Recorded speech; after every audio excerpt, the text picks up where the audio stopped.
Chapter 204. The captain of the Phoenix Battalion, Yuan Ming, narrowed his eyes as he stared at the unknown Jianghu man. He pulled on the reins of his horse and charged forward with his saber. The Bailiang light cavalry cooperated with each other skillfully. The 20 men on either side of Yuan Ming raised their crossbows and prepared to attack. The remaining 10 men behind them charged forward with their sabers drawn. The Bailiang army placed great importance on horse management, not to mention how majestic the heavy armored cavalry was. The light cavalry was equipped with horses that were far superior to the cavalry outside of Bailiang. Furthermore, the Phoenix Battalion was the personal guard of the Bailiang army. The horses they rode were all heavy breeds. They were 7 feet tall and weighed more than 2,000 jin. When they charged forward, regardless of whether they were carrying sabers or spears, the cavalry charged forward like a mountain torrent. Their horses were extremely powerful. Pei Nanwei did not know much about the spring and autumn war. She had only heard rumors that the Bailiang cavalry was invincible. Today, when she saw the charging power of the 10 cavalry, she could not help but feel dazzled. If 10 men and 10 horses were already like this, then the 300,000-strong cavalry under the command of the king of Bailiang must have trampled over the 6 nations. But what happened next made Princess Pei's eyes widen. The strong man who looked like a farmer charged toward the 10 cavalry. His hands parried the rain of arrows that came from the 2 sides of the fan. He ran with large strides and collided with the tall horse of the captain, Yuan Ming, who bore the brunt of the charge. As Princess Jing expected, the cruel scene of the farmer's blood splattering 3 feet high did not occur. Instead, the dull man used the mountain crash to break the neck of the warhorse and sent Yuan Ming and his horse flying. Yuan Ming did not even have time to chop down with his saber. The man quickened his pace. His feet rumbled on the ground, not losing to the sound of the horse's hooves. He spread out his hands and placed them on the bodies of the 2 horses. With a sudden burst of strength, he threw the 2 horses behind Yuan Ming into the air. Pei Nanwei, who was born in a literary and aristocratic family, and then raised in a golden and jade cage by King of Jing, opened her mouth slightly in disbelief. How could there be such a godlike martial artist in the world? The farmer threw off the 3 war horses in one go, and the 2 Bailiang sabers at his sides finally took the opportunity to chop down. The man with the strength to pull mountains and rivers had a gloomy face. Both of his hands gripped the world's sharpest standard cold saber. With a twist, he curled it up. "Come down." Hearing him calmly say 2 words, 2 valiant light cavalrymen were pulled off their horses and thrown out. The man's horse came to an abrupt halt, raised its hooves high, and stomped down heavily. His hands, which were as big as praying mats, retracted at lightning speed. He raised them above his head and grabbed the horse's hooves that weighed 1,000 catties. With a cold snort, he tore the horse apart. How much strength would it take to tear a charging war horse into 2? Without a mount, the light cavalryman of the Phoenix Battalion fell down and was coincidentally punched in the chest by the farmer. His armor and chest exploded at the same time. He died on the spot, his flesh and blood badly mangled. Following that, the other cavalrymen were easily thrown out by the valiant man. None of them were lucky enough to escape. Pei Nanwei couldn't bear to watch any longer. She subconsciously glanced at the Bailiang heir standing in front of her. His back was still upright. She moved a little and could finally see some of his side profile. However, she didn't see the expected panic. This made Pei Nanwei very disappointed. That man was unstoppable and had even said that he wanted to borrow her head. Was this Su Fengyan really not afraid at all? Pei Nanwei looked at the battlefield again. In just one face-to-face encounter, His Royal Highness' personal cavalry had lost several men. However, what made Princess Pei even more shocked was that even in such a cruel situation, the other light cavalrymen of the Phoenix Battalion were still as upright as His Royal Highness. They turned a blind eye to the bloody scene, especially the burly general with the halberd. He was covered in heavy black armor. Including the armor and the halberd, he weighed more than 400 catties. In the face of defeat, he only sat on his horse and didn't move. What a terrifying heart of stone. Princess Pei felt sorrow in her heart. Were all Bailiang's soldiers so heartless? Great Halberd Ningame raised his arm and held his halberd. The tip of the halberd was pointed at the 11th man, Wang Mingyin. Among the 20 cavalrymen, 10 of them continued to silently raise their crossbows while the other 10 continued to charge.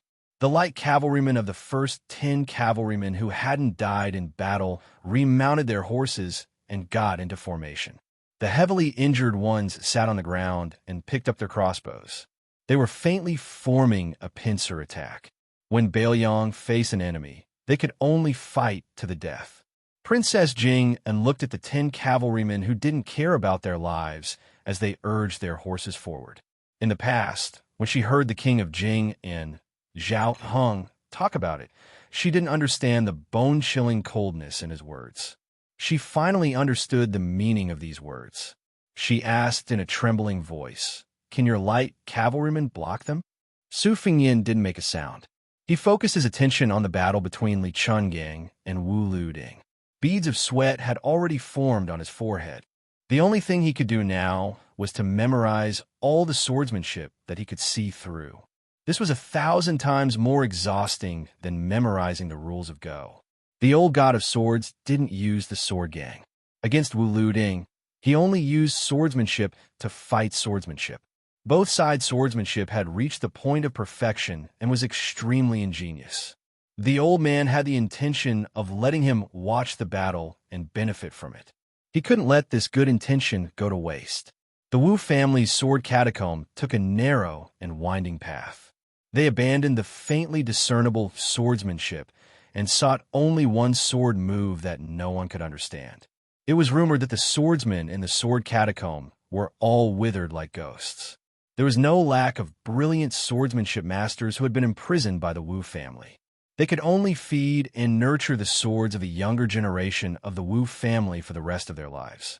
Over time, not only did the sword catacomb contain hundreds of thousands of swords, but also recorded 80 to 90% of the world's sword moves in detail.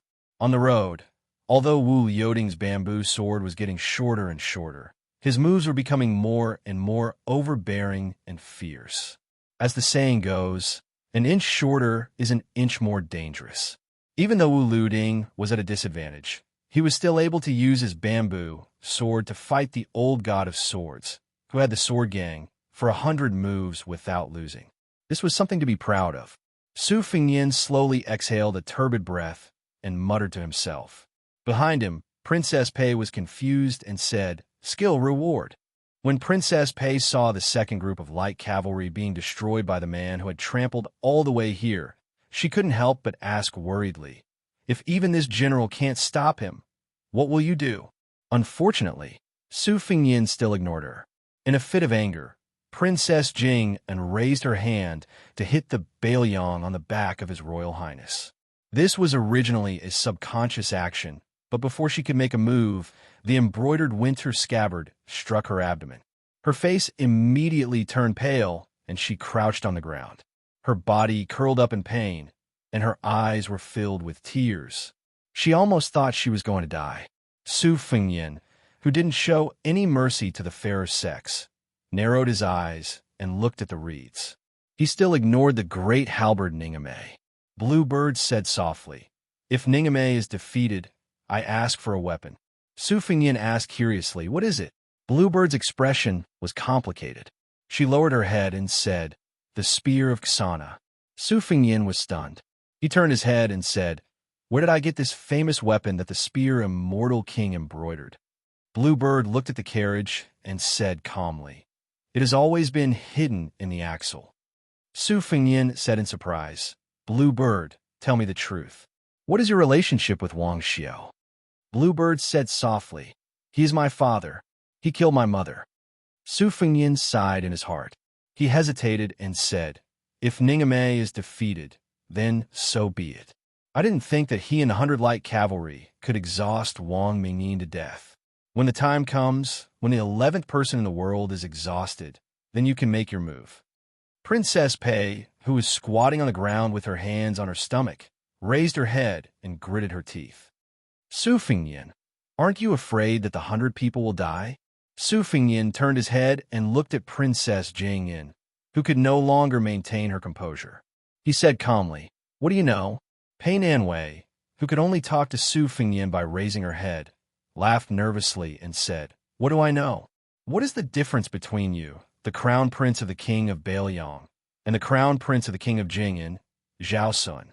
Didn't you both cower in the face of battle and only know how to send people, whose lives are lower than ants in your eyes, to die in vain?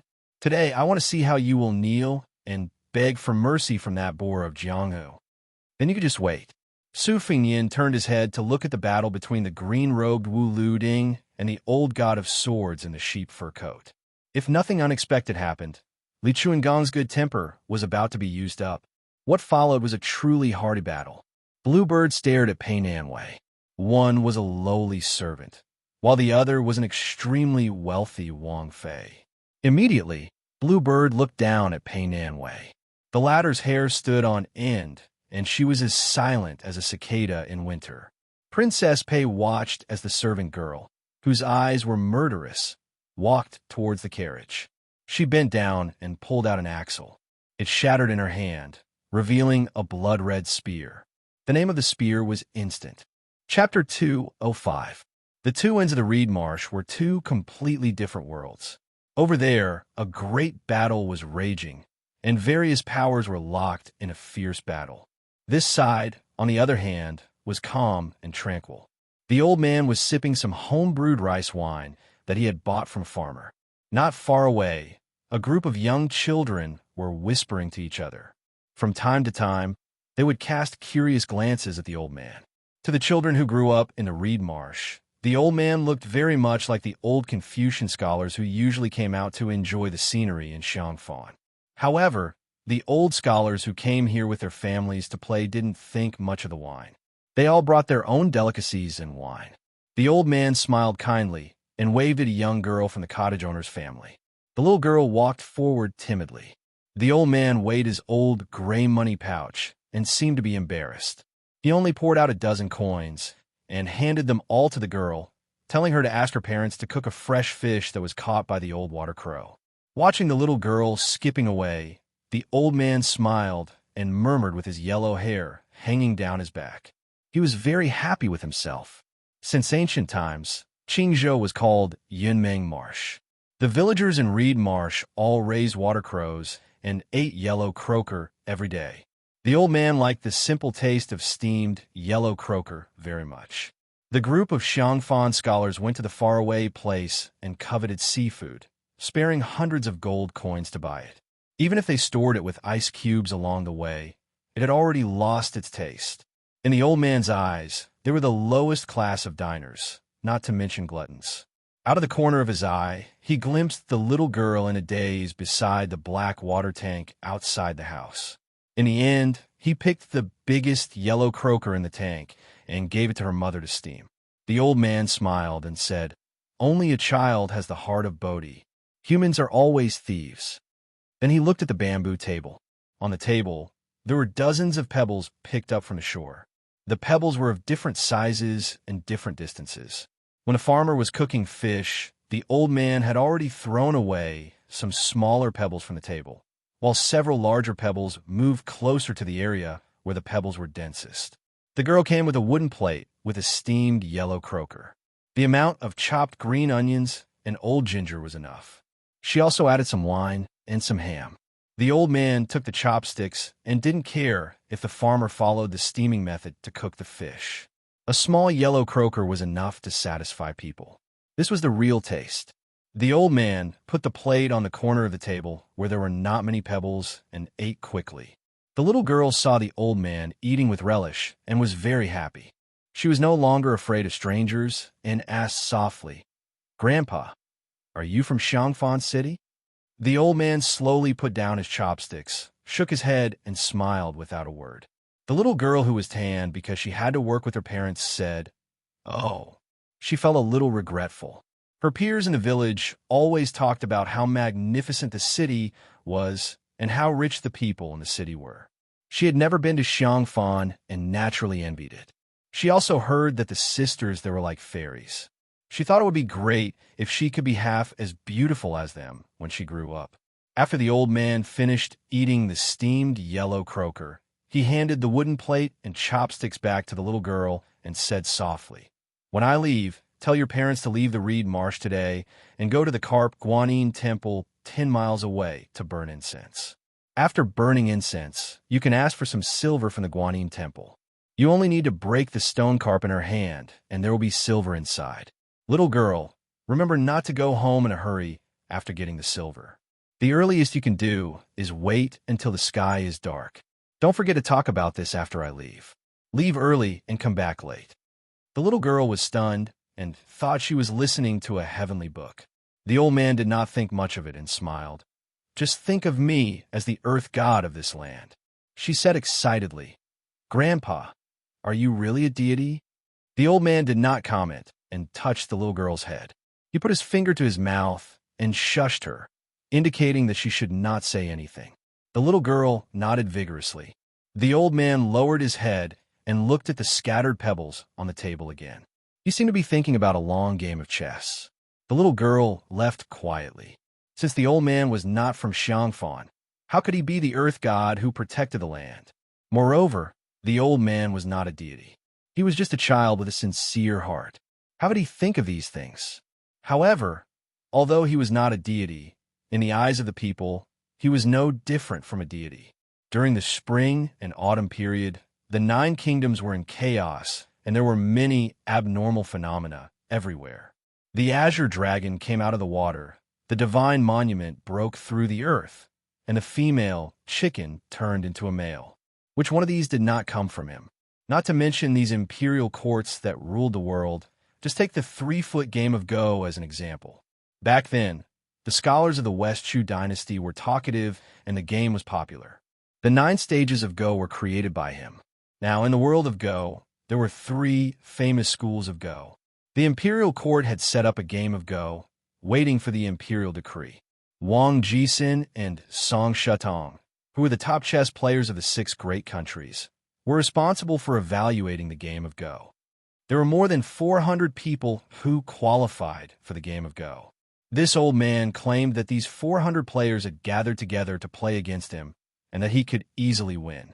He was the only one in the world who could say such arrogant words. Unfortunately, Wang Jisin and the others did not dare to accept the challenge. No matter if they were working together or alone, they all pretended to be deaf and dumb. This old man's Go skills were extraordinary. But later on, for some unknown reason, this old fanatic said that he would never talk to anyone again. The old man stared at the table and laughed. 500 years ago, he was invincible. How could it be a lie? Wei Xiong of the Su family wants to stand shoulder to shoulder with this old man, but it's still too early. When the old man first entered the Shangyin Academy, he claimed to be one of the top 3. His sword was like a dragon and snake, and he wrote the record of the Pillar of Strength in one go in the mud after the heavy rain by the lakeside.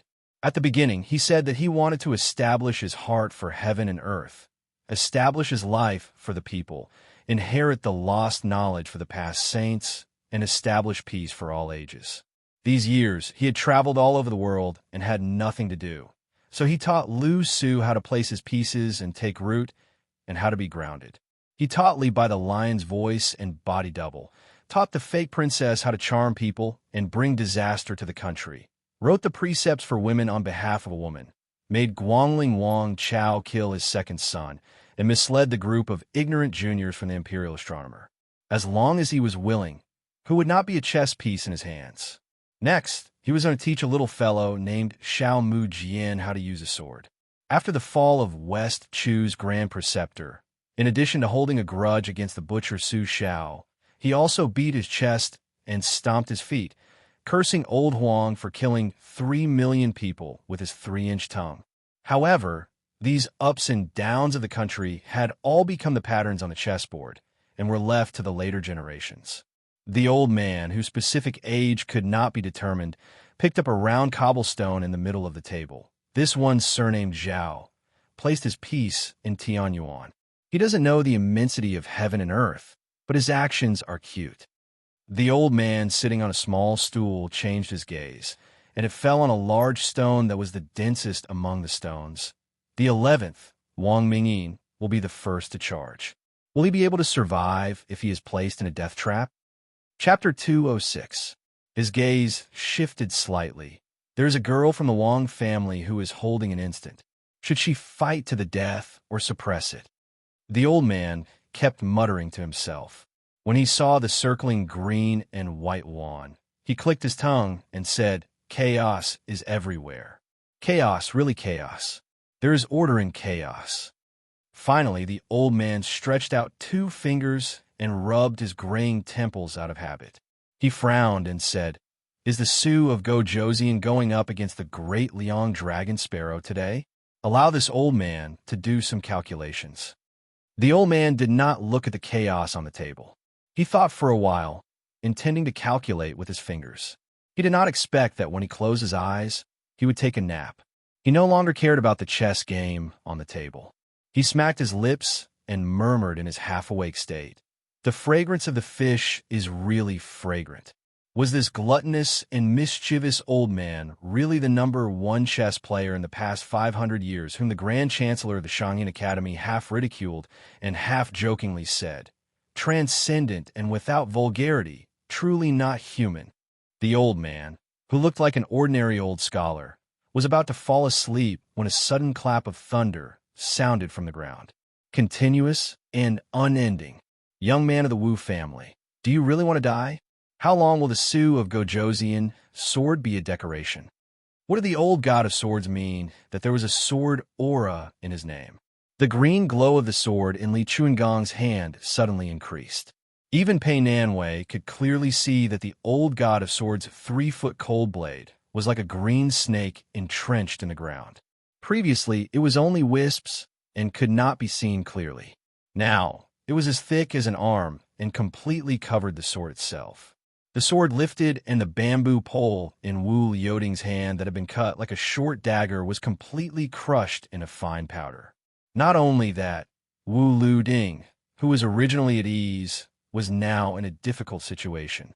A corner of his sleeve was cut off by the sharp sword aura. Li Chungang did not seem to want to give Wu Liuding a chance to unsheath the Sioux of Gojoseon. He laughed loudly and did not show any mercy. After a round of swordsmanship competition, this old man clearly chose the unpopular path of the overbearing sword. If you want to be overbearing as a swordsman, this old man had countless enemies in his life. Who could be more overbearing than the 2-sleeved green snake? This old man's sword was neither rising nor falling. To the east, he saw the Guangling Tide and crossed the river. To the north, he saw thousands of wild bulls galloping. He stepped on them as if they were flat ground.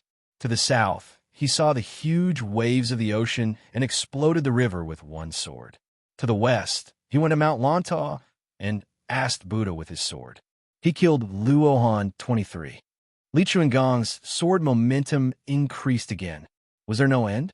Could it be that he wanted to enter the realm of the land sword immortal in one go? Wu Liuding, who did not have a sword in his hand, had already wandered back and forth from the gates of hell several times. The flat road was full of desolation and countless ravines crisscrossed. Behind Wu Liuding, the swordswoman who could be considered as the best swordsman in the sword tomb slowly opened her eyes. The Sioux of Gojoseon on her back trembled and made the sound of cicadas. But she knew that when this famous sword was unsheathed and when it was handed over to Wu Liuding, it was very particular. If she was not careful, she would not save people but harm people. Jiang and I heard the sound of thunder outside the carriage and finally could not hold back. She carefully lifted the curtain. When she saw the unparalleled sword aura of Li Chungang in the distance, she only said softly, very beautiful words. Yu Yue sat in the corner of the carriage, holding the frightened white cat, Wu Meinyang. Because the 2 young Kuei were lying in the carriage, she heard Jiang Ni's words and glanced at the red sandalwood sword case at her feet. The corner of her mouth revealed a bitter smile. Bluebird asked, "Young master, is the sword crown of the Wu family going to be defeated?" Su Fingyin was only focused on watching the battle. He did not turn around. He shook his head and said, "Defeat is inevitable. This Wu Liuding is too arrogant. If he had pulled out the Su of Gojosian from the beginning, it would not be like this. But it's hard to say whether he will die. As a most outstanding genius of a sword tomb, Wu Luding should have a few trump cards. It all depends on whether he can get the Su of Gojosian before all his schemes are exhausted. Back then, Su Xiao said that I was not allowed to hold a blade for 10 years. At that time, I was not sensible and let go of everything in a fit of anger. If not for that, I would have arranged for the experts in the residence to kill each other and steal all their hidden supreme arts. No matter what method I use, I will not stop until I reach the threshold of the Vajra realm. Otherwise, I will not have the face to return to Baelyang. Bluebird smiled gently and said, "It's not difficult." Su Fengyan's mood improved slightly. He chuckled and said, "Thank you for your kind words." Pei Nanwei could not understand the relationship between Baelyang's His Royal Highness and the female servant called Bluebird. How could there be such an intimate master and servant in Jing and Palace? Su Fengyan suddenly turned to Princess Pei and asked, "You heard everything?" Princess Jing and nodded subconsciously and then shook her head. After being hit in the abdomen by the winter-embroidered scabbard, she was really scared. She turned her head to scare Princess Pei, but she inadvertently saw Bluebird and the scarlet spear in her hand. She was a little absent-minded. The ancient spear was the only one among the 9 great divine weapons in the world. Not only was the tip of the spear not sharp, it was abnormally blunt and had a strange curve. But it was this blunt spear that had been soaked in the blood of countless masters in the hands of the great Grandmaster Wang Xiu. Wang Xiu single-handedly dominated Jianghu for 20 years. He was known for his decisiveness in killing. Countless people died under his spear. No matter the level of his martial arts, no matter his family background, he would pull out his spear and kill people in anger. Among the 4 great grandmasters, he was the most bloodthirsty and warlike. He would fight to the death to improve his cultivation. Wang Xiu's journey north to Dunhuang was the bloodiest. Every time he killed someone, he would use his spear to pierce through the enemy's head. The first martial arts evaluation said that Wang Xiu stood up at 30 years old. His spear technique was both real and fake. He advanced and retreated quickly. When he was motionless, he was like a mountain. When he moved, he was like thunder. His vitality was unparalleled in the world. The second martial arts evaluation list said that Wang Xiu had no doubts at 40 years old. He focused on the origin of martial arts and returned to the natural state. He was extremely refined and eventually established his own school of spear techniques. The third time on the list, Wang Xiu was said to be familiar with all kinds of spear techniques. He was so familiar that he forgot his hands and then forgot his spear. He was already a spear immortal. When he saw Bluebird holding the ancient spear, Su Fengyan felt for the first time in his life that Bluebird was a death warrior. She was as cold as a dead object. Just as Su Fengyan was in a daze when he saw the instant spear, a figure rushed out from the reeds and shouted, "His Royal Highness, be careful of the earth armor under your feet." Almost at the same time that person warned, the earth under Su Fengyan's feet exploded. A huge monster was about to break out of the ground. Bluebird's face turned pale. The instant spear in her hand stabbed at the puppet that was sneakily attacking His Royal Highness. "Can I make it in time?" Her eyes lit up. They were dazzling. For some reason, Su Fengyan, who should have been killed in one blow, pulled out his winter embroidery blade. It was as if he had done it intentionally or unintentionally. It was as if he had done it on purpose. One sword immortal kneels. On the path in the rain, Li Chungang had once used an umbrella as a sword to break the water armor of the Talisman General's red armor. Su Fengyan had tried so hard to learn the essence of that sword move. However, at the moment of life and death, he had finally merged it into his winter embroidery blade. Pei Nanwei only saw the dandy prince's beautiful clothes fluttering in the wind as he stabbed down with one hand. It was a natural move. The assassin was forcefully stabbed back into the ground. Chapter 207. The young master who had left the capital and then returned to Shangyin Academy sat on the Tianbua Kaijing Memorial Arch, swinging his legs and holding a thin reed pipe in his mouth. His surname was Zhao, the imperial surname of the Son of Heaven. His given name, Kai. was given by his mother. It was the Kai of regular script and the Kai of regular tree.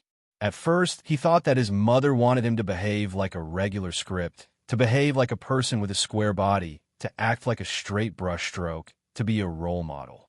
Later, he entered the palace and went with his great master to worship the ancestors alone. Only then did he know that there was a Kai tree in the Zhao family's mausoleum that was personally planted by the ancestors. Its branches were straight and did not bend. The branches and leaves of the tree were luxuriant, just like the royal family of the Zhao family. However, every time Zhao Kai heard his great master look at the tree and earnestly nag about the honor and disgrace of the Zhao family, he did not feel anything. To him, this home was not as comfortable and safe as the hut he had fled to when he was a child. Thus, his great master, who doted on him very much, could not help but helplessly say that his temperament was too loose. Zhao Kai did not care.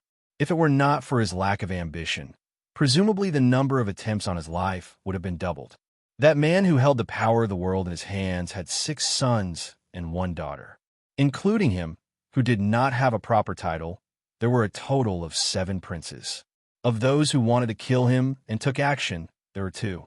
The rest who did not make a move mostly harbored ill intentions. The only person Zhao Kai did not dislike was the princess sister who always liked to oppose him.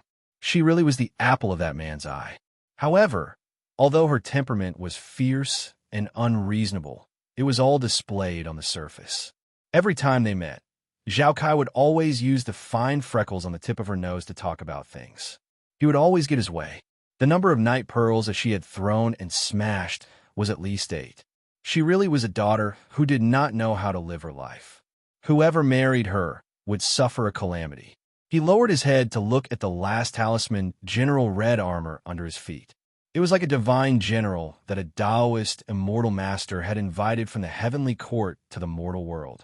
It was 3 meters tall, with both hands pressed on the hilt of Dragon Fault, stabbing straight into the ground. This was the golden armor of the talisman, General Red Armors. Among the 5 armors, it was the most firm and indestructible, and its fighting strength was the most vigorous. Especially the Dragon Fault in its hands. Its sword chi was unbridled and majestic. This sword had never been born before. It was the great master who had begged an old sword forger to spend 5 years of painstaking effort to forge it. Every inch it was forged, the sword chi would grow by 3 parts. When it was halfway forged, that sword forger already did not dare to continue. Later on, Zhao Kai heard that it was the great master who had captured the old sword forger's family members. He killed 1 person every day, and only his grandson was left. Only then did the sword forger continue forging. When Dragon Fault was forged, he pleaded in front of the great master to spare his grandson's life. The great master nodded, and the old sword forger jumped into the sword furnace to commit suicide. However, the old sword forger's grandson was strangled by the great master in the blink of an eye. After hearing this, Zhao Kai did not say anything. He only felt guilty in his heart. His great master was not a Buddhist bodhisattva like his second master. He was secretly called a terrifying figure by the imperial court and had commanded 100,000 eunuchs for more than 20 years. He was Han Diaosi, who was cursed as a human cat. He was also a Grandmaster-level expert who had skinned Red Armor alive. Zhao Kai had once seen a group of assassins being killed by his great master's left hand, which was wrapped in 3,000 red threads. They were all sliced off the top of their heads with a single finger. He killed without batting an eyelid. His great master never forgot to smile at him. Zhao Kai also never felt that his great master's arrogance was sinister. It was just like when his mother was sick beyond cure and was as thin as a matchstick. In Zhao Kai's eyes, she was still the most beautiful woman in the world. Zhao Kai held the reed in his mouth and said softly, "When fighting in the reed marshes, the wooden armor has the advantage. It's a pity that my brother-in-law came early. In autumn, the reeds are easy to burn, and the power of the fire armor is doubled. If the water armor was not destroyed by the old god of swords, those Baelyang retainers would not have been able to return. I don't need to send the earth armor to assassinate them secretly. I can just wear the golden armor and crush them openly. Don't you think so, little gold? The red armor was already a dead man before he put on the armor.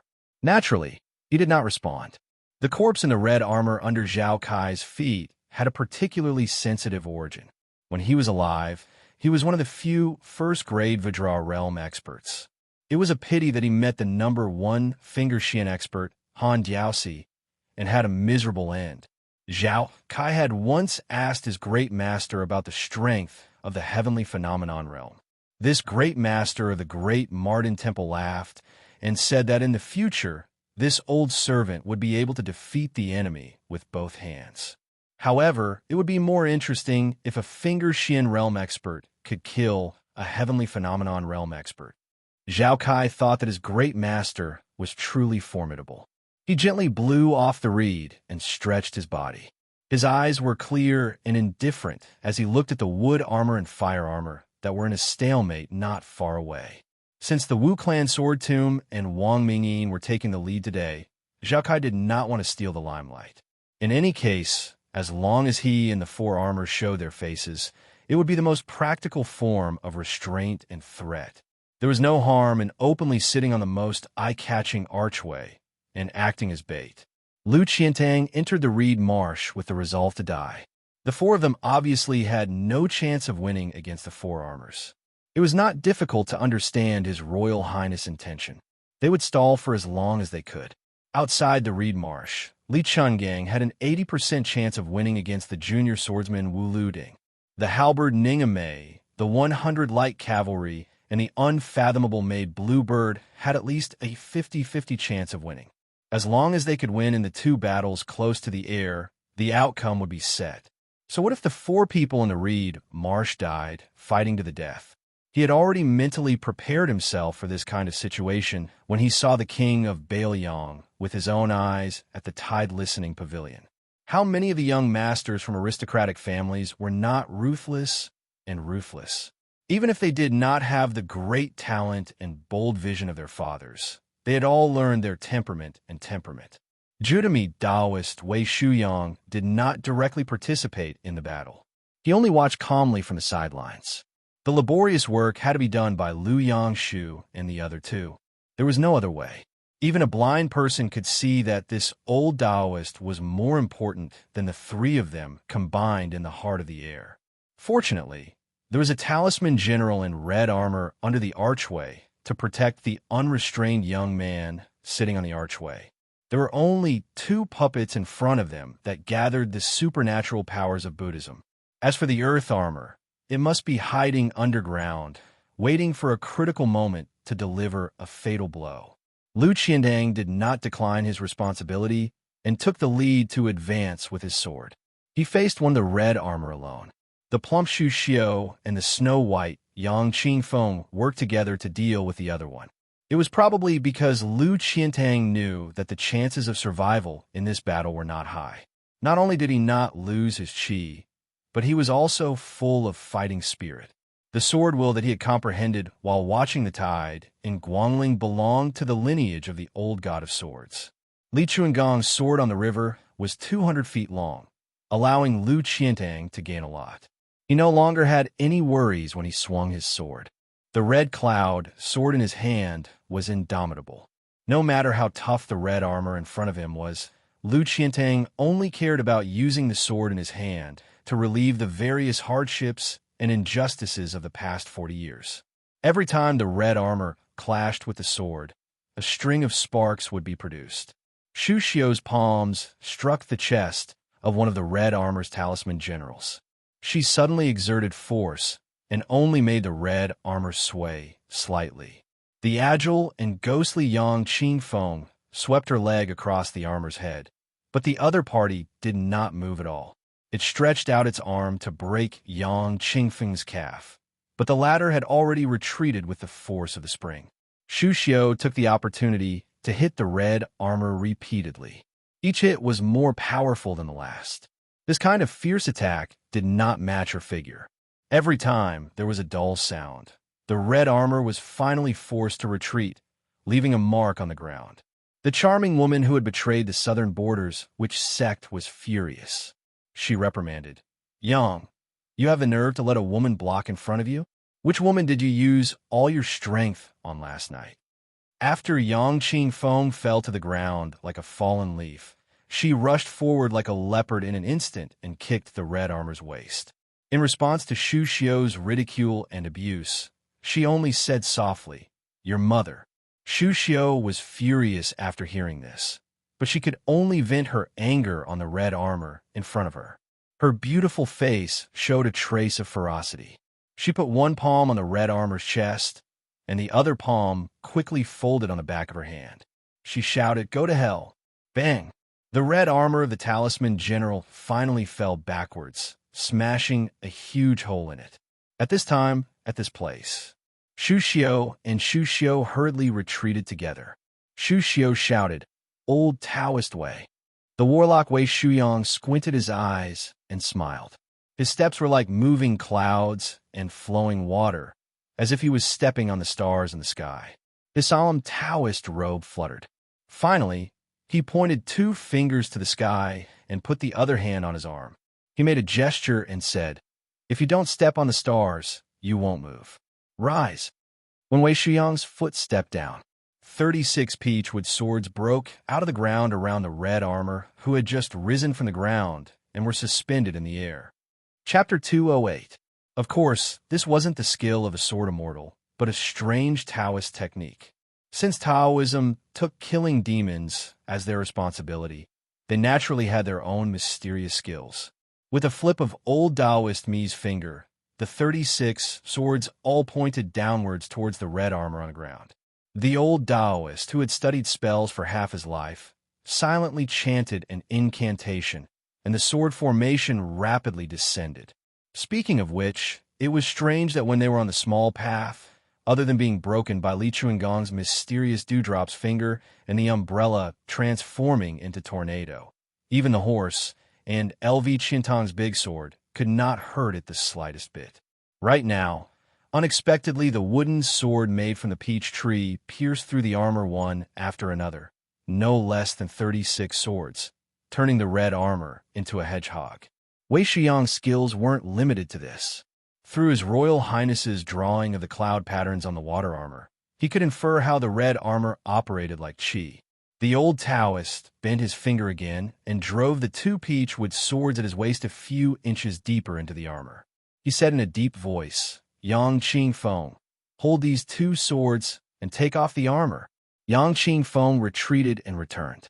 He grabbed the 2 peachwood sword with both hands and slashed it heavily, directly cutting the red armor in half.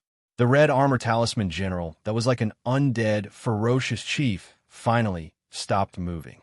Wei Shuyang felt relieved. Seeing that the strange young master on the archway still didn't react, he thought for a moment and said in shock, "Not good." Yang Qingfeng quickly informed His Highness to be careful of the earth armor.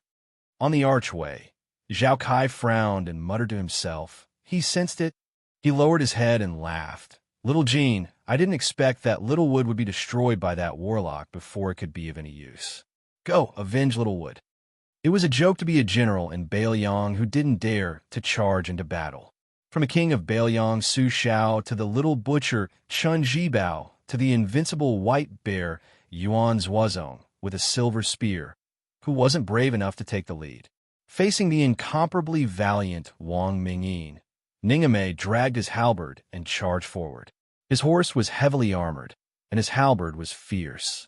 Under his command, the crossbows behind him continued to shoot without stopping, regardless of whether they would accidentally injure him. Ningame wanted to exhaust this world's best martial artist to death. He urged his horse towards Wang Mingyin, who was striding towards him. Enemies met on a narrow path. Ningame's iron halberd accurately pierced into the man's chest. At the border of Bailiang, countless Beimang enemies were pierced into the air by his halberd. Wang Mingyin's footsteps paused slightly. He stretched out an arm and punched the iron halberd. The halberd trembled. Ningame didn't let go of it, but the tip of the halberd could only stab downwards. Wang Mingyin leapt into the air and kicked Ningame off his horse. Ningame was indeed a fierce general. Wang Mingyin's kick left a huge imprint on his chest armor. However, he didn't fall to the ground after falling from his horse. He He used the heavy halberd to drag the ground to reduce the force brought by the martial artist. When he stood still, Ningame's mouth was clearly oozing thick blood. Wang Mingyin didn't seem to expect this Bailiang martial artist to be able to stand and not fall. There was a strange look in his eyes. He didn't rush to attack and didn't care about the crossbows. Once the arrows got close to him, he easily reached out with his hand. The sharp arrows of the mountain opening crossbows were like soft cotton that didn't hurt or itch to him. Ningame saw that Wang Mingyin wasn't moving. He abruptly stabbed his halberd into the ground and took off his helmet with both hands. He threw away his bag, full of short halberds, and then brazenly took off his armor. Wang Mingyin was expressionless the entire time. He waited until the brave general pulled out his halberd before he stepped forward. Facing Ningame, who was ranked 11th in the world, alone, he also silently charged forward. Indeed, if he wanted to kill someone, then he would kill someone. Why would he have so much nonsense to say? Just fight to your heart's content. Was there a need to flatter or slander each other? The halberd under Ningame's horse still had an astonishing momentum. It cut, pierced, hooked, pecked, and spun as he wished. The halberd, which weighed nearly 100 pounds, was swung in his hand with yin and yang. Wang Mingyin maintained the stiff face of a poor farmer. Faced with the ferocious attack of the halberd, he raised his arm to block. It could be seen that the hard body of the halberd was squeezed into an arc. When it was pressed to the limit, the halberd rebounded at an even faster speed. Ningame used the momentum to turn his body. His feet twisted a circular hole in the ground, and the halberd cleaved a large circle in the air, producing an ear-piercing sound of wind. The bow halberd once again smashed toward Wang Mingyin. The latter, who had been handling it single-handedly all this time, stuck his left palm to the halberd. His right hand went around the halberd and held it with both palms facing each other. In the time it took for a spark to fly off a piece of flint, Ningame was unwilling to let go of the halberd. Even though his palm exploded with blood, even though his tall and sturdy body was pulled into a large arc, the shoes on his feet were immediately tattered and dust flew around him. Wang Mingyin, who had previously said that he wanted to borrow the heir's head, finally spoke a second time. "Let me borrow your halberd." Ningame's halberd immediately left his hand. The thick arm holding the halberd drooped down powerlessly, fresh blood dripping down. Wang Mingyin had obtained the halberd, but he didn't use it. He tossed it out and nailed a crossbow-wielding Bailiang cavalryman to the ground. The halberd's tip was pointed up, and the corpse was on the ground. The halberd's body trembled slightly. Ningame didn't even look at the predictably tragic situation. He drew his Bailiang blade with his left hand. Wang Mingyin asked, "You're not retreating?" Ningame's lips moved slightly, but no sound could be heard. The cold, shiny blade in his hand showed no signs of returning to its sheath. Wang Mingyin sighed softly. He walked toward this Bailiang cavalry general, fully deserving of his reputation. He was determined to kill him. Although this would delay him from taking the Bailiang heir's head, these Bailiang soldiers made it clear that they wouldn't rest until one of them was dead. In front of the carriage, Pei Nanwei was shocked beyond words by the scene in front of her eyes. First, there was an unknown assassin trying to burrow out of the ground to assassinate Su Fengyan. Then, there was this saber-adorned His Royal Highness stabbing down. No matter how ignorant Pei Nanwei was, she could still feel that this blade wasn't just for show. If it was just this, Pei Nanwei would have been more willing to turn her head to watch the confrontation between the two swordsmen at the end of the official road, or to see how the farmer cut through the Bailiang cavalry's formation like a hot knife through butter. However, the assassin underground seemed to be proficient in divination. He didn't always hide underground, but could move about underground. After being stabbed by Su Fengyan, he immediately burst out of the ground nearby. Su Fengyan's embroidered winter blade swept out, chopping directly at the waist of the red-armored seal general, sending countless sparks flying. In one breath, he reached the yellow court. The faint purple mark between Su Fengyan's eyebrows became more and more obvious. Su Fengyan's strike hit its target. In the blink of an eye, the one-handed embroidered winter blade became a two-handed grip. Instead of retreating, he advanced, not 5 steps away from the red-armored seal general. Why should one walk 10 steps to kill someone? The two-handed embroidered winter blade swept out a resplendent ray of light, cutting from the red-armored seal's head to his waist. Another long string of dazzling sparks flew. This blade came from a splitting waterfall on Mount Wudong. Earth Armor's fist smashed down, but Su Fengnian had already smoothly retracted his blade. The trajectory was extremely beautiful, and the strength he exerted was fierce, but there was still plenty of strength to be accumulated. Accumulating strength was for the next blade. Why did Su Fengnian choose to practice swordsmanship instead of standing swordsmanship when he was picking secret manuals on the mountain? It was because he was fond of the hob, which was a different approach to swordsmanship, but the result was the same. Su Fengnian held embroidered winter blade without hesitation, stabbing forward with the momentum of a rainbow piercing the sun. This was clearly the most decisive and domineering thorn whale from the Forbidden Villa's whale-killing sword. The whale-killing sword was similarly majestic when used with a blade. The tip of embroidered winter blade pierced the red-armored seal general's chest. Su Fengnian did not seem to feel the skin on his palm being stained with blood. The blade stabbed forward without any hesitation. Earth Armor's heavy feet slid backwards, sliding again and again. The thorn whale succeeded in one strike. The two-handed grip became one-handed. The spring thunder exploded out of the scabbard. Su Fengnian's left hand was simple and unadorned spring thunder. The moment the blade struck, it was the most exquisite sword style from the Greenwater Pavilion Sword Practice Manual. Overlapping thunder. In an instant, 6 claps of thunder sounded. All of them smashed into Earth Armor's waist. After the overlapping thunder and thorn whale, embroidered winterblade used the swordsmanship of the 1,000 Sword Grass Compendium. The spring thunder also did not stop and used the covering armor of the previous generation Wu family's sword tomb, sword attendant Zhao Yute. Earth Armor staggered backwards. Following that, Su Fengnian used a total of 16 blades in one go. Every blade contained the essence of the ancestors' blood and sweat. When Su Fengnian finally retreated, although the red-armored seal general did not show any signs of defeat, he no longer had any arrogance to speak of. Pei Nanwei saw the crown prince of Bailiang standing confidently with long and short blades in his hands. She could only see the side of his face. He was grinning maliciously. Chapter 209. When the red armor was about to break through the ground and assassinate His Royal Highness, Wu Luding clearly felt that Li Chungang was distracted. Although the pressure on him did not decrease, and the green snake sword aura that coiled around the sword was still 10 feet long, he knew that this was the best time to receive the sword. The swordsman who had a telepathic connection with Wu Luding did not hesitate to unsheath the famous sword Su of Gojoseon.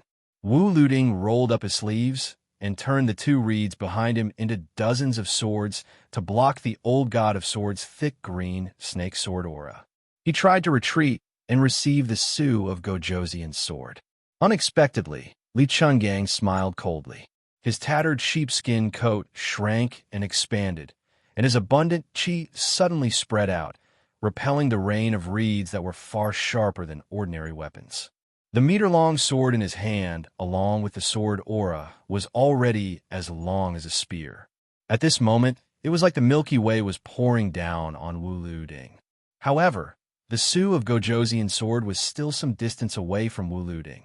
Li Chungang had experienced hundreds of battles, not to mention how perfect his swordsmanship and sword aura were.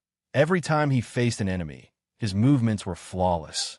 This seemingly natural absent-mindedness was just a deliberate opening for the Wu family's descendant. Wu Yoding's family skills were not unknown and were unique in the heavenly word. However, the withered sword in the sword tomb was famous outside the tomb. No matter how many moves the old swordsman, who was only a sword slave of the Wu family, used to feed the sword, it was not as simple as it was in a real battle. Facing the sword master in danger, the swordswoman who sent out the Su of Gojoseon was as indifferent as the rumors said. Her cold eyes looked at the bold old god of swords with green snake sleeves. At this point in the battle, Li Chunggang's sword aura was already terrifying, but but she was sure that it was still some distance away from the green snake sleeves. It was obvious that the sword master did not have a sword and could not force the old senior who had made the sword tomb bow its head for 30 years to use his famous ultimate skill. The sword crown of this generation had just appeared in Jianghu and was already withering. Wu Yoding's sleeves. It was unknown whether it was due to the circulation of qi in his body or the suppression of the bone-chilling sword aura. His expression was calm as he pinned his fingers and said softly, "Open. I ride the sword to Kunlun." The Su of Gujuzin's sword formation set by the sorcerer Wei Shuyong's. This was the celestial flying two. This was as head them. Only two. Unfortunately, Li Chungang and Dong Tai. That. And the Wu family. When Wu Luding finally grasped the Su of Gojoseon, the nearby reeds all fell backward. It was unimaginable. Li Chungang squinted his eyes and laughed. "Interesting.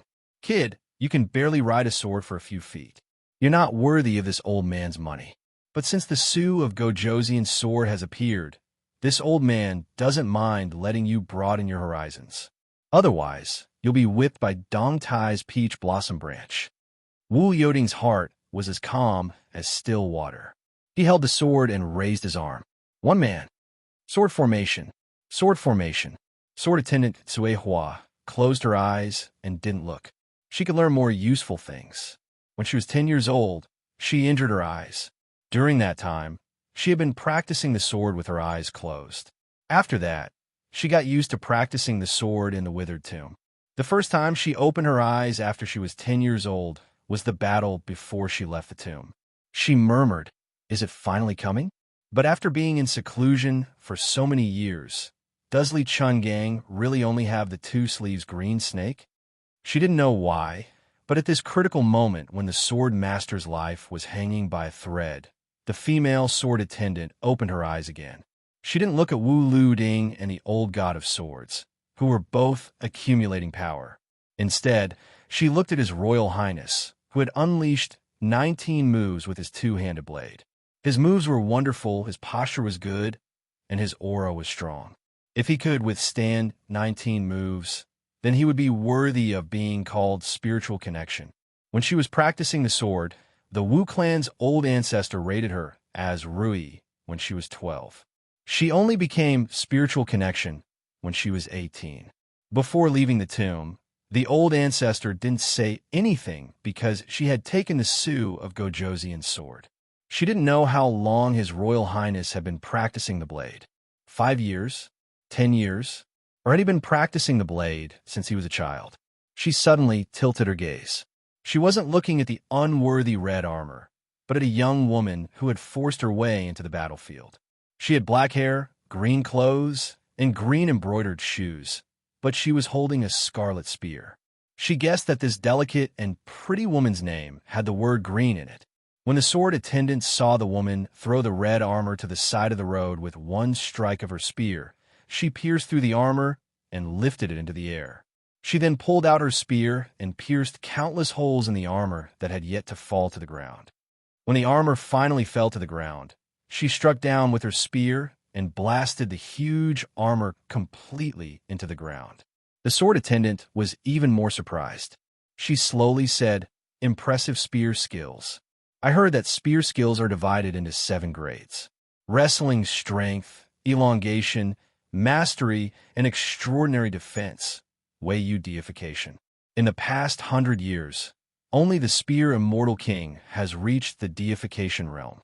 But this woman should be Wei Yu, right? This spear, could it be Chana? Her spear is really fast, almost as fast as my sword when I was 20 years old. But she disregarded her life and reversed the flow of qi, damaging her blood vessels. How is that different from suicide? If someone had heard her talking to herself and connecting His Royal Highness and Bluebird to their respective moves, they would probably think that this woman was too conceited. But as a sword attendant who was qualified to obtain the Su of Gojoseon, it was hard to say whether she was conceited or confident. Go! Wu Luding, who originally wanted to see if Li Chuangong's two sleeves green snake was still invincible after losing an arm, suddenly sheathed his sword. With a tap of his foot, he leaped 100 steps, pulled the sword attendant Shui Hua, and ran towards the reed marsh. When the sword attendant retreated, her footsteps were graceful, like a dragonfly skimming the surface of the water. She only frowned and didn't say anything. Chapter 210. With the Su of Gojoseon in his hand, Wu Luding said bitterly, I suddenly remembered that the 11th knew that I couldn't defeat Senior Li's two-sleeved green snake. Since the red armor didn't succeed, if he doesn't hurry up and kill the Baelion Crown Prince, he might not succeed again. Once he ignores the Baelion cavalry, Senior will definitely kill me to save him. At that time, there might be more than just the two-sleeved green snake. This sword can't be compared. I have to go back and practice with you. We won't be at a disadvantage in today's battle. The swordsman Suihua didn't seem to be disgusted by this Sword Crown Prince's cowardly behavior. After listening to Wu Liuding's rough explanation, she softly said, Oh. As expected, Wang Mingyin, who was ranked 11th in the world, saw the Fu general's red armor being destroyed by the female servant Qing Niao at the same time. He also saw Li Chungang preparing to finish off the Wu family's Jianguan, who was brimming with talent. He forcibly withstood Ning Amei's saber strike and suffered a minor injury. Then he rushed toward His Highness the Heir Apparent. Looking at his posture, he was determined to kill Su Fengyin even if he had to endure the instant spear. Li Chungang turned around and ignored Wu Luding. The sword force in his hand was like a green snake that was hundreds of feet long. It shot through the air. The world was overshadowed. As the green snake rolled and pounced towards Wang Mingyin, a huge crack appeared on the wide official road. Wu Luding chuckled and said, Did you see that? That sword strike is really scary. If Wang Mingyin isn't in a hurry to kill the Baelion Crown Prince, then it's fine. It won't be difficult to block this green snake. If he doesn't care about the consequences, then it's hard to say. The swordsman grunted in agreement. Right, Suihua. Have you learned Senior Sword Force? Yes. Sai, what a pity today. It's fine. Next time we fight, you can secretly learn the two-sleeved green snake. Okay. When she spoke to Sword Crown Prince Wu Luding, her tone was roughly like this. Suihua, what are you thinking about? You don't seem to be paying attention. I'm thinking if that person likes to eat pickled cabbage. Wu Luding asked in puzzlement. Who? Senior Li Chungang? The sword attendant didn't say anything. Mother asterisk her. Could it be His Royal Highness? She remained silent. Wu Luding said earnestly, Chui Hua, he's His Royal Highness. How could he eat your pickled vegetables? Don't think about it. I'll eat it. Chui Hua, who had put the Su of Gojoseon's sword on her back again, said calmly, But every time you finish eating, you say it's so sour that your teeth are about to fall off. Wu Luding was stunned for a moment before he sighed and said honestly, It's really sour. She asked softly, What does my ability to make sauerkraut have to do with his ability to eat sauerkraut? Wu Luding asked in surprise, You're not going to make pickled cabbage for him? She shook her head. Wu Luding stopped in his tracks. First, he held his belly and laughed out loud. Then, he looked up to the sky and laughed. This pair of sword crown and sword attendant, who had been praised by the sword catacomb as the most talented in the past 300 years, why did they always talk about topics that had nothing to do with the demeanor of experts? Wang Mingyin had indeed taken a hit from the rolling green snake. He had already taken out the golden soft sword at his waist and infused it with Shinchi, cutting off more than half of the green snake's sword energy. His body swayed, and he was struck in the chest by the scarlet spear of Ksana. No matter how invincible Wang Mingyin's body was, he couldn't come out unscathed. He didn't look at the face of the owner of the spear of Ksana, whose 7 orifices were oozing blood. Wang Mingyin, who had been pushed back a dozen steps by the spear, roared angrily. The soft sword shot out like an arrow, piercing towards His Royal Highness. At the same time, his body flashed in front of the obstructing woman holding the spear of Ksana. The young woman, who had used her life to exchange for her master's life, was knocked into a locust tree by the roadside. Wang Mingyin stepped forward again. His speed was so fast that he was able to grab the soft sword when he was 10 steps away from His Royal Highness. The second green snake came. Wang Mingyin's feet sank deep into the ground. He raised the soft sword to the height of his shoulder and used the spear to break the ferocious green snake formed by the sword energy. As long as he could withstand this green-sleeved snake, no matter how badly he was injured, he was confident that he could take the head of the descendant of the Su family. In fact, Wang Mingyin did withstand it. The green snake's sword energy, which was rarely seen in the world, exploded in front of this ordinary-looking man. The green snake, which was 100 feet long, was destroyed by this farmer who had his back to the sky and his face to the earth. A 100-feet-long section of the official road was enveloped by the green sword energy, and the 2 rows of locust trees that were affected were broken into countless pieces. This man with terrifying martial arts was not like a farmer, but he was. Everyone in the world laughed at his title of the 11th, saying that he was the expert who should hate Wang Xinji the most, because the city lord of the martial emperor city claimed to be the second in the world. The top 10 experts had been reduced to the 11th place. Wang Mingyin, on the other hand, had been on the list for a long time and steadily occupied the 11th place. But in fact, Wang Mingyin didn't care about this at all. He only cared about that little acre of land with beautiful mountains and limpid waters, where a gentle woman was waiting for him to return. The crops in the field needed a man to take care of them. Since she had met him, she had never seen a soft sword, let alone know who the 11th in the world was. She only knew that he was a good, dull man who was not good with words.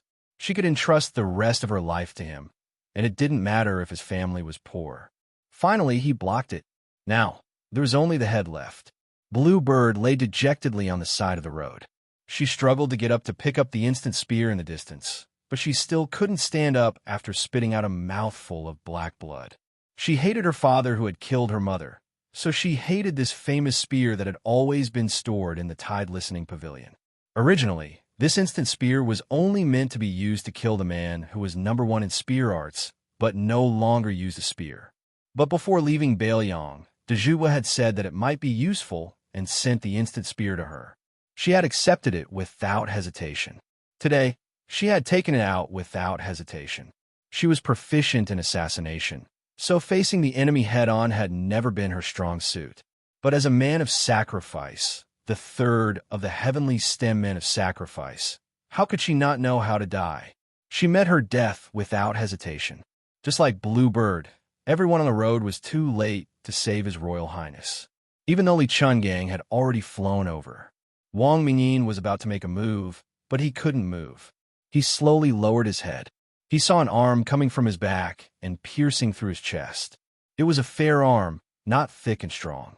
This was a frighteningly sinister hand chop.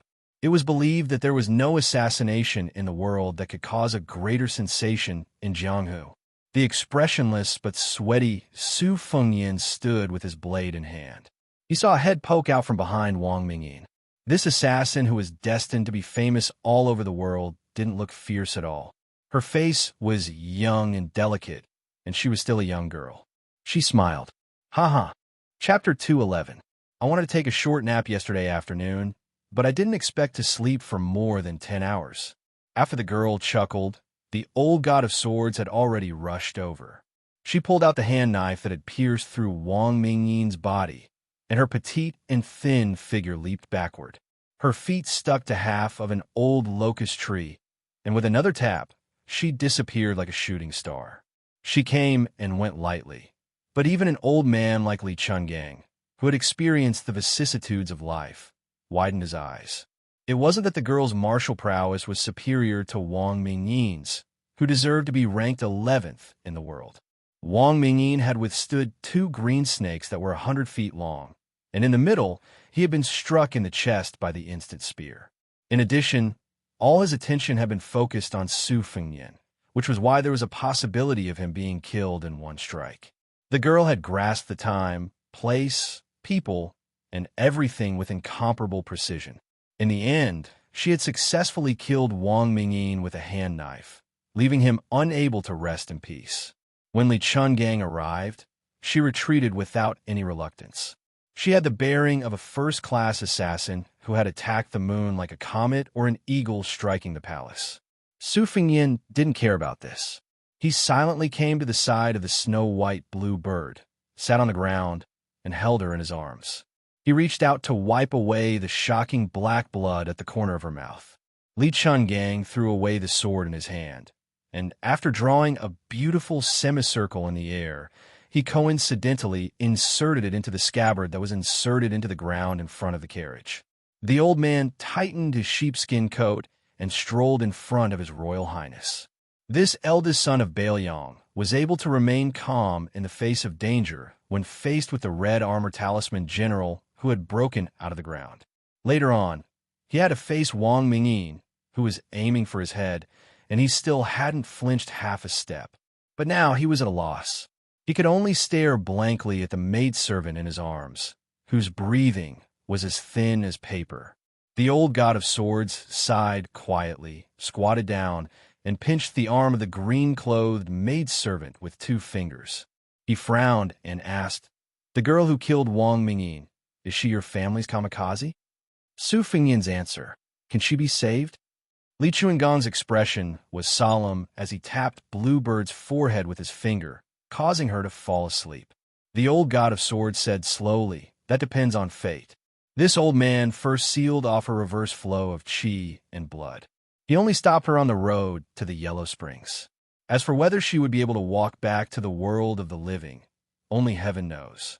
Even the spear immortal Wang Xiao, who was at the peak of his qi and blood at the age of 40, did not dare to use the instant spear's overlord armor removal. This little girl is really willing to sacrifice her life for you. Carry her back to the carriage first. This old man will see if he can inject sword energy into her to prolong her life. Don't let anyone disturb her for the time it takes for an incense stick to burn. Otherwise, even Qi Xuanjin won't be able to save her. Su Fingyin smiled sadly. Xu Xiao, whose clothes were tattered and could barely cover her body, arrived in a panic. She seemed to have killed in the reed marsh until her eyes turned red. She knelt on the ground and said with a trembling voice, "Your Highness, Jinren Wei's sword formation broke the wooden armor, but Lu Qiantong's internal organs were shattered by the explosion of the corpse in the fire armor. He's about to die." Su Fingyin only uttered a faint "oh." Then, he carried Bluebird and walked towards the carriage. Xu Xiao's expression was bleak, as if she was grieving for the death of a rabbit. Among the 3 retainers who were personally appointed by the Great Pillar State to protect the emperor, Lu Qiantang was undoubtedly the most valued by His Royal Highness. At this moment, his death was like an extinguished lamp without any words of consolation. Xu Xiao admitted that she was already quite harsh. Compared to this young man who was expected to succeed the throne as the new king of Baelyong in the future, she was just like the saying of a small sorcerer in the presence of a great one in the southern border. For a moment, she almost wanted to take the opportunity to escape. However, when she thought of the Great Pillar State's iron fist, Xu Xiao smiled sadly. Escape? The world was vast. How could she escape from the 5-finger mountain of a butcher? What was so unfortunate about being born into a royal family? It was pitiful to be a servant of a noble family whose life was lower than a dog's. When Lu Qiantang was alive, Xu Xiao had always competed with this Dongyue swordsman for fame and status. She hoped to stand out among the 3 of them, and was only favored by His Royal Highness. At this moment, her heart was like dead ashes. She silently returned to the reed marsh to take one last look at Lu Qiantang. Jiang and I and Yu Yue left the carriage. The old god of swords went up with his sword and used his sword aura to save people. Li Chungang saw Su Fingyin sitting on the side in a daze and said angrily, "What are you staring at here for? Get out. His Royal Highness is hiding here when the curtains of the battle have just fallen. What kind of scandal is this?" After Su Fingyin got off the carriage, he looked around. The official road had long been crisscrossed with ravines and was extremely dilapidated. In the battle to the death, Big Halberd Ning Amei and Feng Battalion Commandant Yuan Meng were both heavily injured. 8 light cavalrymen died and 16 were injured. The old Taoist Wei, Shuyong, walked out from the reed marsh. When he saw Su Fingyin safe and sound, he felt relieved. Su Fingyan approached the battlefield and pulled out the iron halberd that nailed one of the light cavalrymen to the ground. He took off his outer robe and covered the dead soldier's body. He returned the halberd to Ningame and said softly, "General Ning, you and Commandant Yuan are in charge of cleaning up the battlefield. I'll make a trip to the reed marsh first." Ningame, whose arm had been broken by Wang Mingyin, nodded heavily. He glanced at his Royal Highness robe that was covering his chest with his outer robe. His eyes softened a bit. Su Fingyan and Wei Shuyong walked into the reed marsh together. Lu Qiantang was covered in blood and sat on the shore near the water. The beautiful Shu Xiao was beside him in a daze. Yang Qingfeng stood not far away. She stretched out her hand and broke the reed, swaying in the wind. Su Fingyan carried a pot of wine and sat across from Lu Qiantang, who had placed the crimson cloud sword horizontally across his knees. He didn't say anything. This swordsman had been a lackey in Bailiang Palace for a long time. The heroic spirit he had when he roamed Jianghu had been ground away. Instead, he had a heroic spirit when he was about to die. He was no longer submissive to his Royal Highness. After coughing blood, he laughed loudly and said, "Your Highness, may I ask if this wine is a farewell wine?" Su Fingyan raised the wine pot and asked, "Can you drink?" Lu Qiantang, who was already in a state of terminal lucidity, had recovered a bit of his qi and blood. His thick and sturdy arms softly rested on his sword. He laughed at himself and said, "Even if I can't drink, I still have to drink. Otherwise, wouldn't I have died in vain? It's a pity that my arms are crippled. I'm afraid I can't hold the wine pot. I'll have to trouble your Highness." Su Fingyan stretched out his hand and poured the wine into Lu Qiantang's mouth. Wei Shuyong, who had lived a carefree life as a cultivator, sighed when he saw this scene. This was especially true for Shu Xiao, who took pleasure in playing with life. No matter how carefree she was, her eyes still became moist. She sat a bit further away and turned her back to him. Su Fingyan retracted his hand and held the wine pot. He asked softly, "Do you have any last wishes?" Lu Qiantang laughed freely and said, "No, I'm a martial artist. My country has long since been destroyed and my home destroyed. All that's left is the sword in my hand. If I really have to say something, I hope that your Highness can scatter Lu Qiantang's ashes into the Guangling River. You can watch the tide and practice your sword for 10 years. Every year on the 15th day of the 8th month, that line of tide is extremely beautiful. If your Highness goes to Guangling, you should go and see that scene. That way, you won't have lived in vain."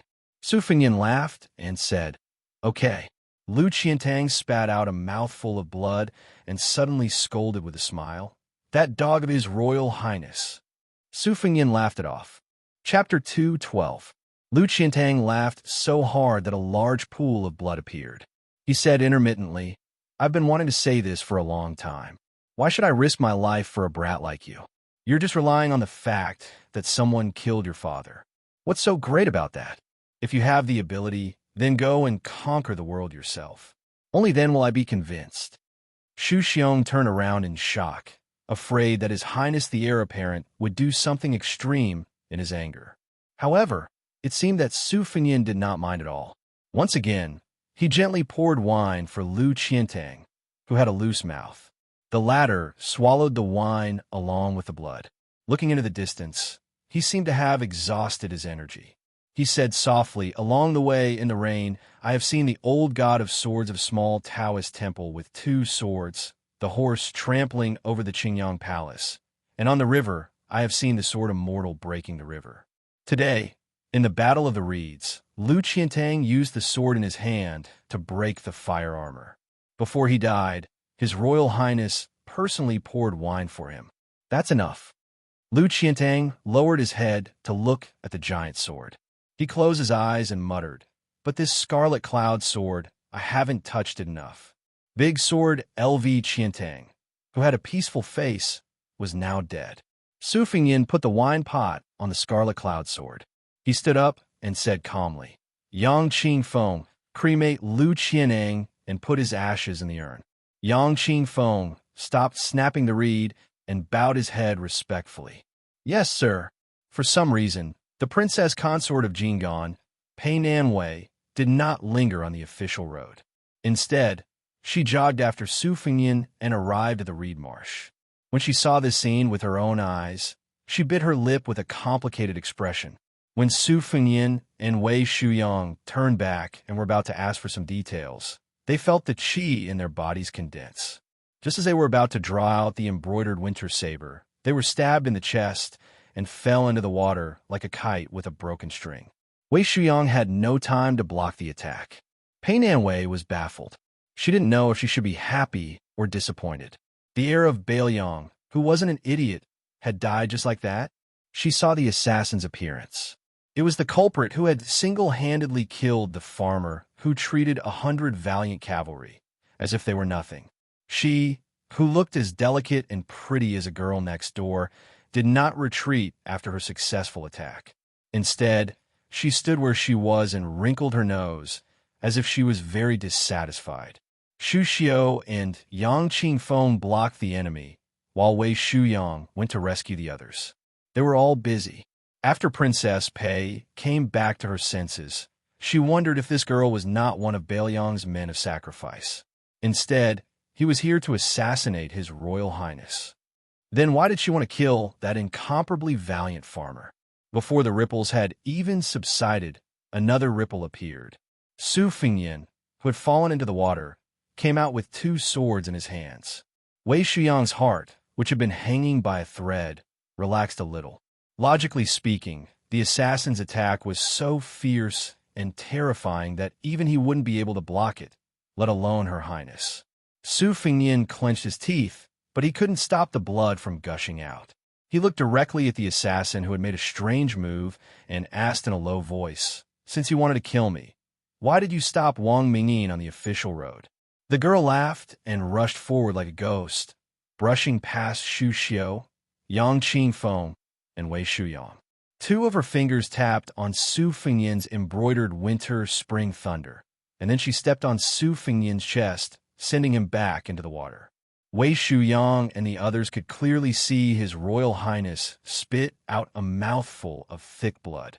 Just as Wei Shuyang was about to make a move, a strange black and white cat scuttled out from the reeds. Xu Xiao's palm struck against the cat's head, but not only did she fail to block its ferocious momentum, she was also sent flying by a single slap. Yang Qingfeng was also struck by a single palm. They had fought a life-and-death battle with the red-armored talisman general, and were basically spent arrows at the end of their flight. However, they were still easily beaten back by a beast. It was truly unexpected.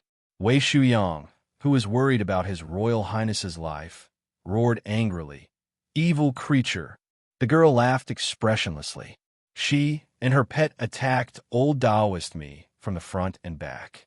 Her hand chopped down on Wei Shuyang's neck, directly slamming the old Taoist priest into the mud. Afterwards, she ignored Xu Xiao and Yang Qingfeng, who were still barely able to stand. She only gazed towards the ripples on the surface of the water. Su Fengyan emerged from the water for the 3rd time. The assassin girl with the large cat pet finally opened her mouth to speak. "The first stab was because you had the Qilin silk armor protecting your body, so you didn't die.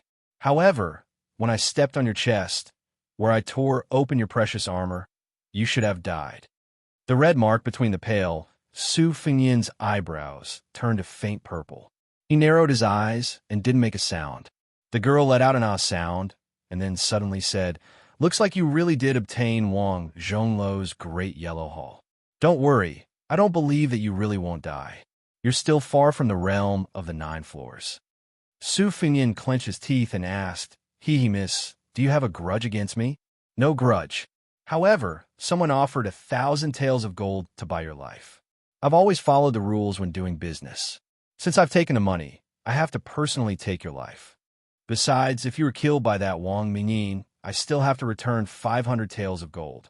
Since she could appear behind a peerless expert like Wang Mingyin without anyone noticing, she naturally could slap His Royal Highness's temple as she spoke.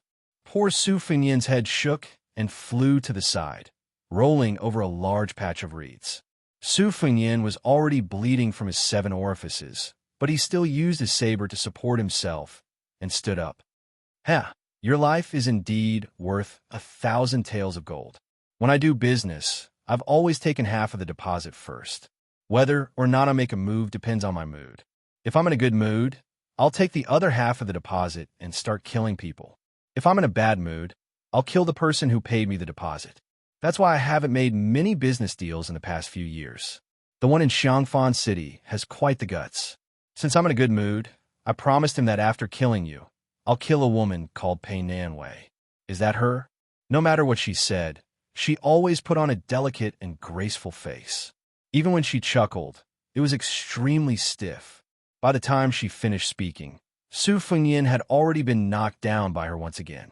She did not use any moves and was never sloppy. She always used one move to get the desired effect. Princess Jing, and looked distressed.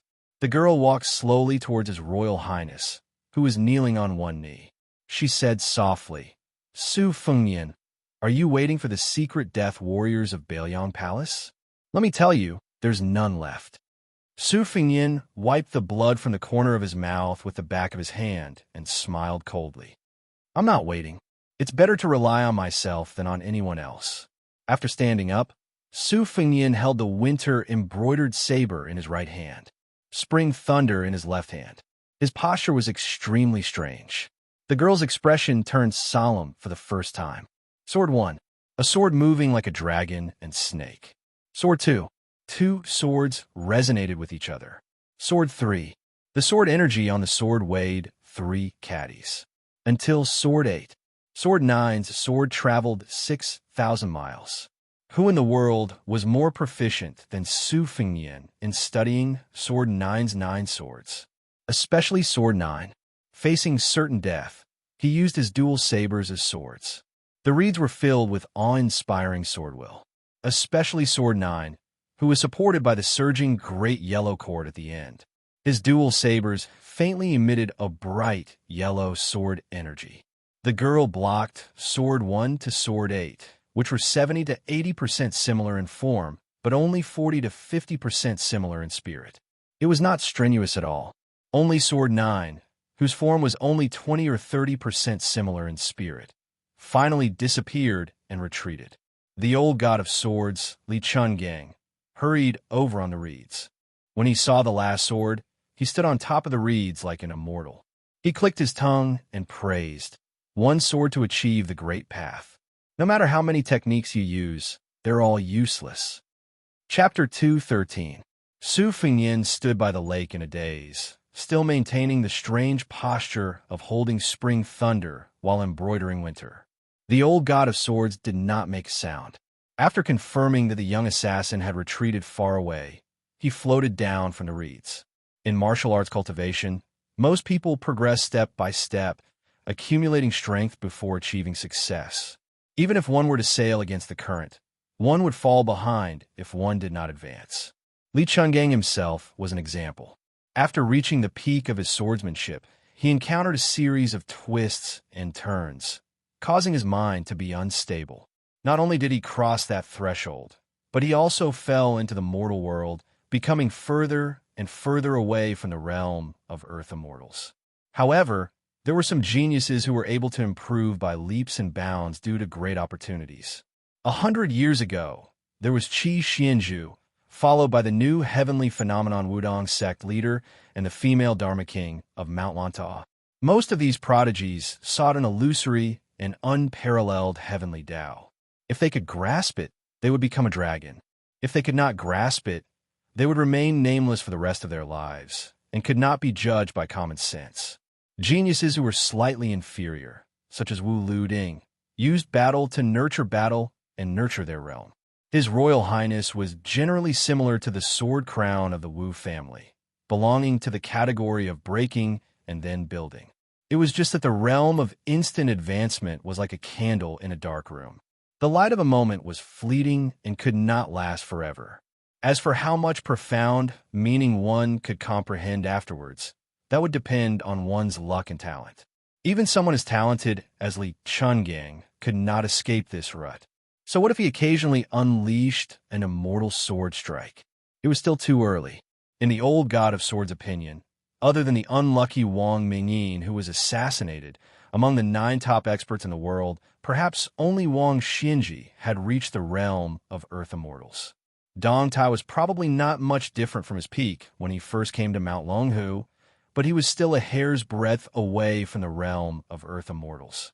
It seemed like a hair's breadth, but it could be 1,000 li. The path of martial arts truly had no end. Su Fengyin exhaled slowly. After a bloody battle where his life was hanging by a thread, he did not feel the slightest bit tired. The Grand Yellow Court was indeed wonderful beyond words. He turned around to help Wei Shuyang up. Old Taoist Mi's face was filled with guilt. Xu Xiao and Yang Qingfeng each had their own duties. Xu Xiao followed closely behind, while Yang Qingfeng stayed behind to deal with Lu Qiantang's funeral. The old divine swordsman stepped on the reeds and took the lead to leave, free and unfettered. Pei Nanwei was once again dazzled by the twists and turns of the day. Today's twists and turns had almost overturned the 30 years of peaceful life of this Princess Jing'an. The old man wearing the sheepskin coat had an unparalleled swordsmanship. The 100-zhong long green snake was incomparably magnificent. The Phoenix Battalion's light cavalry did not retreat in the face of the peasant man. The 2 generals even more so. The green-clothed maidservant's red spear had reached perfection, risking her life to save her master. The seemingly invincible farmer was killed by a strange girl who used her hand as a knife. On the official road and among the reeds, the absurd Baoyang, His Royal Highness, brazenly attacked twice. How could he be the good-for-nothing foppish son that the rumors said he was? Clearly, he was very familiar with killing and repelling the enemy. Pei Nanwei walked behind Su Fengyin and softly said, "I finally know why Zhao Heng did everything he could to kill you." Seeing that Wei Shuyang was really unable to walk, Su Fengyin, who had gently carried the old Taoist on his back, coldly said, "Princess Pei, this prince is thinking about how to deal with you, so I advise you to speak less. Since Zhao Heng doesn't care about your life or death, I don't mind having another head on the ground. In any case, enough people have died today."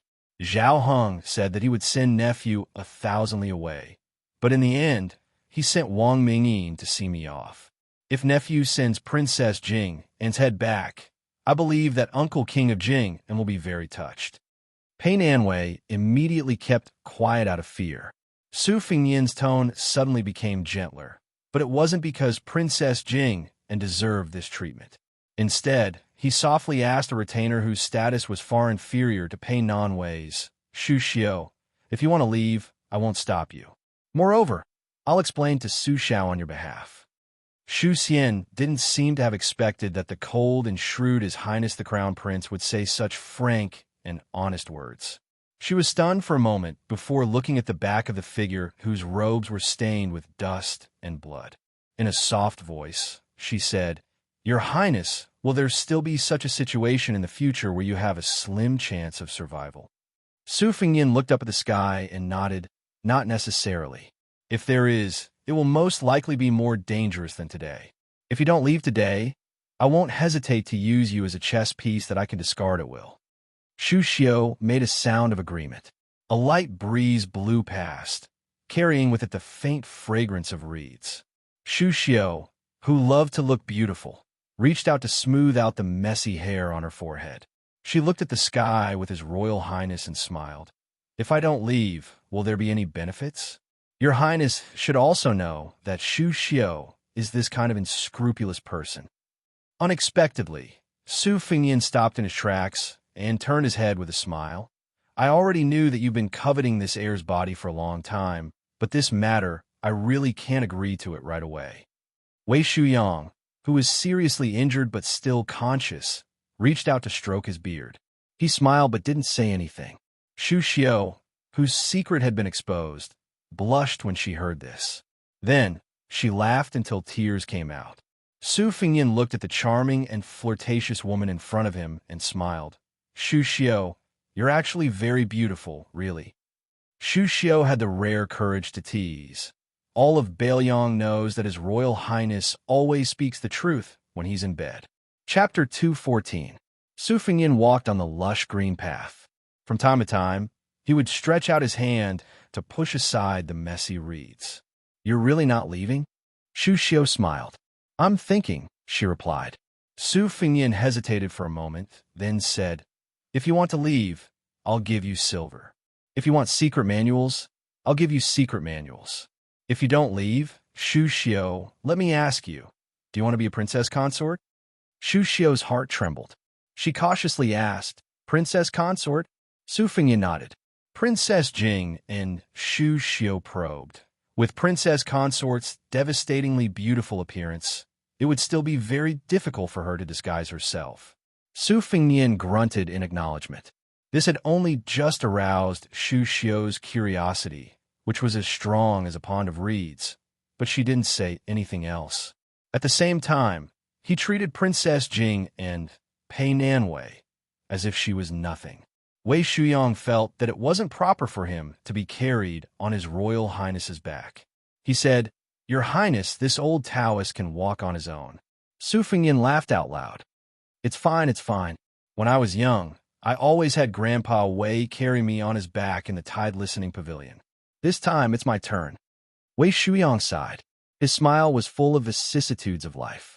Pei Nanwei and Shu Xiu each had their own thoughts as they quietly walked behind the old and the young. The wind rose and fell, and the reeds swayed. Finally, they reached the end of the path. The official road was full of silent killing intent. Su Fingyan first placed Wei Shuyong in a carriage. In front of him lay Blue Bird, whose life was uncertain, but seeing his calm demeanor, Su Fingyan let out a sigh of relief. He ordered Shu Xiu to lead some people to carefully collect the talismans and red armor. Finally, he walked over to Wang Mingyin's corpse and squatted down. He had only heard Su Xiao mention briefly about the attack and defense of Xiangfan. Although Wang Mingyin was the younger brother of Wang Yangming, the Confucian general of Xiangfan, he had a deep understanding of the Spring and Autumn Kingdom War. Back then, he had tried his best to persuade Wang Yangming to abandon the city and live in seclusion with him. However, that soldier of Shangyin was determined to sacrifice himself for justice, so Wang Mingyin could only watch from the sidelines until the end. Therefore, he did not have any deep hatred for Su Xiao. He only left behind an oath that he would not allow the Su family to enter Xiangfan. Today, he had come as promised. However, he did not expect that he would not be able to take the head of the crown prince of Beiliang. Instead, he was assassinated by an assassin who was supposed to be his ally. The 11th position in the world had become vacant. Su Fingyan picked up the golden soft sword and examined it carefully. Halberd Ningame stood quietly behind him. Su Fingyan placed the soft sword on Wang Mingyin's body and asked, "General Ning, how is your right arm?" Ningame knelt on one knee. He lowered his head and said in a deep voice, "It's fine. It's just that your subordinate is incompetent and almost delayed Your Highness's important matter. Please punish me, Your Highness." Su Fingyan stood up and looked at the dust kicked up by the horse's hooves. He shook his head and said with a smile, "Punishment or not, let's talk about it later. Get someone to bury Wang Mingyin at the reed marshes." He was the 11th expert in the world. If you are worried that the Phoenix Battalion will have a knot in their hearts, you can ask Shu Xiu and Yang Qingfeng to do it later. Ningame shook his head and said, "The Phoenix Battalion will obey Your Highness's orders." Su Fingyan whistled. His mount galloped over and jumped on. Way past by Li Chungang and Jiang Ni's carriage, he took the instant spear. Soon after, he held the spear and urged his horse to the front of dozens of light cavalry. He coldly said, "Draw your swords." The dozens of light cavalry instantly drew their swords. Together with His Royal Highness, they faced the thunderous hooves on the official road. Listening to the sound, there were no less than 500 Qingzhou heavy cavalry.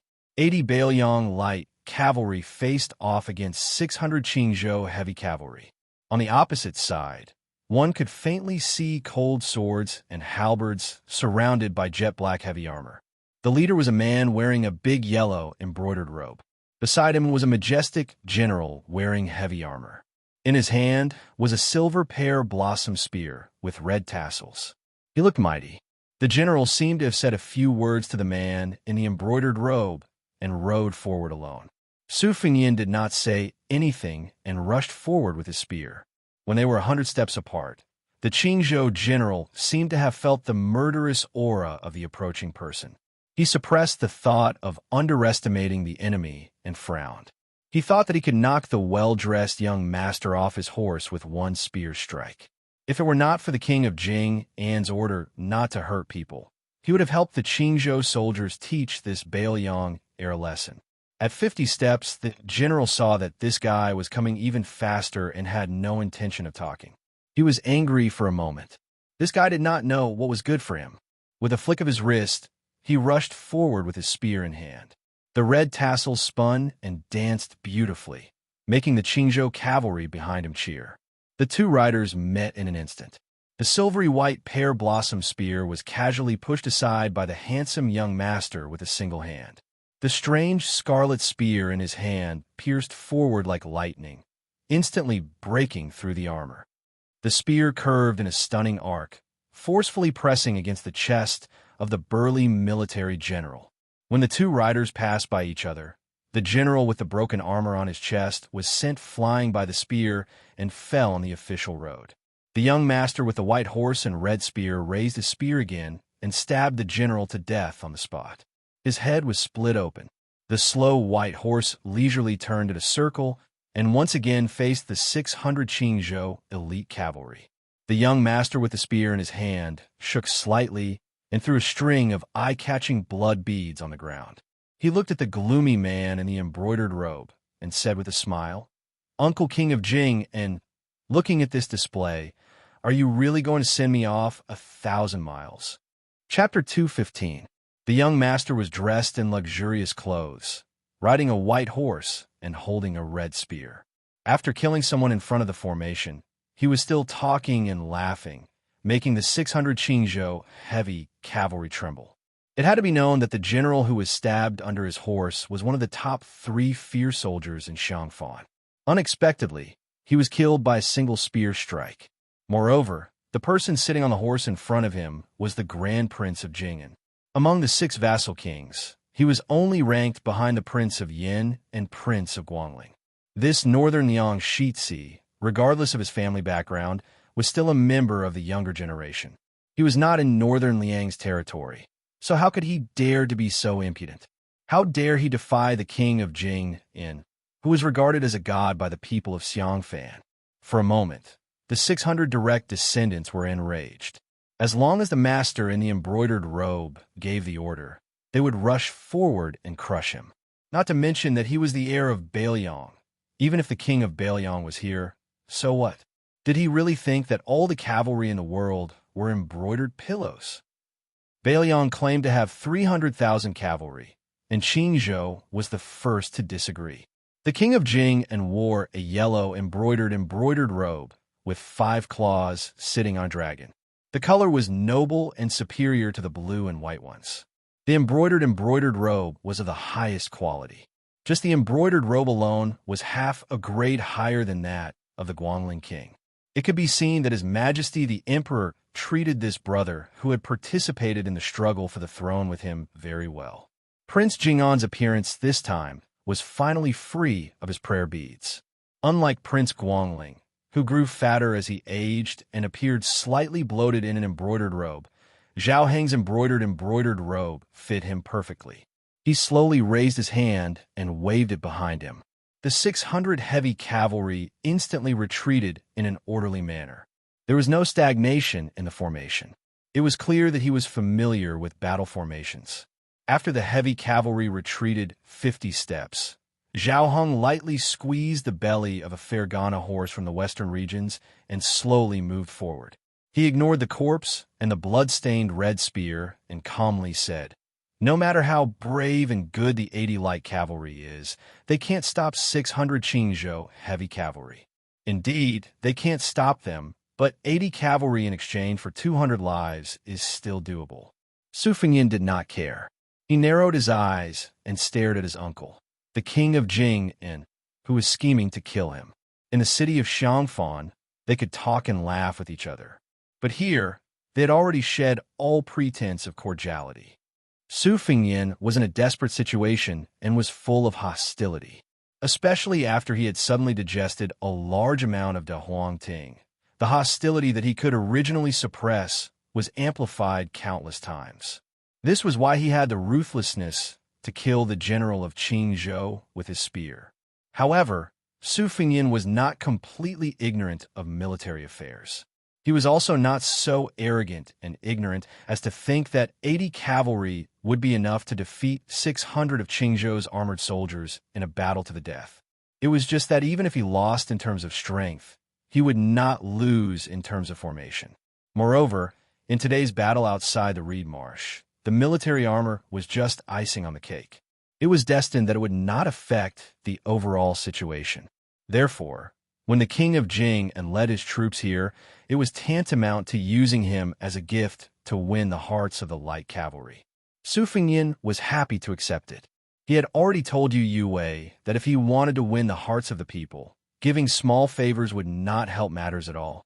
Therefore, even when he was rescued by Wu Luding on the river, Su Fengyin did not really think that he had successfully captured the loyalty of the 100 cavalrymen, including Ming Mei. Beiliang was known to have 300,000 cavalrymen. Naturally, it was not because all of them were mounted soldiers. True cavalrymen only made up 1/3 of the cavalrymen, and elite cavalrymen only made up 1/3 of the cavalrymen. The 800 cavalrymen of the Phoenix Battalion were undoubtedly the best. The more outstanding a soldier's strength was, the harder it was for a mediocre general to tame them. Su Zhao's treacherous decision to send 100 cavalrymen to accompany his son was not only to show off and protect him, but also to test him. If he could not even control these 100 cavalrymen, how could he face the 300,000 new and old soldiers in the future? It was not only Su Zhao. As long as it was a large family with many branches and leaves, they would constantly examine and weigh their successors, not to mention the nobles who were born in the palace. Even if one day they finally became the crown prince, they would not be able to do it once and for all. Zhao Heng chuckled and did not comment. There was no longer any pretense of friendliness on his face. This vassal king's aura was finally revealed. The royal family was originally more responsible for the fate of the world. The wise men of the world said that one could become a dragon in the face of storm. This was not nonsense. The Confucian school focused on cultivating qi, and the Taoist immortals had the ability to seek the dragon's qi. However, those who had the innate qi of the dragon's qi might not be able to ride the storm. Most of them were imprisoned by various kinds of opportunities, causing them to be muddle-headed and gloomy. Success was in the hands of the heavens. Planning was in the hands of man. This was the wonderful meaning of the way of heaven and the way of man. As for the saying that man could conquer the heavens, it was often misunderstood by people. In fact, the original meaning was that man could conquer genius. In front of the battle, Zhao Heng asked calmly, "Wang Mingyin is dead?" Su Fengyin nodded and said with a smile, "The 11th in the world lives up to his name. Fortunately, I have the two-sleeved green snake Li Chungang by my side." He secretly reminded this vassal king that although the 80 Beiliang light cavalry could not stop them, there was still the old god of swords who could not be judged by common sense. Zhao Heng did not seem to be surprised by this. Wang Mingyin was originally a man of sacrifice. Even if he succeeded in escaping, Zhao Heng would not allow him to escape. From the moment Wang Mingyin agreed to come to Xiangfan, his fate was sealed.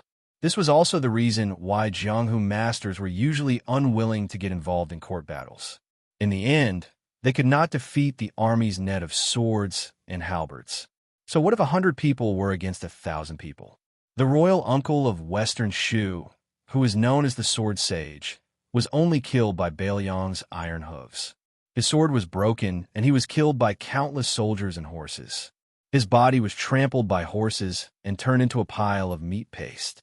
Even the way he died was so unbearable. Rather than being treated as a lackey who fought for riches and honor, it was better to be a fish in Jianghu and be free. Su Fengyin smiled. It is not strange that Wang Mingyin came to Xiangfan, but it is a little girl riding a big cat. This is a pleasant surprise for me. To meet an old friend in a foreign land, I have to thank Uncle Wang for his 1,000 taels of gold. If it was not for Uncle Wang's extravagant spending, how could I see her true face? Ha! He could not help but imitate the young female assassin and laugh. Zhao Heng heard this and finally sighed quietly. However, there was no haze on his face. Instead, it was as if he was suddenly enlightened. If he, Zhao Heng, was a person who could not afford to lose, how could he live to this day?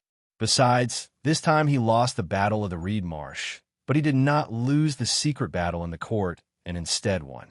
Was this the only person in the world who was allowed to hide? Zhao Heng smiled and said, Feng Yin, do you bear a grudge against Uncle Wang from now on? Su Fengyin did not think that Zhao Heng would ask such a direct question. For a moment, he was silent. The person on the back of the horse in front of him was an outstanding talent of Su Zhao's generation. He had lost to the current emperor in the struggle for the world. Although he had lost to Su Xiao in the spring and autumn war, in terms of scheming, Su Fengyin was not conceited enough to stand shoulder to shoulder with him. If it was not so, Su Fengyin would not have drenched his clothes and back that day at the Skinny Goat Lakeside Inn. Today, Zhao Heng had come up with one vicious scheme after another. Especially his boldness to abandon his beloved wife, Wang Fei, was simply terrifying. Su Fengyin did not speak, and Zhao Heng did not care. His attitude was calm and indifferent. Su Fengyin was half joking. He laughed softly and said, If Uncle Wang does not give me a parting gift, I will not bear a grudge against my elders. I will treat it as a lesson that cannot be bought with money. In the future, I will not dare to underestimate the heroes outside of Beiyang. Zhao Heng, who was holding the reins, unconsciously rubbed his thumb and index finger. He said calmly, Unfortunately, this king does have two small gifts. Su Fengyin's heart jumped. His long and narrow red phoenix eyes exploded with hostility. He laughed coldly and said, Since Uncle Wang wants to give them, I have no reason not to accept. What a big tone. Zhao Heng could not help but sigh. For some reason, he thought of his eldest son, Zhao Sun. In terms of military strategy, intelligence, and meticulousness, the two princes of the same age did not have a clear advantage. However, in terms of courage and insight, Zhao Sun was far inferior. However, this could not be blamed on Shang-Er. Shang-Er had grown up in Jing and Palace and was trapped by the complicated rules of the vassal state. He did not have many opportunities to gain real experience. On the other hand, Shang-Er had lived in Xiangfan for more than 20 years. Many principles could not be taught by words. Thus, Shang-Er had only inherited the feminine side of his father. The masculinity and fierceness that came from killing on the battlefield was lacking. This kind of ambitious and ruthless character was not something that could be raised by killing a few servants. This Su Fengyin did not look like lame Su at all. However, his methods and temperament were 80 to 90% similar. If he were someone else's child, who would dare to openly kill someone in front of battle, Zhao Heng clearly sensed Su Fengyin's strong murderous intent. He laughed it off and bent down to untie a long and beautiful package from the horse's back. It was slightly cold to the touch, and the chill pierced through his skin. Zhao Heng smiled and said, In this sword box, there's half an ancient sword and a knife manual. This king asked for them from Martial Emperor's city. Feng Yin, you practice the knife, so the knife manual will be useful. As for the ancient sword, there is no harm in telling you directly. I originally intended to give it to Old Sword God Li after seeing you off. Su Fengyin was shocked and asked, Half a wooden horse cow? King of Jing'an looked up to the sky and laughed. That's right. Zhao Heng then looked straight at Su Fengyin. For the first time, he did not conceal his murderous intent. He said coldly, Do you believe that this king is the only person in the world who can ask that earth immortal to leave Martial Emperor's city? Su Fengyin raised the tip of his spear that was originally pointing downward slightly. He smiled and said, I believe. Zhao Heng's murderous intent disappeared in a flash. His expression returned to calmness and serenity, and there was even a trace of a hero's loneliness. He threw the sword box to Su Fengyin, turned his horse around, and said in a flat tone, The knife manual is the only secret manual that exists in the world. It is nameless, but that person has destroyed countless top swordsmen in his life. You can imagine the importance of this knife manual. Su Fingyin, in the future, if Zhao Sun has the opportunity to leave Qingzhou, whether it's to go to Beiliang or to return to that city, I hope that you will not forget to give me a small gift today. Whether it is me or Su Xiao, we are both old people. In the future, it will definitely be you who will come to the stage to stir up the clouds and rain with one turn of the hand. The grudges between your father and I can be considered to have ended cleanly today. You must know that going against the flow of the situation is like drinking wine, but going with the flow is like pouring tea. Am I right? Su Fingyin reached out to take the sword box that contained half a wooden horse cow. He hugged it in his arms and did not say anything. King of Jing'an, who was wearing a large yellow embroidered robe, rode away, leaving behind a cloud of dust. Su Fingyin silently turned his horse around and returned with his spear and a box. The 80 riders' eyes were burning with passion. The horse formation immediately opened up a small path in the middle. Su Fingyin rode past and said softly, "Put away your knife." Chapter 216. From the beginning to the end, the king of Jing and Zhao Hong never mentioned the princess consort Pei Nanwei. It was true that nobles were emotionless and thinner than paper.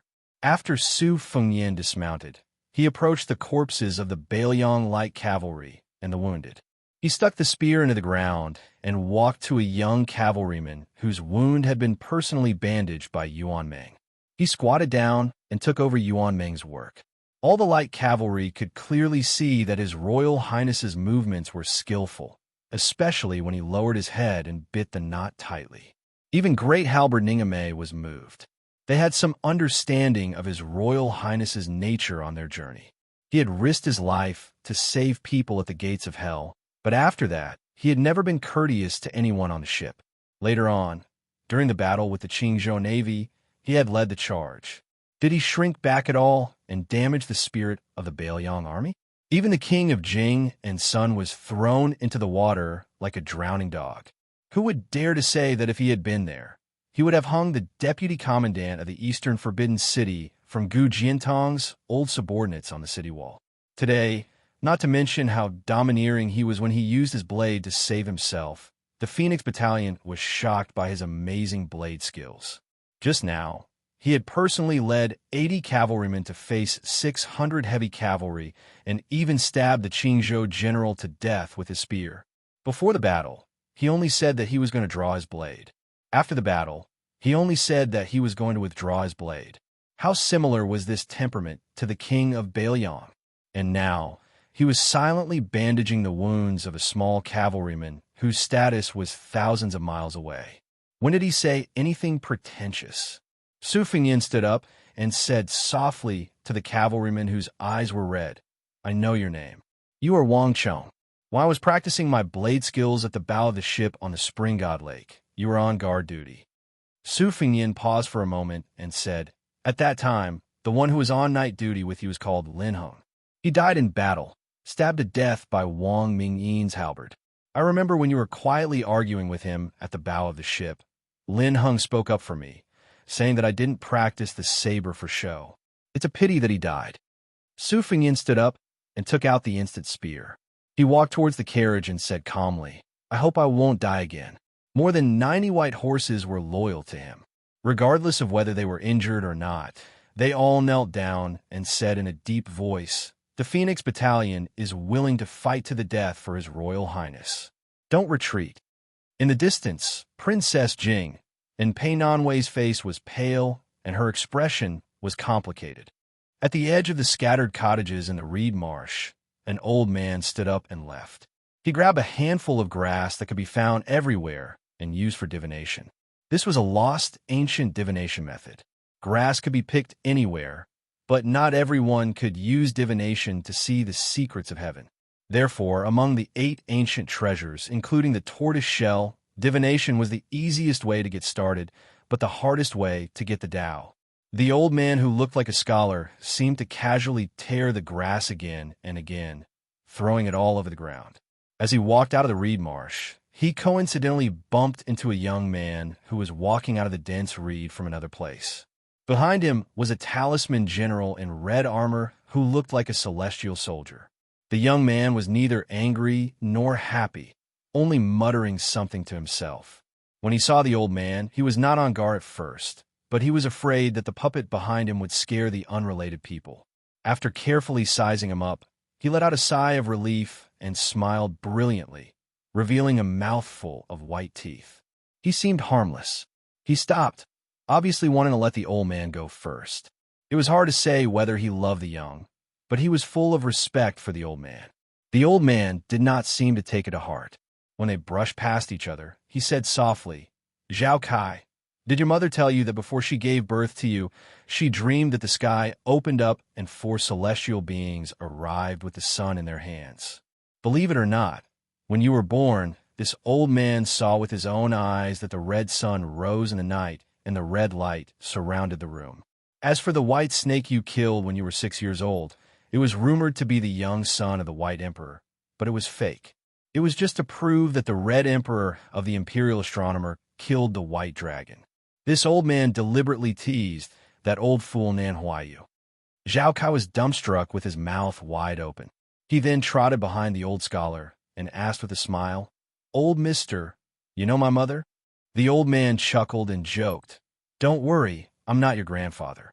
Zhao Kai did not know whether to laugh or cry. He waved his hand to hide the red armor that could defeat 4 golden armor. He was not the least bit afraid that the mysterious old man had ulterior motives. He said shamelessly, "It's good that you're my grandfather. Old mister, why don't you tell me about my mother's past?" The old man did not stop walking and shook his head. "It's full of sad and tragic events. What's there to say and what's there to hear? Stories are stories of the past. It's useless to talk about them."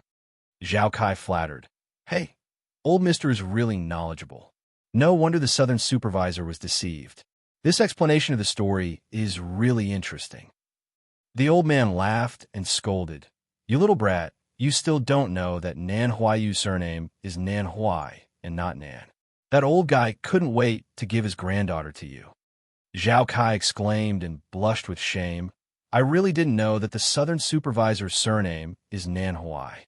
There's such a strange surname." The old man waved his hand and said bluntly, "Stay away from this old man. You little brat, your aura is too strong. Don't make this old man unable to play chess in the future. In the past 20 years, only a little girl with the surname Jiang can surpass you in terms of providence in the world." Zhao Kai still acted as if he did not have any ulterior motives. He shamelessly followed behind the old man, as if he had picked up a treasure on the road. Chapter 217. The old man looked back and said, "The Zhao family is lucky to have a kid like you. Just now, I was talking to a little girl in the reed marsh. You go to the Carp Guanyin Temple 10 miles away. She will go there alone later. If she sees the fire in the reed marsh, you must stop her. The second daughter has the second class of the 36 ranks of women, a young phoenix. You can keep her by your side as a little wife. You have lost 4 red armor talisman generals in a row. If you can get her help, it will be no different from 40 red armor talisman generals. She and a few others will be the top figures in Jianghu 10 years later. In the previous 100 years, there were only 2 or 3 Earth immortals. These 100 years have been strange.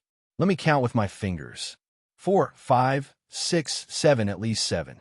Plus your old enemy, it might be 8. TSK, TSK.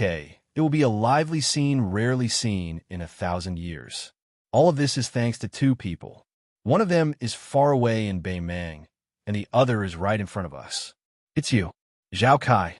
You didn't reincarnate in vain. How can the crown prince of Beiliang win?" This old man is very curious. The seemingly simple-minded young man smiled and asked, "Old mister, is the world going to be chaotic again? More chaotic than the spring and autumn war?" Was he talking nonsense, or did he hit the nail on the head? The old man glanced at him indifferently and said, "This old man says yes, and he says no. Can't you wait for it yourself?" Zhao Kai said with a bitter face, "I'm afraid I won't live to see that day." The old man sneered and said, "You're so tacky that it's interesting." Zhao Kai, who was jogging all the way, scratched his head and said, "It's not interesting, it's not interesting. I'm used to being poor when I was young, so I'm just timid. but I see that old Mr. walks like a dragon and a tiger. You're really a master." The old man was about to say something when Zhao Kai saw a shocking scene. The old man, who he had just praised for walking like a dragon and a tiger, was sent flying by a girl carrying a sunflower with a powerful whip kick. Fortunately, the old man patted the dust off his body and stood up unscathed. He probably didn't have the face to talk about anything in front of Zhao Kai, so he quickened his pace. An even more absurd scene appeared. A big cat jumped out of the reed marsh, followed behind the girl, and disappeared from sight with the old man. Zhao Kai, who stood still, sighed with emotion and said, "Old Mister can fall like an immortal. I'm impressed." Zhao Kai thought for a moment and really went to look for the Carp Guanyin Temple. On the other side, the old immortal in Zhao Kai's heart said earnestly, "Daughter, in the future, give this old man some face in front of outsiders. This old man has taught you the most life-saving martial arts that he has learned in his life. I don't ask you to take care of this old man in the future, but at least give me a smile when you see him, right?" The girl with a sunflower on her shoulder and a burly cat behind her hesitated for a moment before she forced a stiff smile with a serious expression. The old man said helplessly, "Forget it, forget it." What followed was the old man talking to himself, asking but not answering. "I told you that Bailiang's son is not easy to kill, but you didn't believe me. Now you failed, right? It'll be hard for you to find another chance. As for King of Jing'an, don't look for trouble with him. Zhao Heng still has some ability and luck. Old monster Wang has no children in his life. In the past, he made an agreement with the late emperor that he only recognized Zhao Heng as his half-adopted son. If it's not unexpected, the Jianghu will be like the scholars of the past 100 years. Talents will compete for supremacy. It'll be difficult for this old man and old monster Wang to stand out and look down on everything. Today, Wang Mingyin was killed by you, but you still have a chance. However, this old man will tell you first. Don't be in a hurry to kill those who have the potential to step into the realm of Earth Immortals. Firstly, I'm afraid you won't be able to kill them. Secondly, I'm afraid you'll kill them and make the Jianghu boring. Don't laugh at this old man. Don't pretend to laugh. This old man is terrified. Daughter, think about it. When they become immortals in the eyes of the world, you can kill them. Isn't that the best? Just now, this kid surnamed Zhao can't be killed. Otherwise, it'll be a waste of this old man's effort to catch the white snake and put it in front of him. As for the birth chart of the young phoenix, this old man is just bluffing. How can there be so many coincidences in the world? If the streets are full of them, they'll be too worthless. Alas, this old man can't do anything about you. Who asked you to look like this old man's daughter who died young? The old man sighed again and asked, "Oh, right. Do you still like to collect hairpins now?" The girl, who always gave people a naive feeling when she wasn't killing people, was carrying the sunflower.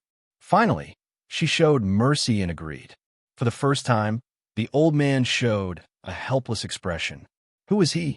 I killed 3 million people with my 3-inch tongue, together with Su Xiao the butcher and Han Diaosi the cat.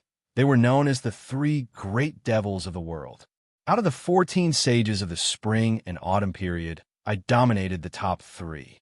The old man looked at the clear sky and squinted his eyes.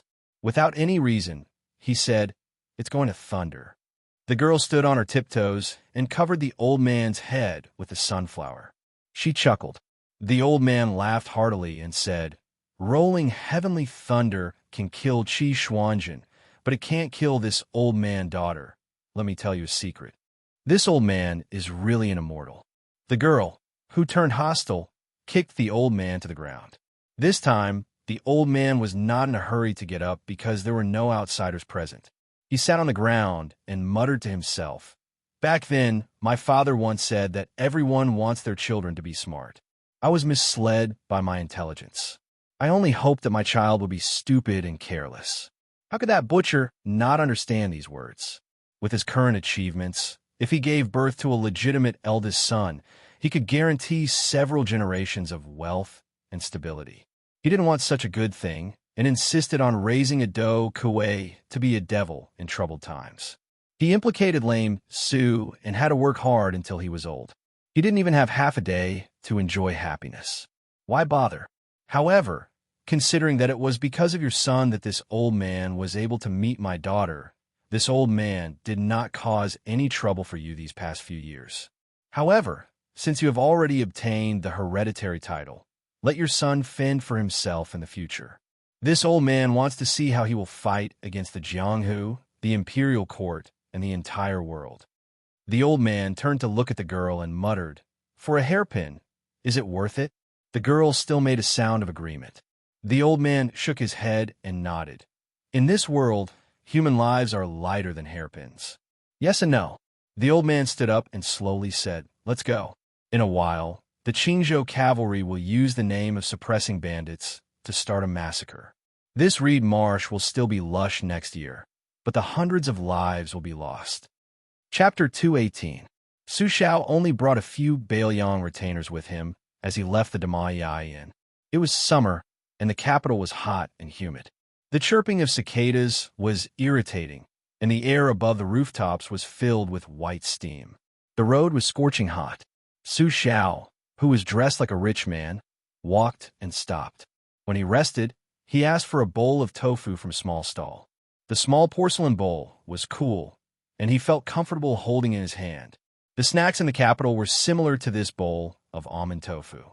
They were particular about the taste, and there was a clear distinction between the two. If it was cold, it had to be cold, and if it was hot, it must not be eaten warm. The slightly hunchbacked Su Xiao sat in front of the stall, together with the commoners who relied on a few copper coins for a bowl of iced almond tofu to relieve the summer heat. Su Xiao held a spoon and scraped a small piece of translucent tofu from the porcelain bowl. He put it in his mouth and tasted the authentic flavor. He smiled. This almond tofu did not look expensive. It did not taste better just because the rich poured more osmanthus sugar water into it. It also had to be able to taste a hint of bitterness. Only then would it be in line with the ancient saying, "Summer is bitter." Su Xiao asked for 2 bowls and finished them all. He stood up and paid 5 copper coins. 3 copper coins for a bowl and 2 bowls for 5 copper coins. Su Xiao continued walking. He walked for a full 2 hours until he could see the Directorate of Astronomy, which was under the jurisdiction of the imperial astronomer. In the past 20 years, the number of times he, the only king with a different surname in the dynasty, could be counted on one hand. However, he had never come to the imperial astronomer, where the emperor observed the astronomical phenomena and announced the calendar. The entrance was heavily guarded by imperial guards. Anyone who approached would be detained and interrogated, not to mention entering.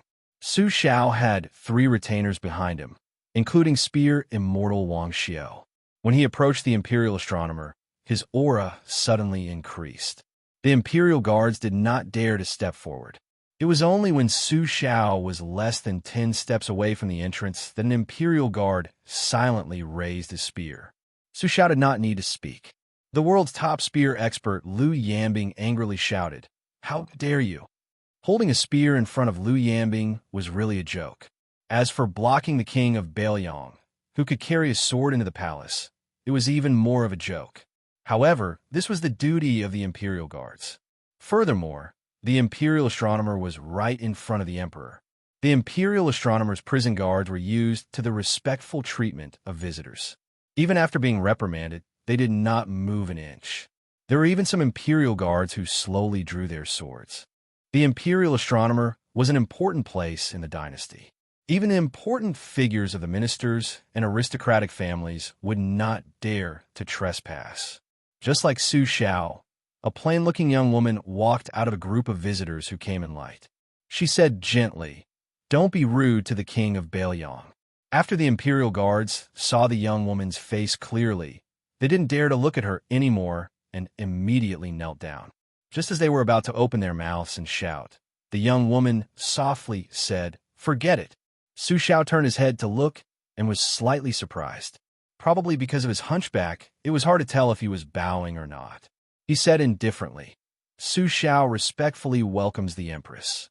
Not only that, Su Xiao no longer looked at the Empress of the Phoenix, who could be said to be the most noble woman in the dynasty. He only glanced sideways at a young woman who had some cute freckles on the tip of her nose. He smiled and said, Princess Sui Zhu, how did you suddenly become a young lady? I remember that the last time I saw you, you were still a little girl with braids. This princess seemed to be familiar with Su Xiao. She made a playful face and took a few steps forward. She held Su Xiao's hand and said softly, Uncle Su, do you still remember the last time you brought Xiaoya to eat almond tofu? I asked the imperial kitchen to make it after returning to the palace, but it didn't have the same taste. I wanted to leave the palace to look for it, but unfortunately, without Uncle Su leading the way, I couldn't find it. I cried miserably at that time. Su Xiao laughed loudly and deliberately exhaled. Smell, I just tasted 2 bowls. Are they both almond tofu flavor? Princess Sui Zhu pinched her nose and snorted. It doesn't smell good. Uncle Su is lying. Su Xiao's attitude toward the most famous woman in the dynasty could be said to be flat and abrupt, but it seemed that he was very intimate with the little princess in front of him, who was famous for being mischievous.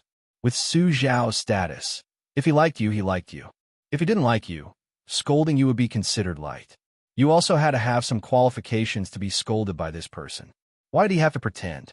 In his life, Su Xiao had scolded the old Grand Secretary, the teacher of the current Grand Secretary Zhang Jiulu, General Gu Jiantang, the Duke of Huainan, and even the King of Jing'an.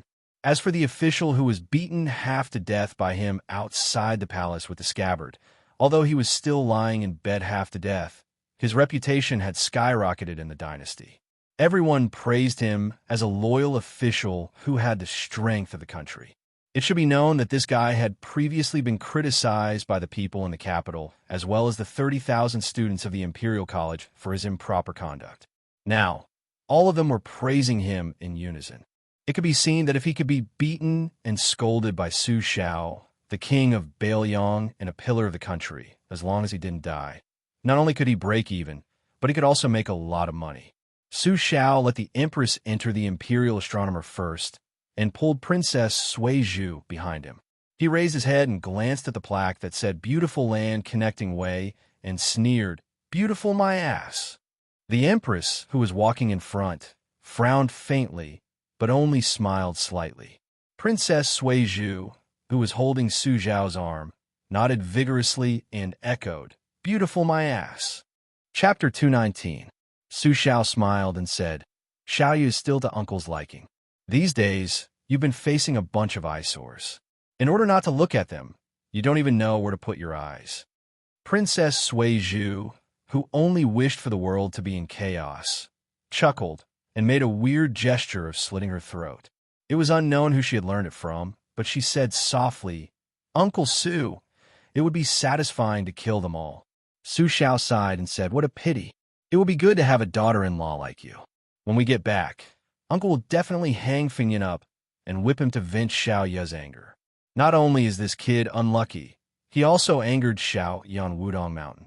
He deserves a beating. The princess said, Since Uncle has said so, whether it's true or not, Xiao Ye won't lower herself to that guy's level. Su Xiao said sincerely, Xiao Ye, don't lower yourself to Fingyan's level. Next time you go to Bailiang to play, don't skip the prince's mansion. You don't lack the strength to kick a few times. At the same time, let Fingyan take you to see the scene of thousands of carps rolling around. It's very beautiful. Xiao Ye, Fingyan has the phoenix in his name, and you have the wind in your name. This fate is not small. Princess Sui Zhu Zhao Fingya giggled. The Empress did not lead Su Xiao to the Tongtian platform where the officials of the Imperial Astronomer gathered. Instead, she went to the crop altar, which was paved with soil of the east green, south red, west white, north black, middle, and yellow. Nowadays, this kind of precious soil came from the Guangling prince's jurisdiction. The Guangling prince was criticized by the entire dynasty for being greedy and insatiable. The empress called softly, "Ya." At her age, Princess Sui Zhu dared to shout for His Majesty the Emperor to kneel on the ground and carry her on his back. It was said that the emperor could only beg his daughter for mercy with a bitter face. It was only when she came to her biological mother that she appeared obedient. She immediately let go of Su Dajua's arm and quietly left. She said that she was going to the Tongtian platform to learn from Nanhuai Jianzheng.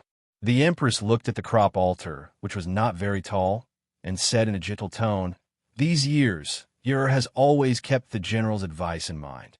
She likes to walk barefoot in the room and often eats coarse grains. Her body is indeed much better than when she was young."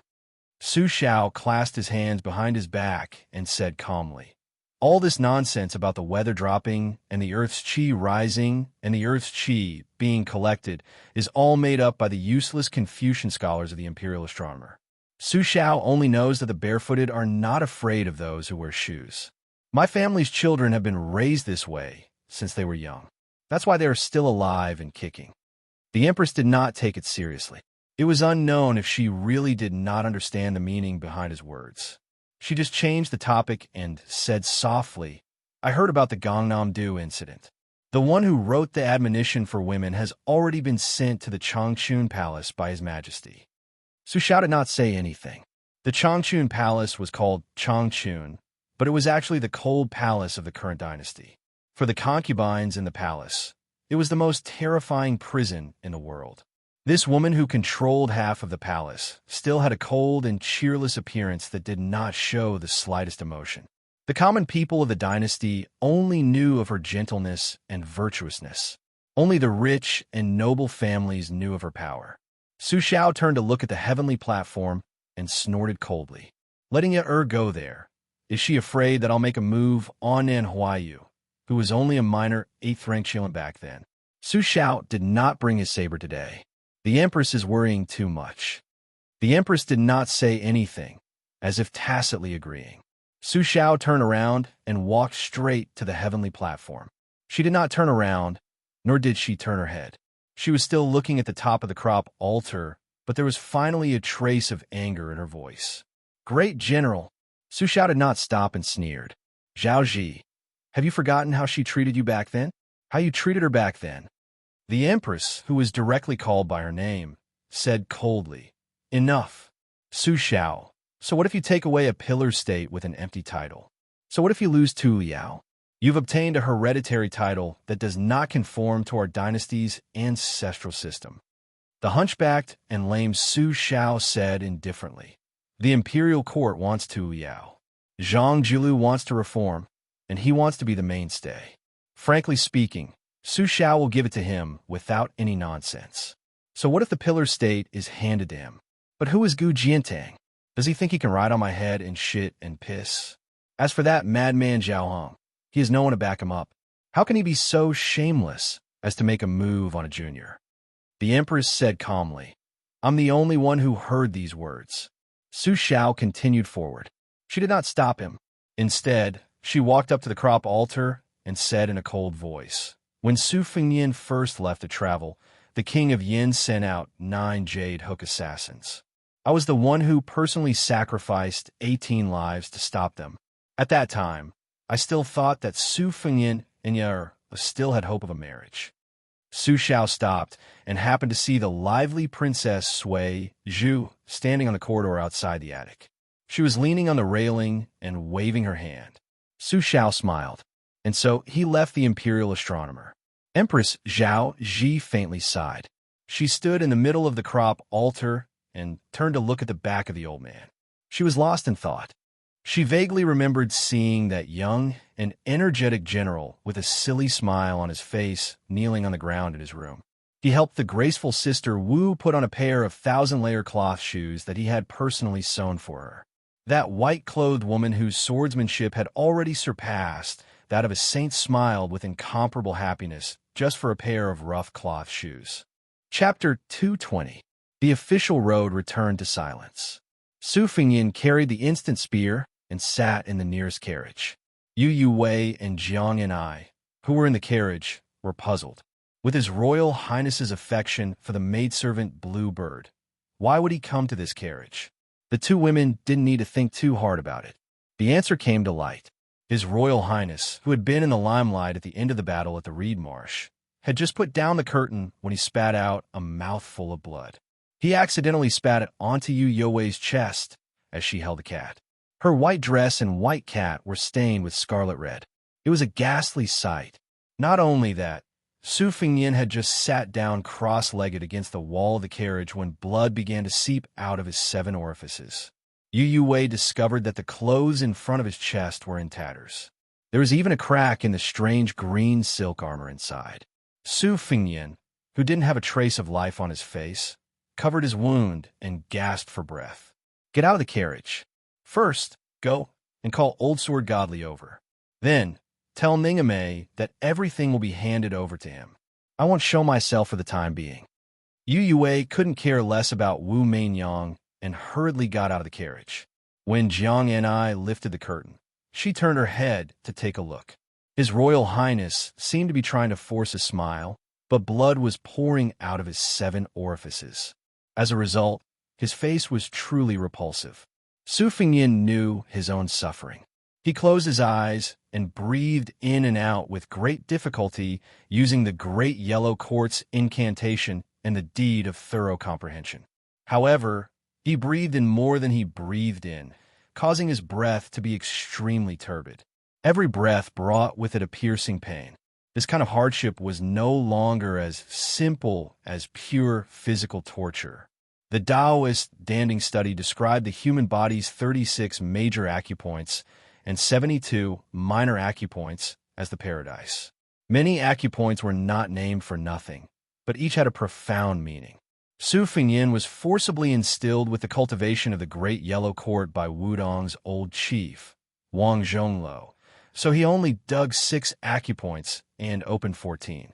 The rest of the majestic qi was like a hidden dragon hibernating in the remaining acupoints so that it wouldn't invade his meridians. Relying on the Taoist incantation, he slowly absorbed the qi, which was beneficial to him. Later on, when the Guanyin statue in Xiangfan City traveled in the night with thousands of ghosts, he saw the profound benefits at first glance and ascended to the 2nd layer. At that time, Li Chungang stopped the two from looking at each other.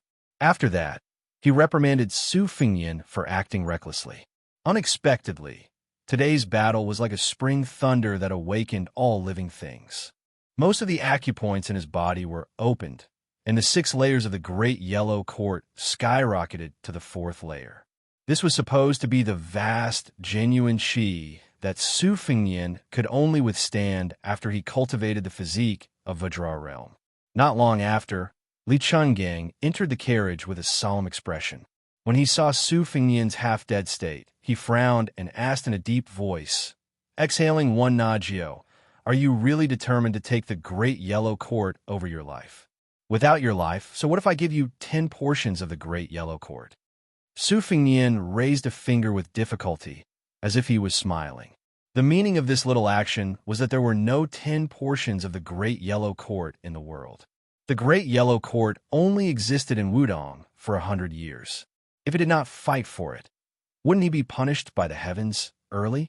The phrase, "Lulan Lulan will not return until it is broken," originally came from a popular frontier fortress poem. It was widely retold in the Orthodoxy to explain the determination of the Great Yellow Court Pass of the Great Yellow Court. Countless painstaking Taoist masters were blocked outside the Great Yellow Court Pass. There were at least 20 Taoist masters on Mount Longhu who cultivated this pass but could not come out, opening the acupoints to nurture the sea of qi and forming a world of its own. This was the Taoist master recorded in the Orthodoxy's classics, who controlled the world and yin and yang. If he could close the acupoints as he wished, he would be a free and unfettered immortal. Under this, so what if you were the Taoist master of Mount Longhu? You would still be half true and half secular. At this moment, Su Fingyin was desperately trying to prevent the genuine qi in his sea of qi from leaking out. Therefore, the old god of swords saw through his intention of spitting out less and taking in more. Why would such a great person like him, the heir to the throne of the king of Baoyang, learn martial arts in such a way? Even Li Chungang could not understand. Although he did not understand, he could not just watch this brat die from his meridians exploding. He reached out and flicked his finger at the space between Su Fingyin's eyebrows, entering the Tao with the sword. This finger was called the Heaven-Striking Bell. All the great Taos in the world led to the same destination. Li Chungang guided Su Fengyan's qi activity. Although he had to expend a lot of energy, he was not completely helpless. The Wu family's top-tier imperial sword technique was to use calm qi to climb Kunlun. Naturally, Li Chungang also had an indescribable supernatural power. For an entire hour, he sat opposite Su Fengyan and flicked his fingers no less than 3,000 times. Even someone as strong as Li Chungang was still drenched in sweat. Seeing the mark between Su Fengyan's eyebrows stabilizing, turning from black to red, and then from red to purple, the old god of swords let out a long sigh and gently left the carriage. He personally drove the carriage slowly. 2 hours later, Li Chungang turned around and lifted the curtain to take a look. The brat's clothes were completely soaked with blood. His body was still trembling violently, and the sound of exploding soybeans could be heard. At noon, the old man took another look. Su Fengyan was finally showing signs of survival. At dusk, Li Chungang stopped the carriage at a place with beautiful mountains and limpid waters. Today, they would probably have to spend the night in the wilderness. Other than Wei Shuyang, Xu Xiu, and Yang Qingfeng, the Phoenix Battalion had more than 60 white horse righteous followers led by Yuan Ming. The rest of the light cavalry were led by Ning Amei. They were dealing with the aftermath and bringing up the rear in order to deal with the Qingzhou heavy cavalry that might launch a pursuit. However, Chu Lushan would be able to arrive very soon. At that time, even the 600 heavy cavalry would not be able to do anything. Chu Lushan, who was known for his ruthlessness, was naturally ruthless. He was even more cautious. Otherwise, with his reputation, he would have died 1,000 times over. This fat ball that provoked the wrath of the heavens and the resentment of men would definitely not dare to leave Bailiang if it did not have the ability to protect his life and intimidate others. Chapter 221. Princess Jingyin, whose future was uncertain, sat in the carriage with Jiang Yan'ai and Yu Wei. The female servant, dressed in a green dress and covered in black blood, took up most of the space in the carriage. Princess Pei, who loved cleanliness, endured with great difficulty. When the carriage finally stopped for a rest, she immediately jumped off. There were more than 10 light cavalry patrolling nearby. She did not dare to go too far, for fear that her head would be chopped off by these fierce Bailiang soldiers. Dying at the hands of these people would be better than dying under the blades of the Bailiang crown prince. At least his dual blades were extremely beautiful, right? Princess Pei glanced at the enchanting woman whom His Royal Highness called Xu Xiu. Coincidentally, Xu Xiu also looked over. Xu Xiu smiled playfully, looking at Princess Pei as if she was looking at a lamb waiting to be slaughtered. Princess Pei, who heard the secret in the reeds, was frightened. She did not dare to look at Princess Pei again. She turned her head to look at the old immortal's carriage. What was he doing now? No one would have guessed that Su Fengyan was wandering around the gates of hell. If the underworld really had hunter-class Oxhead and Horseface, they would definitely hold a grudge against this half-dead crown prince. The only one who knew the truth was Li Chungang, who closed his eyes and rested. Just like Lu Qiantang, who was born lowly and watched the tide and practiced his sword, he had always disliked and did not understand Su Fengyan. Li Chungang had been invincible for the first 40 years of his life, so he did not really understand the thoughts of the descendants of nobles. To a large extent, he was disdainful. He always felt that these nobles, who relied on the protection of their ancestors, were not worth mentioning. They could not endure hardships and were afraid of death.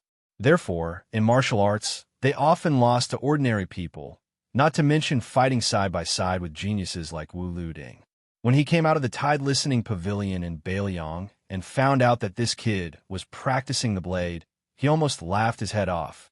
The old god of swords softly muttered to himself, "If this kid really went mad, would this old man be willing to give up 20 to 30% of his cultivation to draw out the turbulent yellow courtyard?"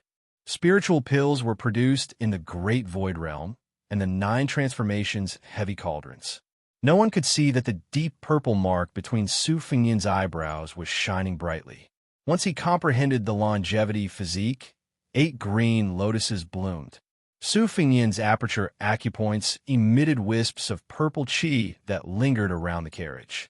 When the sun set, he finally opened his eyes and understood the essence of the grand yellow courtyard. He smiled and said, "The immortal bait of the past, I've tasted it today." When His Royal Highness bent down and walked out of the carriage, Princess Pei subconsciously took a few steps back. This person was like a bloody demon. It was truly terrifying. Not only Princess Pei, even Jiang and I, who revered ghosts and gods the most, immediately climbed back into the carriage. Li Chungang snorted coldly and said, "I stepped on dog shit again." Su Fingyan sniffed the smell on his body. It was pungent and unpleasant. Although his body was dirty, the impurities in his body had all been removed. He looked around and asked casually, "Is there a stream or a mountain spring nearby?" Yuan Meng, who did not remove his armor or saber, rode his horse over.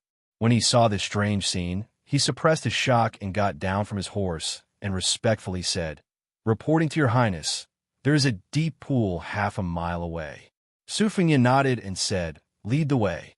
When they arrived at the dark green pool, dozens of white horses had already set up a formation in the distance.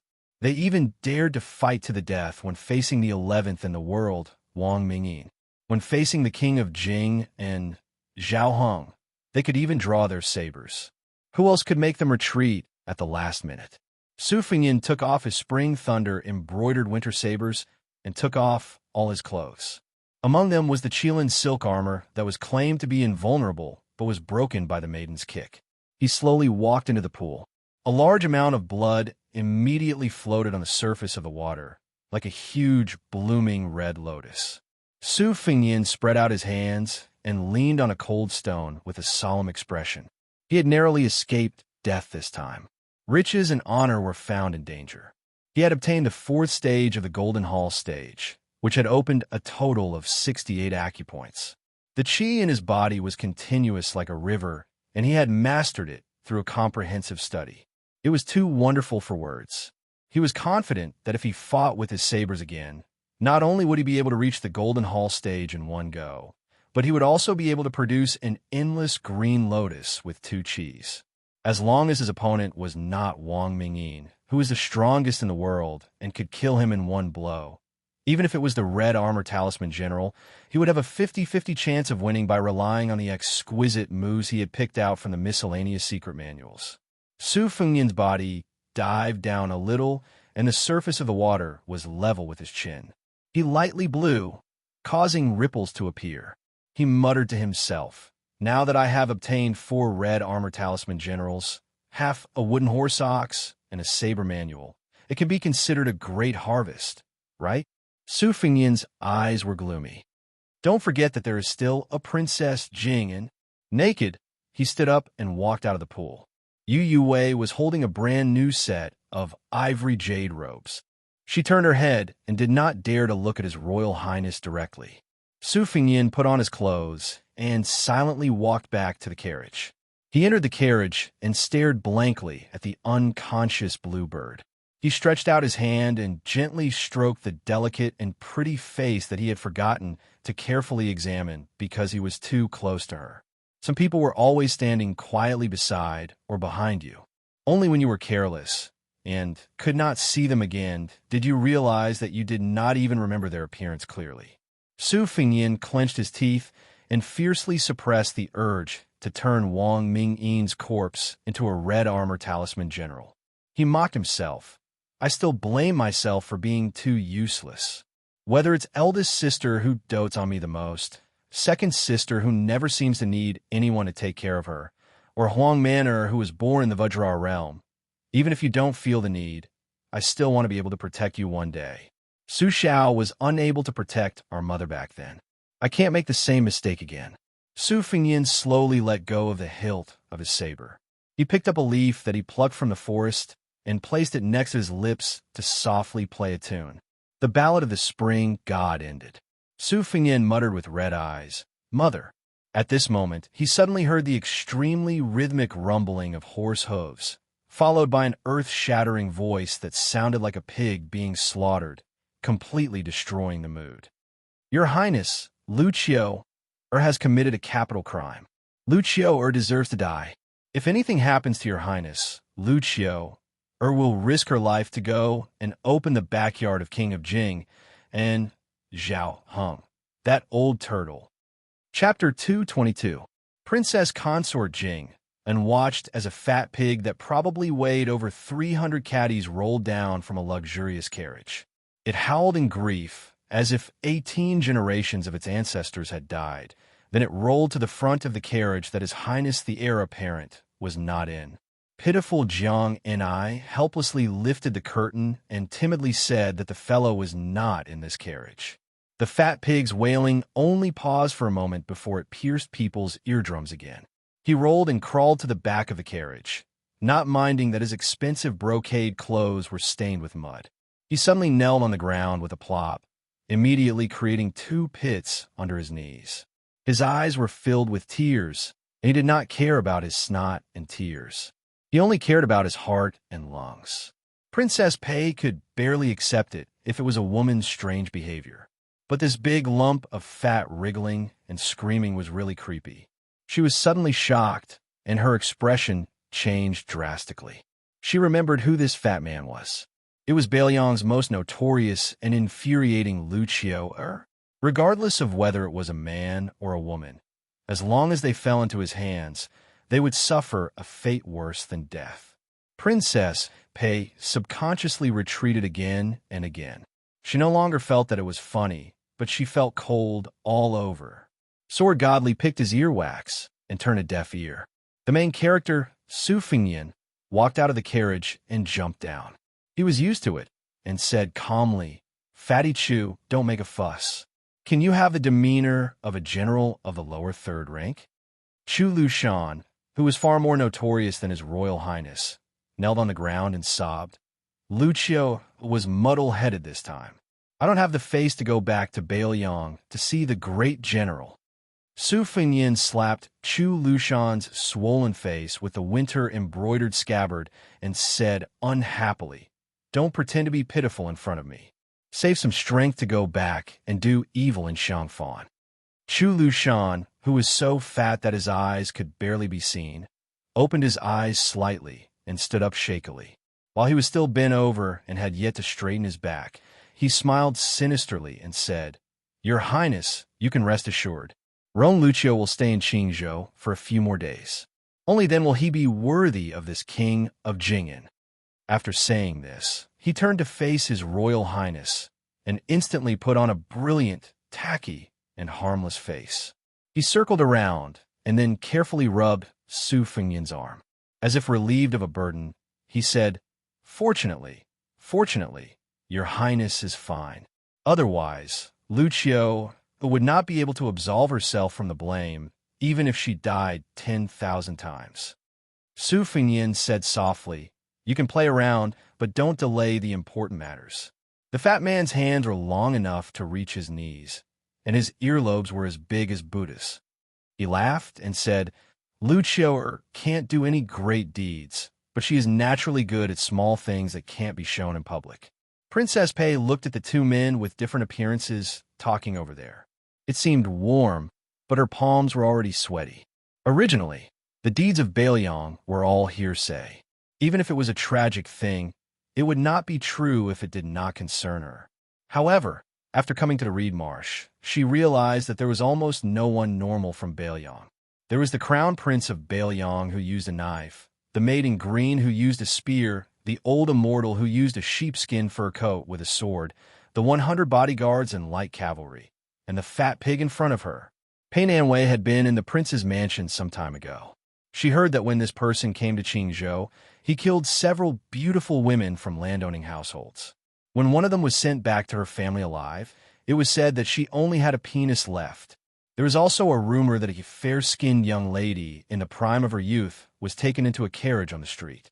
In less than half an hour, her body with messy clothes was thrown out of the carriage at the end of the road.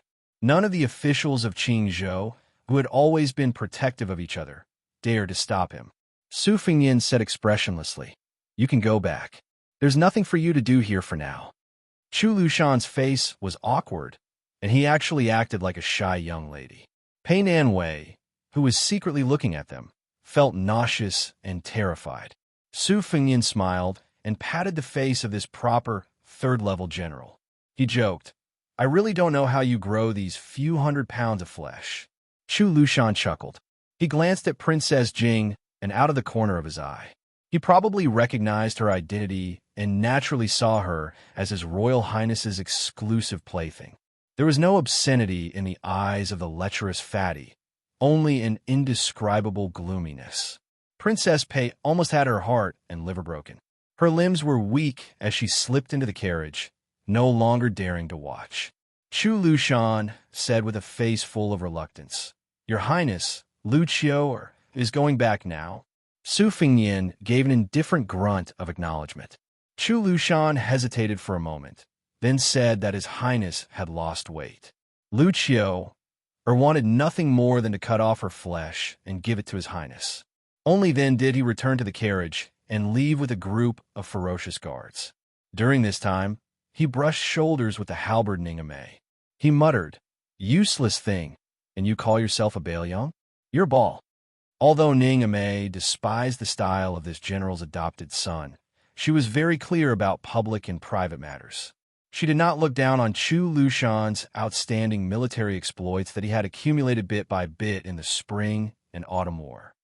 Hearing this cold and gloomy nagging, she could only smile bitterly and did not refute. Su Fengyin was too lazy to care about these trivial matters.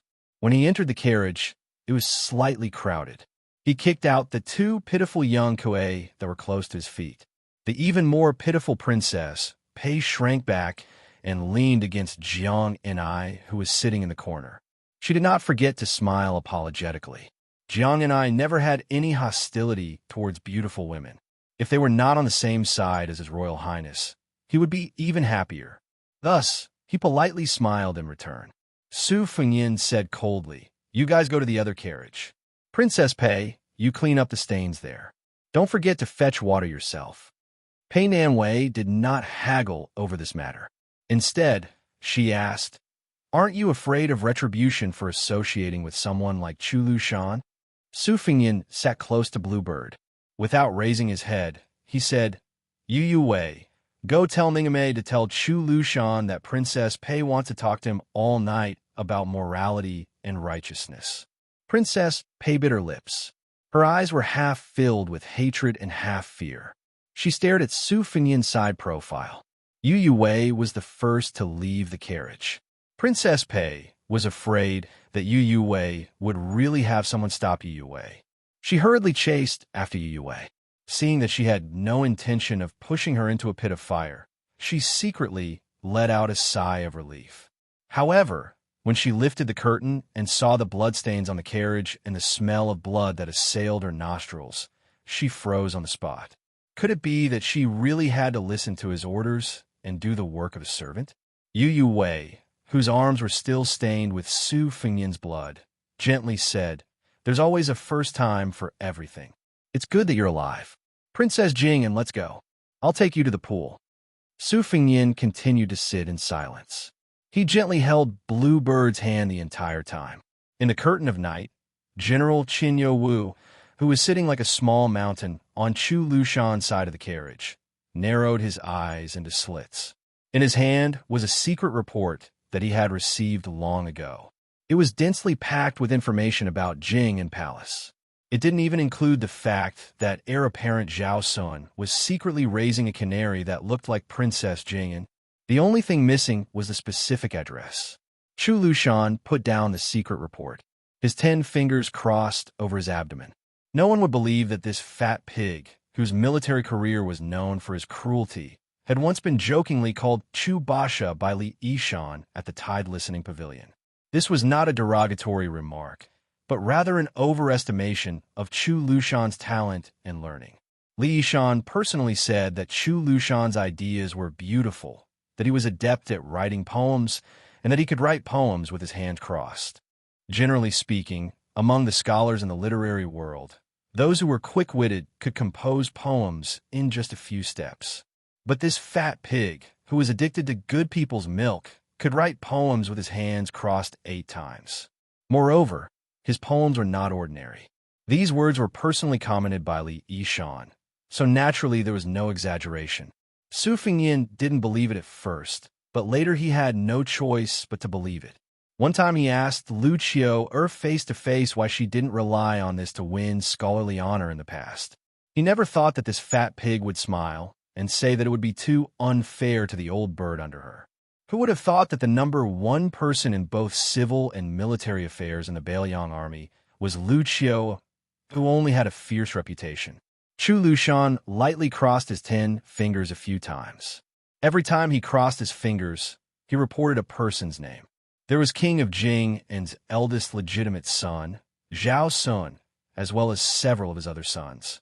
After the 8 crosses, not a single one was left out. Even a few of Qingzhou's feudal officials who were very close to the Jing palace were not let off. Lu Qiu opened her eyes and laughed like a Mithriya.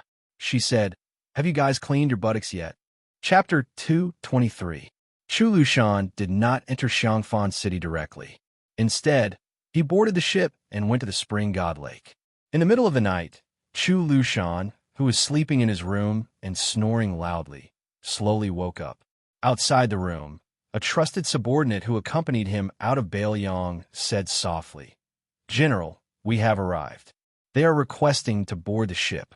For the first time, Chu Lushan did not put on airs. He said in a low voice, "Go back and tell them that I'm going to meet them." When Chu Lushan got up, the sturdy bed creaked.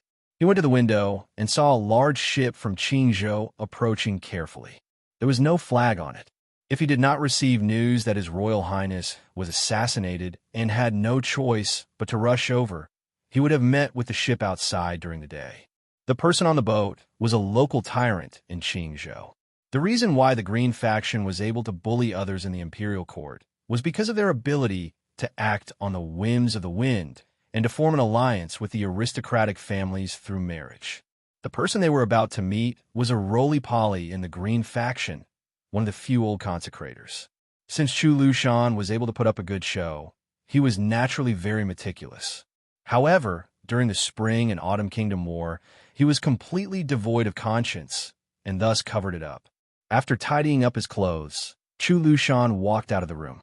Because his body size was too rare, the deck that connected the 2 ships was widened. There were 3 more boards than usual. Presumably, they were afraid that the board would not be able to bear the weight and cause the infamous general of Bailiang, Qin Wu, to fall into the water. Chu Lushan strode forward. Even though the deck was stacked with 2 layers, it was still bent by his terrifying weight. The elegant middle-aged Confucian scholar opposite him was sweating. When the adopted son of the king of Bailiang boarded the ship, he immediately bowed and said respectfully, "Lu Dongjiang welcomes General Chu." Lu Dongjiang's rank is the same as mine. It is not appropriate, Chu Lushan said with a smile. Although he was polite, he did not help Lu Dongjiang up. If this scene was seen by the officials of Qingzhou, it would cause a huge commotion. Lu Dongjiang was the governor of Taishi County in Qingzhou. His father was the previous governor of Qingzhou. Most importantly, the ancestor of the Lu family, who was still alive, was one of the 14 pillars of the dynasty. Together with the other 2 old consecrators, they were the leaders of the Green Party. Lu Dongjiang's family's knowledge was profound. He was especially good at writing big regular script, which was his strength, but it did not lose its charm. Hence, he was called Lu Dongjiang. In the palace examination in the early years, even the late emperor was full of praise after seeing Lu Dongjiang's writing. Lu Dongjiang's grandfather, Lu Feiqi, was an important official of 2 dynasties. He had moved through the 3 ministries of military and civil affairs. He had once formed a cabinet with the old Grand Secretary. His experience and popularity were first class in the Liang dynasty. Even though he retired a few years ago due to health reasons, he was still greatly favored by the emperor and retained the title of Pillar of the State. Last year, this Pillar of the State caught a cold. The current emperor personally sent an imperial envoy to Qingzhou to greet him. It could be said that in Qingzhou, whether it was Lu Dongjiang's talent or his family background, perhaps only the king of Jing and Zhao Heng was worthy of his careful treatment. There was not a single idle person on the ship. Other than Lu Dongjiang, There were only a few elite men of sacrifice who had served the Lu family for generations. Chu Lushan nodded lightly at this arrangement. Lu Dongjiang led the way in front and went straight to the third floor. After opening the door, he did not enter with Chu Lushan. Chu Lushan's body was too fat. When he stepped over the threshold, he stretched slightly and his wide sleeves were pulled. Lu Dongjiang hurriedly helped to untie the restraints. There was a soft laugh coming from the room. When Lu Dongjiang heard it, it was as if he'd been struck by lightning. He carefully raised his head and glanced at Chu Lushan. Seeing that this fatty was not acting strangely, he suppressed the urge to reprimand him. He was annoyed at this mischievous daughter of his. How could she be so troublesome? Normally, she relied on the old ancestors' pampering and mischievous style. Today, at such a critical time, when the rise and fall of the family was at stake, she still did not know how to restrain herself. Let's see how he would deal with her when she returned home. Chu Lushan entered the room with incense burners in the four corners. He sniffed and felt relaxed and happy. The fatty looked over and smiled. This was indeed a first-class large family in Qingzhou. The east and west burners were the east Yu plum green incense burner and the west Chu pink five-legged incense burner. The north and south burners were the west Shu brown glazed lotus stem aromatherapy burner and the Longquan Dotsai porcelain burner. Just these four little burners, which were originally tributes to the imperial palace, were worth a lot of silver. Chu Lushan glanced at the incense burners as if there was no one else around. Only then did he look at the old man sitting on a couch in front of him. His beard and eyebrows were snow white, and his two long eyebrows hung down. He wore a warm smile, which made him appear even more benevolent and kind, and his aura was otherworldly. This was probably the pinnacle of the nourishing beauty residence. Beside the old man was a young and graceful woman gently massaging his back.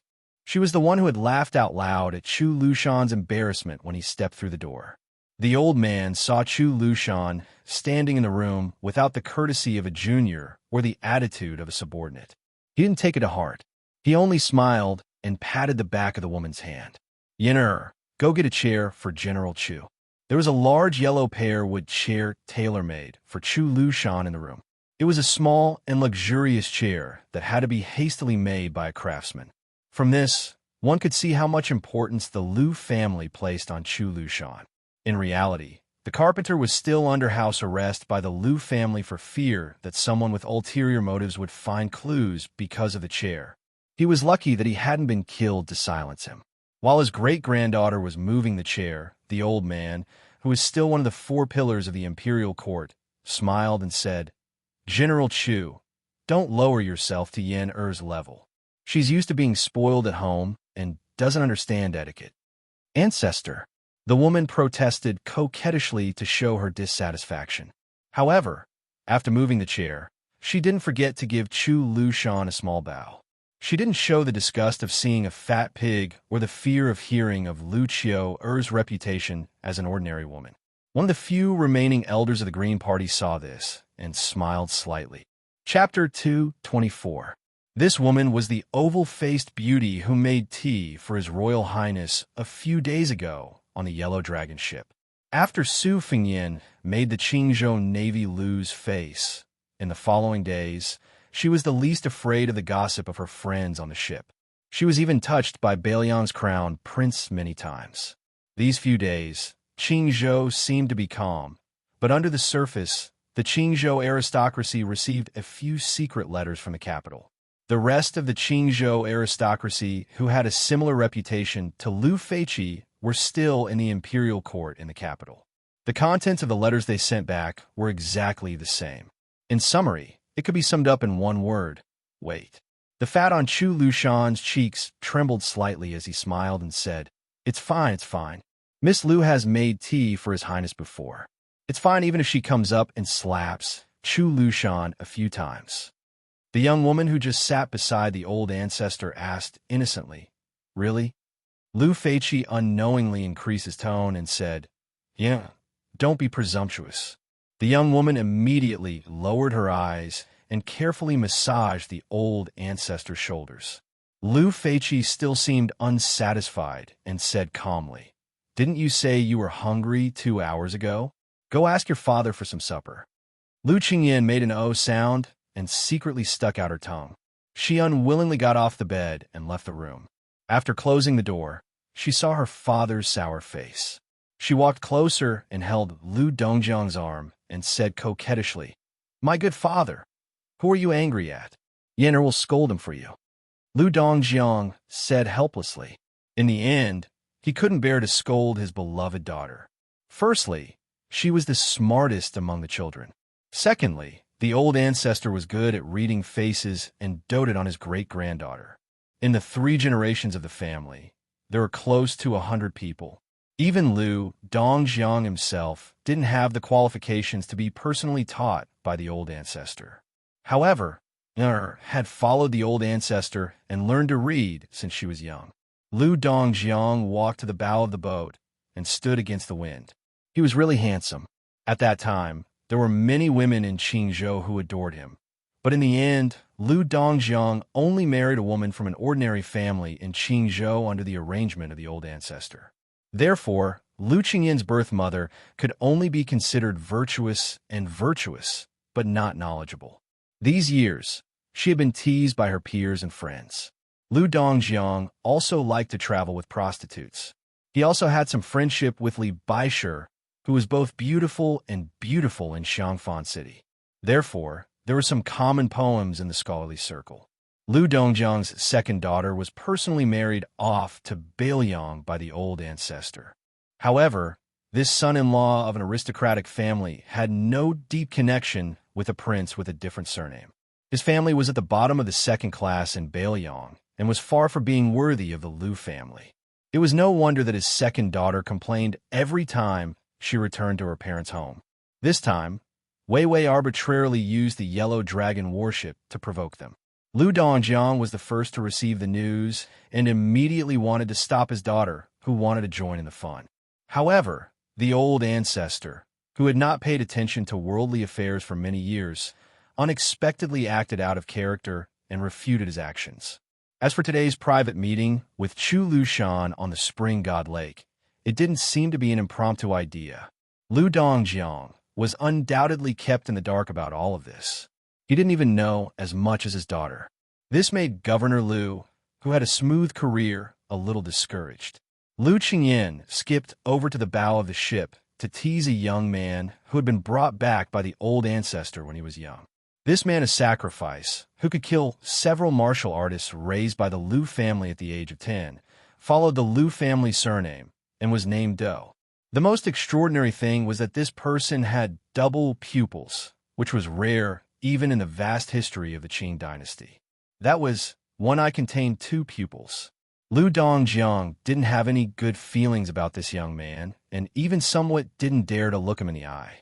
If Lu Do wasn't a servant that the old ancestor especially valued, and if Yen wasn't saved from the claws of a wild bear when she was young, Lu Dongjiang really wouldn't be willing to get close to him. For some reason, Yen was very close to this person of the same age as her, and he only smiled at Yen. Lu Qingyan patted the Lu family's trusted man of sacrifice who was clad in heavy armor and asked with a smile, "Lu Do, can you beat that Lu Qiu? It's that fatty." The young man nodded without hesitation. Lu Dongjiang panicked and whispered, "Yen, don't talk nonsense." There was a touch of disdain in the young man's eyes that did not match his identity, but it was hidden very deeply and disappeared in a flash. However, when he turned to face Lu Qingyan, his determined face was still sincere and kind. After an hour, Lu Qiu walked out of the room. Lu Dongjiang and Lu Qingyan naturally had to send her off personally. Lu Qiu intentionally or unintentionally glanced at the man of sacrifice Lu Do standing at the bow of the ship with a strange smile in the corner of her mouth. Lu Dongjiang waited for the ship to leave before he pulled Lu Qingyan back to the old ancestor's room. Seeing that the old ancestor showed signs of fatigue that was difficult to hide, Lu Qingyan hurriedly went forward to massage his shoulders and back. Lu Feiqi of the Pillar Kingdom, whose hair was as white as snow, glanced sideways at his grandson, who was considered the most accomplished in the family. He stretched out his hand to signal the uneasy Lu Dongjiang to pick a chair and sit down. After the latter sat down meticulously, he quietly murmured with emotion, "The people of Qingzhou are not lacking in intelligence, but they can't get rid of this craftsmanship. Gu Jintan's ability has never been weak. It's just that when compared to Su Xiao, he has this deadly old-fashioned craftiness." Looking again at his great-granddaughter Lu Qingyan, Lu Feiqi smiled and the fatigue on his face dissipated a little.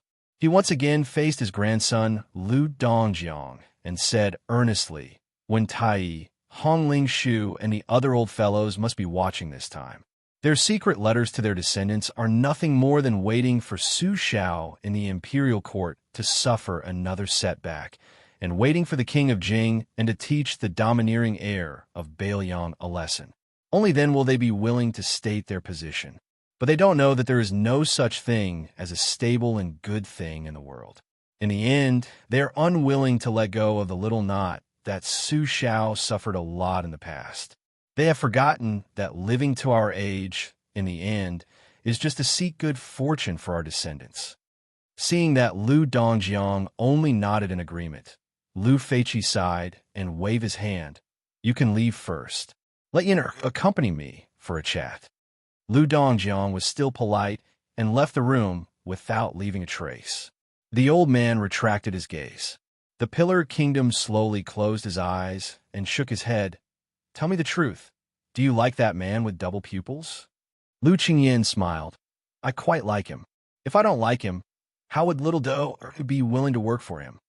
The old man squinted his eyes and smiled. "That's right. It's a pity that your father doesn't know the weight of the word affection." Chapter 225. Affection? Lu Qingyan was at a loss. Of course, she understood the importance of affection. There were thousands of ways to control people in the rich and powerful families. To put it bluntly, it was a combination of kindness and power. Since kindness was first followed by power, it naturally meant that affection was important. However, when it came from the old ancestor's mouth, the weight seemed to be much heavier than she had imagined. The old consecrator of the Green Party, who had seen the vicissitudes of life, turned his head to look at the plum-green incense burner. Its shape was like a spiral mountain range, engraved with the three celestial mountains of Penglai, Bo, and Yingzhou. 3 wisps of purple smoke curled up from the hollow mountain, creating a mysterious scene. Lu Qingyan had been with the old ancestor for many years. When she realized that the aroma had faded, she immediately ran to add more charcoal. The incense in the burner was made from ambergris imported from the South Sea. It was sandwiched with the unique watergrass of Qingzhou and made into a fragrant cake. Therefore, the aroma was moderately rich and lingered for a long time. The smoke was not heavy and did not choke the nose. Lu Feiqi retracted his gaze and said softly, "Accompanying the emperor is like accompanying a tiger. The smart people around the emperor can be divided into 3 levels of intelligence. The great talents help the people and are the best people who help the country. The blue-eyed Zhangjilu is undoubtedly this type of person. The middle ones can guard a province and control several counties. If they are used too much, they will cause chaos and bring disaster to the country. If they are used too little, it will be a waste of talent. Our Qingzhous when Tai and Hongling Shu are all in this category. If your father, Lu Dongjiang, can train himself in the future, he can also barely be considered. The lowest are those who only know how to flatter the emperor. Their talents are average, but they are born to be observant. Yenner, do you know why the great talents who have assisted the emperor in the past have not ended up as good as the little talents?" Lu Qingyan whispered.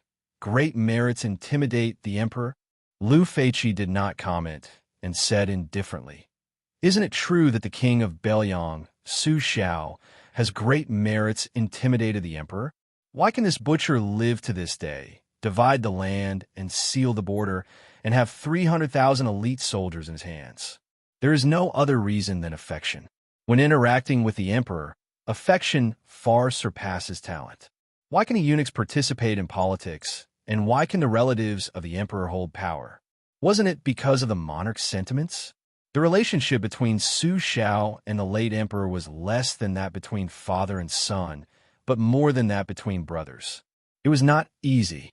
Therefore, even after the late emperor passed away, this friendship was more or less passed down to the current emperor. When they fought for the throne, Su Xiao just looked on coldly from the sidelines. This was not a merit, but a friendship that ordinary people did not know. Later, when Emperor Zhao Ji wanted to recruit the crown prince of Beiliang as her son-in-law, when Tai and the others felt that the relationship between the emperor and Su Xiao was over, they were anxious to hit Su Xiao when he was down, so they joined Sun Shiji and the other old thieves in the court. Zhao Ji's breadth of mind wasn't simple. In my opinion, half of it was because she wanted to test Su Xiao's bottom line, and the other half was because she wanted to protect Beiliang and the Su family. Even if Su Xiao refused, she wouldn't really get angry. This time, Su Xiao came to the capital. How was it? Didn't he still get it and inherit it? If it was someone else, even if it was the king of Yin, would he have succeeded? Lu Qingyin carefully said, "Old ancestor, how much of the relationship between ruler and subject that the king of Beiliang painstakingly accumulated in his military life is left?" Lu Feiqi smiled and said, "There isn't much left. No matter how much affection there is, it can't withstand Su Zhao's repeated torment. It's just that the king of Yin, the king of Guangling, and the other vassals are still alive." The late emperor didn't let Gu Jiantang rush to Beiliang to become the king of a different surname. Gu Jiantang was too slick and didn't want to make enemies. How could the late emperor be at ease to let him go thousands of li away to become a king? Su Xiao, this cripple, is clumsy in his sharpness. Gu Jiantang's maturity can't compare. In the past, there were people in the dynasty who said that if Su Xiao's troops were handed over to Gu Jiantang, he could still destroy the 6 states. These words weren't false. It's just that in the end, he couldn't escape being cooked after the cunning rabbit has been caught. This old consecrator who had lived in Qingzhou for a long time smiled slightly and said, "I'll tell you some more things. The reason why we took the risk to come to Spring God Lake was because the qi that our green faction had gathered for 2 generations with great difficulty had dissipated. That Bai Yin was amazing. He had only been in power for a few years, and he had already made old man when obedient. If that was all, it wouldn't be so bad. But Hong Lingshu, this old bastard, originally wanted to push a few of his useless sons to the top before he came down. One of them would enter the capital to become the Big Yellow Sect, another would become the county chief, and the remaining one, who couldn't read or write, would go to Wei and ask for the Qingzhou Navy. Everything was ruined by Bai Yin, and he even handed Yangling County to Old Man Wen's favorite disciple. Hong Lingshu was good at everything, but he was too narrow-minded. Although he could see that this was Bai Yan's overt scheme, he still couldn't help but be angry. After a while, he completely distanced himself from Old Man Wen. The remaining few old fellows in Qingzhou who could speak in the imperial court also refused to stop. They were either secretly roped in by Gu Jiantang or flirting with people like the Grand Preceptor of West Chu, Sun Shiji. Actually, anyone could see the future of the Green faction, but when it came to themselves, they couldn't care about the big picture.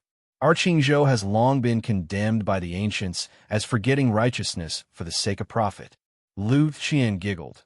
If the old ancestor was still in the capital, he wouldn't have allowed them to act so recklessly. Lu Feiqi rubbed his great-granddaughter's head, squinted his eyes, and smiled. "You little bootlicker." The old man sighed. "How am I not a person who forgets righteousness for the sake of profit? I can only laugh at these old farts in front of you, little girl. Who knows, it might be their turn to silently criticize me tomorrow." Lu Qingyin snorted. "How dare they? Yin, we'll let Lu Do kill their whole family tomorrow." Lu Feiqi stroked his beard and laughed heartily. There are very few truly smart people in this world, but there are also very few truly stupid people. Your father's so-called descendants of wealthy families don't really understand this principle. It's just that the world is peaceful now, and they can't bear to see the tragic people's hearts stirred during troubled times. The Lu family's aides and officials who wish they could dig out their hearts and organs to call themselves loyal are not that important in my opinion. Scholars from poor families only study for food and clothing, while nobles only study for a bright future. Those who study for righteousness and wisdom are few and far between. It's a pity that so many history books that recorded the bloody lessons of our ancestors have been lost. Lu Qingyan nodded. Of course, scholars who study for nothing are useless. Only those who study for a living can be considered inferior in all aspects. Only by studying for a living can one be considered superior. Chapter 2:26. The old man laughed and praised. You have to let your father hear this. Lu Qingyan made a naughty face. That won't do. Father will definitely nag at Yen'er about this and that. Lu Feiqi restrained his smile and slowly got up with Lu Qingyan's help. He walked to the window and sighed softly. It's not strange that Crown Prince Zhao Sun lost His Highness Bailiang, but it's interesting that even King of Jing, who was determined to cut off all means of retreat, couldn't keep him. This is interesting. Just now, Chu Lushan said that he wouldn't fight back even if you slapped him. Yen'er, don't think that it was a joke. This smiling Lu Qiu is very serious. Lu Qingyan exclaimed in surprise. It's the truth? Yen'er thought it was a joke to warm up the atmosphere. Lu Feiqi smiled faintly. That's why I'm prepared to let you enter Bailiang Palace. I don't expect to be the official wife, but I'm going to ask for a concubine for you. In terms of courage, those two old fellows, Wan and Hong, have never been able to match me in their entire lives. Lu Qingyan, who had been praised by her ancestor as having telepathy since she was young, had some guesses. But after hearing it with her own ears, she was still shocked and didn't dare to speak for a while. Lu Feiqi patted the back of her hand and said kindly, Go, watch the incense burner. This thing can't be careless. Watching his great-granddaughter run to the incense burner and fiddle with the charcoal fire, the old man looked at the lake. The breeze brushed his face and his white beard fluttered in the wind. It was truly an extraordinary style. After thinking for a while, he said softly, Yen'er, give Lu Do to Chu Lushan tomorrow. This Xiang Fan City's fire is right. Lu Qingyan obediently said, Oh. Lu Feiqi turned around and picked up a piece of old ginger from the food box on the shelf. He put it in his mouth and suddenly asked, I heard that His Royal Highness is very handsome. Lu Qingyan was startled and raised her head with a smile. He's very good-looking. Lu Feiqi slowly chewed on the slightly spicy ginger and stroked his beard with squinted eyes. It seems that he's half as handsome as our ancestor back then. Lu Qingyan stretched out a finger and drew a line on her cheek. Ancestor, you're shameless. The old man was not angry. He walked over and bent down to wipe away the black charcoal on his great-granddaughter's face. He said dotingly, Married daughters are like spilled water. You're not even married, and you're already siding with an outsider. I've doted on you for all these years in vain. Lu Qingyan's eyes suddenly turned red. She sobbed and shouted, I won't get married. I won't get married. Lu Feiqi chuckled and said, Silly girl. The old ancestor's final words to Yen'er were, Marry and follow your husband. If you really want our Lu family to prosper when the old ancestor enters the coffin in the future, regardless of what your parents say or how the family begs you, you must remember to think of your husband first. This is the foundation for the Lu family to stand out from the chaos in Qingzhou. Your handsome future husband was able to make the king of Jing and take such a risk. Half of it is his ability, and the other half is his lack of maturity. However, he's still young. As long as he has the spirit, it's not impossible for him to be a king of Bailiang who won't lose to Lame Su. The old man looked at the starry sky and whispered a sentence that made Lu Qingyan confused. Occupying the north and looking south, a python swallowing a dragon. Su Fengyin did not go near the bonfire where Ningame was. Instead, he lay on the grass at the top of the hill and stared at the bright Milky Way in a daze. Not long ago, he had fed Blue Bird the Dragon Tiger Golden Elixir, which was extremely precious in the Taoist master's residence. There were only 2 in a box. It was said that it could prolong one's life and was no different from prolonging one's life. It was only slightly inferior to the elixir refined by Qi Xianzhu. Back then, when the old god of swords Li Chungang went to the demon-slaying platform of Dragon Tiger Mountain, he asked for the elixir that was rumored to be able to bring the dead back to life. Therefore, when he saw the two Dragon Tiger golden elixirs after the box was opened, the knowledgeable Li Chungang asked if he was willing to give it to the Maiden Green. The old god of swords' original intention was that the maid's injuries were no longer serious and that her survival was certain. This priceless golden elixir was not necessary and seemed to be a waste. Unexpectedly, His Royal Highness calmly said that he was willing and then directly asked when the second golden elixir was suitable to be consumed. The old man wearing the sheepskin coat came to His Royal Highness' side and sat down. He pulled out a piece of licorice and held it in his mouth. He lamented, "The sky is like a dome that covers the wilderness. Who isn't a frog in the well?" Su Fingyan laughed. "Old senior, this doesn't sound like something you would say." The old god of swords curled his lips and said self-deprecatingly, "In front of the little mud man, of course I have to put on the airs of an expert. Otherwise, how can I trick her into practicing swordplay with this old man?" Su Fingyan rolled his eyes and imitated the old god of swords to pull out a piece of licorice. He flicked away the dirt and put it in his mouth to chew. He said vaguely, "It's sweet. In the past, I used to sleep in this kind of desolate place with old Huang. There was no bed or blanket. I would curse when I had nothing to do. When I was really out of energy, old Huang would pass me this kind of licorice." The old god of swords said calmly, "Those few strokes of yours in the reed marsh must be the 9 swords of the 9, swords of the 9, swords of the 9, swords of the 9 swords. Although this old man has never seen this person use his sword, the first 8 swords are still okay and can only be considered ordinary superior swordsmanship. The 9th sword, however, is truly the style of a master. How long have you secretly practiced it for?" Su Fingyan shook his head and said, "I only read the sword manual and have never really practiced it. I don't know why I was able to use it during the day." Old man Li's face was full of doubt. Su Fingyan sat up and turned his head to ask, "Old senior, why didn't you accept the sword case?" The old god of swords laughed and said, "Then why didn't you eagerly flip through that peerless sword manual?" Su Fingyan lay down again and crossed his legs. The old god of swords laughed loudly and said, "If the heavens didn't give birth to me, Li Chungang, the path of the sword would be as long as the night." Su Fingyan said helplessly, "You can boast about this to Gingermud." The old god of swords stood up and kicked off the little rascal's crossed legs. He said angrily, "Get up. This old man will let you know if these words are boasting or not." Su Fingyan was stunned and said in disbelief, "Are you going to teach me superior swordsmanship?" The old man sneered and said, "Superior swordsmanship is nothing in the eyes of the world. This old man will teach you the green snake in 2 sleeves tonight."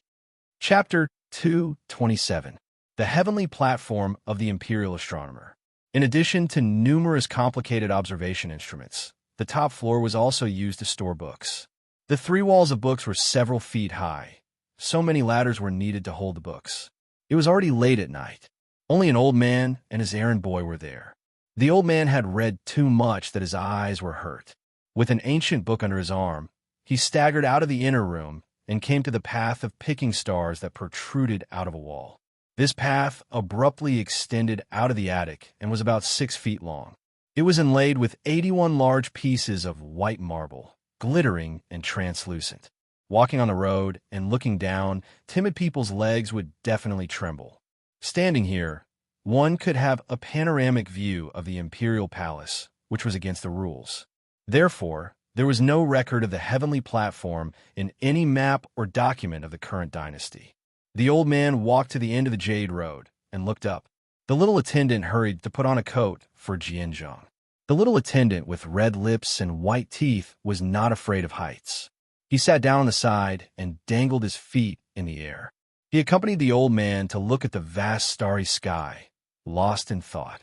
The little attendant asked softly, "Grandpa Jianzhong, can you really see anything?" "I heard from Lord Xiehu that he saw with his own eyes 8 great pillars of qi rising into the sky from the territories of the 8 kingdoms, and then they collapsed one by one. Now only our Liang dynasty is left, and it reaches the heaven." Since he was called Jianzhong, he was naturally the first person in the imperial astronomer, Nan Huayu. The old man gathered his coat and smiled. I'm old and my eyes are not good. I can't see clearly. The young attendant said disapprovingly, Grandpa Jianzheng, you have heaven's eye? Can't you see clearly? The old man smiled helplessly. Heaven's eye? Can you believe Huang Sanjia's words? That little bookcase, that old bastard wants to use the position under but to lay out the layout for him. You can't take it seriously. If we talk about heaven's eye, he has it. My Qigong is far inferior. The attendant said, no, didn't Grandpa Jianzheng play 2 games of chess with that Huang Sanjia? You lost first and then won. How can you be worse than him? Next, he can only call himself Huang Liangjia. The old eunuch shook his head and said, no, it's just that halfway through the game, Huang Sanjia didn't want to continue. Although I had the upper hand on the chessboard, he would be defeated if he played another 10 moves. Back then, I thought it would be a draw. 10 years ago, I thought that I would lose in 20 moves. Now that I thought about it, there were only 10 moves left. God knows if in a few days I would think that I would lose in 5 moves.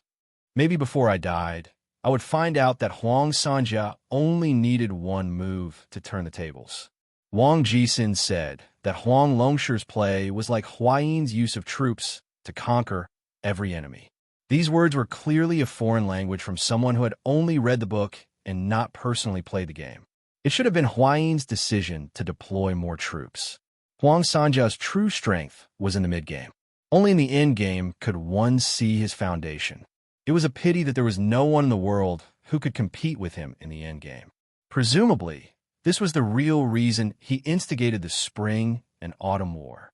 After all, a 3-chi chessboard was too small for him. Nan Huayu, who was treated as a state preceptor by His Majesty, called Little Bookcase, smacked his lips and said, Then isn't this demon really invincible? Is it true that no one can beat him in chess? The old man thought for a moment and said with a smile, It seems that no one can beat him, but there are some who can draw. The boy's eyes lit up. He pulled on old Jianzheng's sleeve and asked impatiently, Who is it? The old man was afraid that little bookcase beside him would catch a cold. He first had the boy sit up and then put a book under the boy's butt. Then he said slowly, Back then, the late emperor personally came out to welcome him. Hundreds of thousands of Great Peace City's citizens lined the streets to welcome him. Little bookcase, who do you think it is? The boy exclaimed, I know. The white-robed monk, the immortal who proposed enlightenment in the 2 Zen temples. Grandpa Jianzheng, can you really become a Buddha? Does that mean that I'll become a Buddha just by standing there? If that's true, then I also want to become a monk.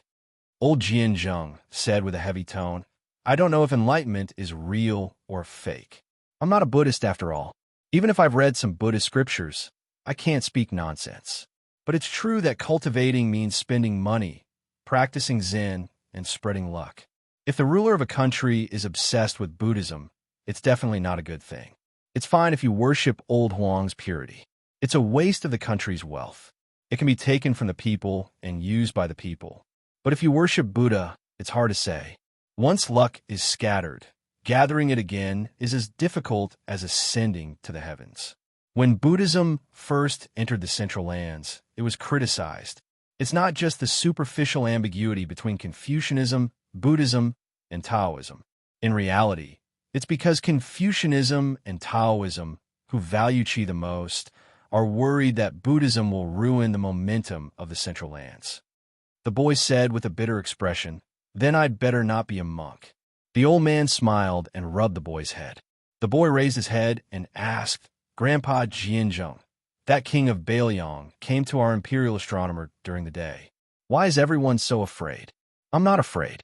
Old Jianzheng stood and said, It's good that you're not afraid. All right, we slacked off enough. We should go back to work. After we finish editing this new calendar, I should close my eyes. If that white-robed monk gets there first, it'll be another immeasurable disaster. Fortunately, this old man who's about to die has the help of you, little bookcase. I reckon that I won't be able to be a human in my next life. This is the fate of revealing the secrets of heaven. The little attendant looked sorrowful. Nan Huayu squinted his eyes with some difficulty and turned to look at Bailiang. He pointed and said softly, Little bookcase, after I die, I'll rely on you to suppress that giant python." There were two big bunches of bonfires, old Taoist way and a few other unusual retainers, as well as a Yu Wei and Jiang and I, these womenfolk, occupied one bundle. The Phoenix Battalion surrounded the other bundle. The two bunches were far apart, which was a very well-behaved way of avoiding suspicion. Even though Pei Nanwei was a fallen phoenix, she still tried to maintain the dignified posture of Princess Jingyin. She had nothing to do, so she paid attention to the movements of the Phoenix Battalion. She could see the light cavalry who took turns to be on night duty, coming and going in an orderly manner. After the battle, the two generals were seriously injured, but no matter if it was the generals or the soldiers, there was no dejection on their faces.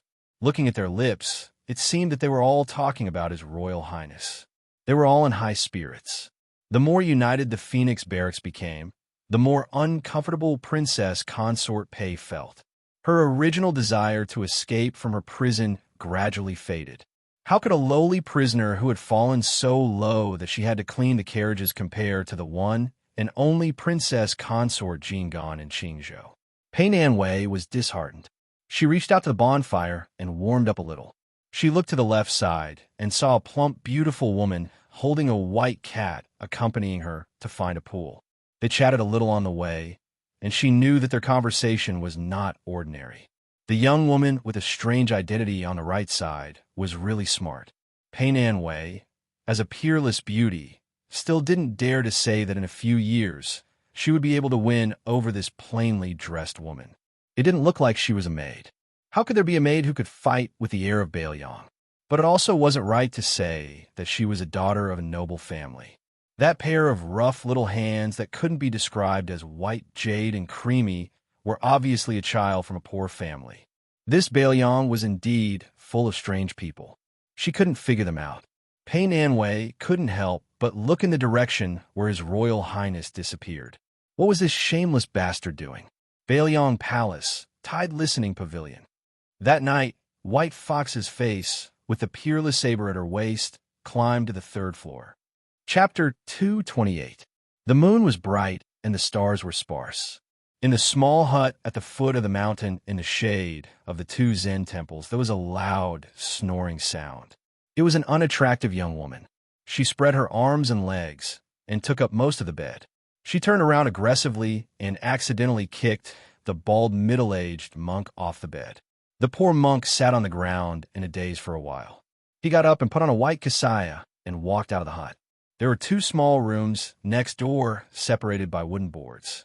The white-robed monk tiptoed to his daughter's room and covered her with a blanket. This girl's sleeping posture was exactly the same as her mother's, restless. When he came to his disciple's room, he saw that this little idiot was most likely having a good dream. She probably dreamt that she wanted to play with something and only cared about laughing. The shabbily decorated narrow room was neat and tidy. The shoes and socks of the two women in the house were always scattered all over the place. This stupid north and south were not the same. Everything was meticulously arranged, just like when he preached the sutras to the monks of the Hui generation in the temple. The white-robed monk walked out of the hut alone and came to the Thousand Buddha Hall. The walls were painted with the Vajra Luohan fist technique, vivid and lifelike. The ground was uneven, with a total of 108 small footprints. It was rumored in Jianghu that this was the most powerful demon-subduing skill of the two Zen temples. Whoever could face the wall and observe the fist technique and walk 108 steps correctly would be ranked among the top 3 martial artists in the world. The reason why this hall was called the Thousand Buddha Hall was because the two Zen temples carved a Buddha here every year. There were more than 1,000 Buddha statues here. The white-robed monk was this generation's tablet keeper and also this generation's Thousand Buddha Hall statue monk. Standing at the door of the hall and looking out, all the Buddhas and Bodhisattvas in all directions were the same. Compared to the 3-sided fist technique manual, it was even more magnificent. The first patriarch of the two Zen temples had left behind a Buddhist saying that anyone who entered the hall and saw or heard it would receive the seed of Bodhi liberation. A couplet hung in the hall. It has been 3,000 years since lotuses bloomed at every step. I have rebuilt the hall to worship the Luohan. After 81 difficulties, I am willing to give 28 ranks and teach the Dharma to all. However, ever since the white-robed monk returned from the far west Italian city and returned to the two Zen temples, he had only carved one Luohan statue. That year, he had brought the little monk stupid Nambe back to the mountain. The white-robed monk looked up at the thousands of Buddha statues that were filled with moonlight after the door was opened inside. The little monk, Wu Nanbei, appeared behind the white-robed monk and asked worriedly, "Master, is your wife going down the mountain again tomorrow?" The white-robed monk accepted his fate and said, "Go, go. There aren't many copper coins left in the bowl anyway." Stupid north and south side. After going down the mountain a few times, I can only pick the most expensive cosmetics with Mistress. What are we going to do in the future? Why are you awake? Just now I was holding hands with something in my dream. In the end, she knocked me on the head and I woke up. "Hey, Master, why are you hitting me? What else did you do besides holding hands?" "No, just holding hands. What else can we do?" "Really? Monks don't lie. There are so many bodhisattvas and arhats in the 1,000 Buddhas hall watching you. Other than holding her hand, I also told this thing that I like her. No wonder you were hit. Master, the old abbot said that you are the reincarnation of the third arhat, the immaculate arhat. The Buddhist scriptures say that this bodhisattva has no worries. Why do you always have a bitter face from Mistress in that thing? The great abbot also said that you were the last disciple of Buddha, Subhadhara. You received the bodhisattva fruit when Buddha was about to enter nirvana. It sounds very powerful. Why don't I see your wisdom and eloquence? Not to mention the temple and the foot of the mountain. We only have 4 people in the hut. Who can you argue with?" Alas, the old abbot likes to praise everyone. There is nothing to be happy about being praised. "Master, why don't you teach me how to play chess?" "Why do I learn chess?" Mistress bought 2 boxes of chess at the foot of the mountain, but she doesn't know how to play. Mistress said that she can't beat you, so she can only play with me. My daughter is the smartest in the world, but learning chess is really not that amazing. Maybe she can't beat you. Master's copper coins will be wasted. It's okay, I'll let her. Idiot. How many games can you let her go? My whole life. Anyway, I'll just have to wait until I cultivate the Saraira. It's actually only a few decades. Okay, Master hasn't touched chess for some years. Go and get the chess box. Now? How can I dare to go to Mistress' room? I'll be beaten to death. I also don't dare to run. What if I run into the steel forest like before and Mistress can't find me? Mistress will only give me half a bowl of rice. Where the Tao is, even if there are millions of people, I will still go. Don't you understand this principle? What's the point of practicing Buddhism? Master, isn't this the famous saying of the scholarly sage at the foot of the mountain? Is that so? It's absolutely true. Alas, I always heard the abbot in the temple say that you are very good at the once-in-a-decade lotus platform preaching. Even those scholars and Taoist masters admire you. It seems that they're bragging. Master, did you secretly give them copper coins? Nonsense. Isn't Mistress keeping an eye on Master's private money? Didn't you ask me to bury the pot under the Dragon Gate 20 stages stone tablet 2 days ago? Nambe, the moon is pretty good today. Wait here. Master will go and get the chess box. After a while, the white-robed monk came back with 2 boxes of chess pieces and a rough chess block made by the little monk. The master and disciple sat on the ground in the 1,000 Buddha hall. The white-robed monk rolled his eyes at the chess block with crooked lines and abandoned it. Instead, he used his finger to carve 17 lines on the floor. The floor of the hall was carefully paved with a special stone material. It was called the diamond mirror by the people. There was once a swordsman who had achieved Tao and cut it with a sharp sword but did not leave a mark. Therefore, the 108 clear footprints showed the power of a sage. The little monk Wu Nanbei was not surprised by the lines his master drew with his finger. He only said with a sad face, "Master, the abbot is fine. The other abbot will definitely talk to me for a few days and nights." The white-robed monk said nonchalantly, "Let them nag." The little monk said with grief and indignation, "But they don't want to talk to you, Master. They just won't let me go. Talk, talk, talk. This was the unique catchphrase of the strange family of four in this temple. The white-robed monk turned a deaf ear to it. He glanced at the 19 chess blocks and made a sound of surprise. He thought for a while and clapped his hands and laughed. Wonderful, it's a pity there's no wine. Back then, Master played 2 games to a draw with an old hooligan like you. They were 15 and 17. He said angrily that if there were 19, I wouldn't be his opponent. But looking at the situation at that time, this hooligan wasn't willing to be the first to propose 19. Stupid Nambe, do you know who came up with the idea? I think it's Su Fengnian's second sister. She's called Su Weisheng. This name is very impressive. This thing has been envious of you for a long time.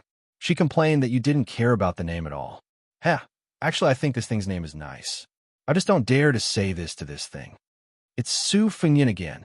When Master goes back, I have to record how many cleavers he has in the account book. Master, you're recording cleavers every day now. If Su Fengnian really comes to the temple in the future, what should I do? Should I help this thing, or you, Master? What do you think? I'll help Master first. When the time comes, I'll help this thing. Nambe, Master really didn't see it before. Turns out you're not stupid. Isn't that so? If you're not stupid, then you're still stupid. When the day comes when you're not stupid, this thing will really not like you. Master, don't scare me. I won't be able to sleep at night. I won't have the energy to cook for you tomorrow. If that's the case, just pretend that Master didn't say that. Master, I don't want to learn chess anymore. I want to go outside and chant scriptures. Stupid Nambe, Master told you that chanting scriptures is useless. The scriptures and the 1,000 Buddhas in this 1,000 Buddha hall are all dead things. If chanting scriptures could produce relics, the abbot would have burned tens of thousands of them. Let's not talk about this anymore. I'll teach you how to play chess. The white-robed monk only roughly explained the rules of chess. In the first round, he allowed 6 stones. Both the master and disciple placed their stones very quickly. The stupid Nanbei naturally lost. In the second round, he allowed 5 stones. The little monk still lost. In the third round, he allowed 4 stones. The little monk lost 3 rounds in a row. The white-robed monk frowned and said, Nanbei, this won't do. How are you going to give this thing a handicap tomorrow and not let her see that you're giving her a handicap? The little monk, who had a serious expression once he did something seriously, nodded and said, Master, I'll play more seriously. In the fourth round, he only allowed 3 stones. According to common sense, the white-robed monk allowed fewer stones. Moreover, he didn't deliberately give the little monk a handicap. Naturally, the little monk's game should be getting worse and worse. In fact, after 4 rounds, the little monk's situation gradually improved. In the 5th round, the white-robed monk looked at the sky and said, I won't give you any stones in this round. If you can last until the 160th round, you win. You can go play with this thing tomorrow. Chapter 229. The stupid North-South nodded vigorously. Just as he was about to start with the white piece, he accidentally saw an ant scurrying around in his cassock. The little monk smiled innocently and gently stretched out his 2 fingers that were still holding the chess piece. He let the little ant climb onto his hand and then placed it on the ground. After it was far away, he placed the chess piece on the Vajram mirror. In the end, the little monk had made more than 170 moves in this game. The monk in white did not continue. He smiled and said, Are you asleep now? The little monk touched his bald head and said happily, Okay. The monk in white waved his hand and said, Go, leave the chess set in the chess box. The little monk nodded and got up to leave the 1,000 Buddha hall. The monk in white sat cross-legged and waited for his disciple to leave before returning to the hut. He then rested his chin on one hand and leaned his body to look at the chess game. The white-robed monk stretched his back and said softly, Chao Zhangqing, you're still so patient. No wonder you're called Chao Guanzi. Apart from his words, the hall was still silent. The monk in white reached out and grabbed. The dozens of white chess pieces on the ground suddenly floated in the air. With a light flick, the chess pieces shot to the side like rain. After a while, a scholarly man dressed in a green robe appeared in the hall leisurely. He held the 16 chess pieces in his hand and flicked one chess piece with each move. The chess pieces were nowhere to be seen in the air. In the blink of an eye, 15 chess pieces were stuck to the monk's cassock. This frivolous monk who drank wine, ate meat, and even had a wife and a daughter did not move. However, the 1,000 Buddha statues in the hall were shaking together as if they were being invaded by demons. Especially the few Vajra Bodhisattva statues. When they swayed back and forth, they were particularly intimidating. It must have been the 15 chess pieces that hit the monk's cassock. Each chess piece brought about a violent surge of chi activity and caused such a phenomenon. The handsome middle-aged scholar only had one chess piece left in his hand. He smiled and said, "Sure enough, no one in the world can break your Vajra realm." Without any movement from the monk in white, 15 white chess pieces fell from the cassock and quickly rolled back to their original positions on the Vajra mirror, as if they were endowed with intelligence. The white-robed monk calmly replied, "It's just Chao Guanzi's 15 mysterious fingers. Why don't you take out a celestial phenomenon cultivator and try?" The slender scholar smiled and gently tossed the chess piece in his hand onto the ground. It bounced forward a few times and obediently returned to its original position, just like the 15th chess piece. He shook his head and said, "I won't try anymore." Back then, the number one person in Beimang who was said to be able to fight with Qi Xianzhu came from the south. When you arrived at the two Zen temples, you still couldn't harm a hair on your body. However, in your anger, you left 108 Vajra prints on the ground. But I'm very curious. You always end up in a draw when you fight, but why do you still like to end up in a draw when you play chess? In the past, Huang Longshu used the lives of more than 300 monks to play against you, each playing one piece. In this game, 43 people died. Fortunately, you were able to draw. Later, after the Spring and Autumn War, Huang Longshu forced you to play again. However, he used the hundreds of Buddhist temples in the hundreds of counties in the world as chess pieces. If he lost, he would destroy one. If he won, he would let the Liang dynasty build one more. Why did you still end up in a draw? After I read the chess record, the chances of you winning the first game were indeed not high. However, in the second game, you clearly had a chance to beat Huang Longshu. The white-robed monk raised his head and looked at the world-famous Chao Guanzi. Similar to himself, this guy had also played chess with Huang Longshu. It was said that the two of them were close to the level of chess. Chao Guanzi was, of course, much better than those national chess players in the palace. However, in the face of this immortal in the eyes of the world, the white-robed monk was still as calm as an ancient well. He said calmly, "If I say that I'm in a hurry to go home and cook for my wife, would you believe me?" When Chao Guanzi heard this rare joke, he actually didn't laugh. He sighed and said regretfully, "Now that you even have a daughter, you don't have the patience to play chess with me until the end. It seems that I won't have the chance to play chess with you." The white-robed monk sneered and said, "Who wants to play chess with you? A game of chess can last for months or years." Chao Guanzi, whose real name was Chao Chongqing, was sitting opposite the white-robed monk. He looked at the chess game that he had already memorized by heart and said with a smile, "Your disciple is really amazing. No wonder he is regarded as the hope of the Dharma ending tribulation by Buddhism." The white-robed monk said calmly, "Chao Chongqing, my temper is actually not as good as you think. You're willing to play chess with me, but I am also not willing to fight with you. Here, I found some good wine for you in the palace." Chao Guanzi took the wine pot from his waist and threw it to the white-robed monk. Then he picked up a white chess piece with his left hand and gently placed it down. He seemed to know that the white-robed monk wouldn't play chess with him. His right hand picked up a black chess piece and placed it on the ground, creating a scene of self-entertainment.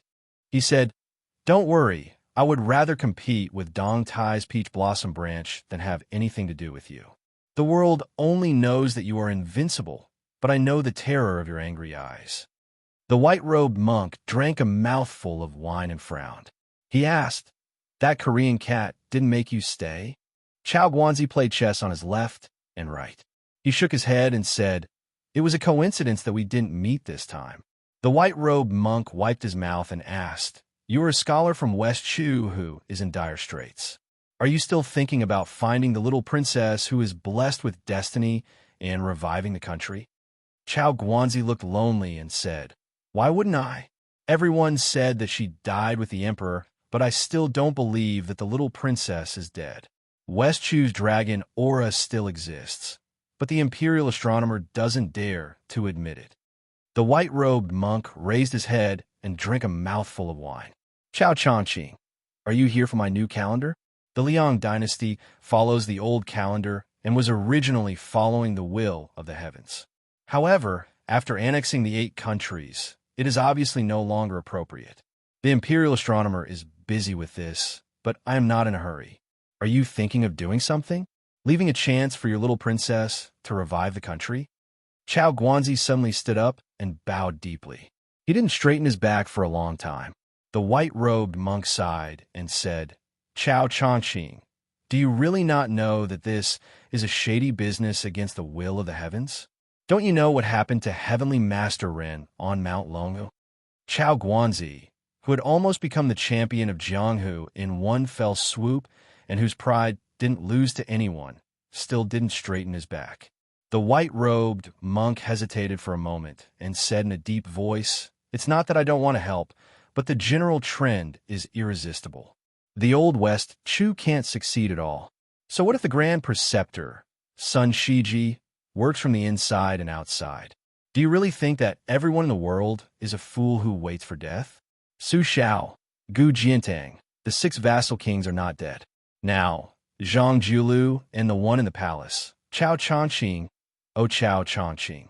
The sage only said that you should turn the tide, but the tide has passed and the general situation has been decided. What can you do? Not to mention you, even immortals like Qi Xuanjin can't do anything." Chao Guanzi straightened up and was speechless with a miserable expression. Outside the 1,000 Buddha Hall, lightning flashed and thunder roared. Soon, it was raining heavily. The white-robed monk looked down at the white chess piece that Chao Guanzi had placed on behalf of his disciple and decided to ignore it. How could this be Chao Guanzi's flawless chess piece? For a moment, he felt a little sad and sighed deeply. Fine. This pot of wine is good. I can only guarantee that the little princess of West Chu won't die. As for the rest, I can't help. If you want to take a mile after taking an inch, I will go down the mountain and ask the palace for a pot of wine to return to you." Chao Guanzi bowed again, turned around, and walked into the rain. This was what it meant to go forward despite thousands of people. The heroic spirit of the Confucian school existed forever. Even though the white-robed monk was in Buddhism, he still felt a little sad. The little monk, who was about to fall asleep, was awakened by the thunder and hurriedly ran over with an oil paper umbrella. He saw that there was an extra pot of wine in his master's hand and thought of the middle-aged scholar who had just walked out of the 1,000 Buddha Hall. He asked in puzzlement, "Master, is this wine given to you by that scholar?" The white-robed monk nodded. The stupid North-South put away the umbrella and grinned. "I put one up and took one. I met this scholar just now, so I borrowed one from him." The white-robed monk glared at him. "Why did you borrow it from him? It will take years to return it to you. An umbrella costs a lot of copper coins." The little monk was troubled. "Then what should I do? I preached in the temple, but the head abbot didn't give me any copper coins. If that thing asks about it tomorrow, it will be bad." The white-robed monk said helplessly, "Forget it. Just say that I bought the wine." The little monk shouted gratefully, "Master!" The white-robed monk rolled his eyes. "Master needs to go to the sutra depository in the temple to hide from your master's wife. Go to sleep." The little monk said nervously, "Master, why don't I tell the truth to master's wife?" The white-robed monk stood up and knocked on his stupid disciple's head. "Idiot!" The little monk smiled brightly. The white-robed monk said earnestly, "North-south, if master's wife gets angry tomorrow, at most you will have to eat less and work more. But when your master's wife is in a bad mood, she likes to go down the mountain to buy clothes that she can't wear more than a few times a year. This is all master's hard-earned money." The little monk suddenly understood. The white-robed monk smiled. Go to sleep." The little monk said, "That thing is afraid of thunder. I will go outside and recite scriptures for her." The white-robed monk touched his bald head. This disciple, standing at the entrance of the 1,000 Buddha Hall and looking at the stupid North-South who was running in the mud without caring about the rain. The white-robed monk murmured, "Stupid North-South, you have a Zen that doesn't let down Buddha and Qing." Chapter 230. In the night, White Fox stood in the outer corridor of the third floor of the Tide Listening Pavilion. It was hard to believe that this Baoyang Palace, which occupied an area second only to the king of Yanqi among the seven kings, did not have a single master. Not to mention the early death of the princess, Su Xiao, who had taken the title of Pillar of the State, was far away in the capital. Even His Royal Highness had run out of Baoyang. The eldest daughter, Su Weisheng, was still fine, as she was not judged by her appearance but by her talent. She was still studying in the Shangyin Academy, while the youngest son of the king of Baoyang, Huang Manor, Su Longxiang, was practicing in the Dragon Tiger Mountain. This made White Fox laugh at himself when he occasionally took a break. When he met Su Longxiang, who was no different from a refugee or a beggar, he had never thought that he would be able to climb to the third floor of the arsenal today. He had already prepared for the worst-case scenario of doing business with the king of Baoyang, which was to read all the books in the Tide Listening Pavilion. Later, he borrowed Su Fingyin to embroider the winter and spring thunder sabers, but he did not regret or feel any heartache. For him, there was nothing to be reluctant to let go except to keep his life to practice the saber. White Fox put his hands on the cool railing, thinking a lot.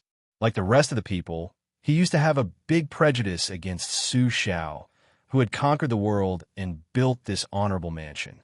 However, after staying here for more than a year and looking back at the hunchbacked and slightly lame old man, he always had a heartfelt admiration. The 11 barbarians inside and outside, those who dare to call themselves soldiers, will be beheaded immediately. The world's territory, the sun and the moon, the mountains and rivers, all are the subjects of the Liang dynasty. These two bold words were not the armchair strategists of those poets and writers, but the words of the ignorant man Su Xiao, who had been criticized by scholars for many years because of his lack of knowledge. What was more commendable was that Su Xiao almost did it. This was simply inconceivable.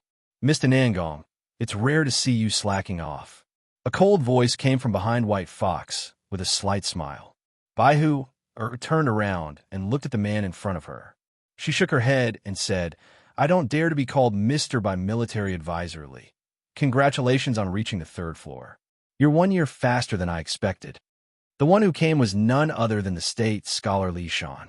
In the spring and autumn war, where talents emerged in large numbers and strategists resplendent, he was still the most outstanding.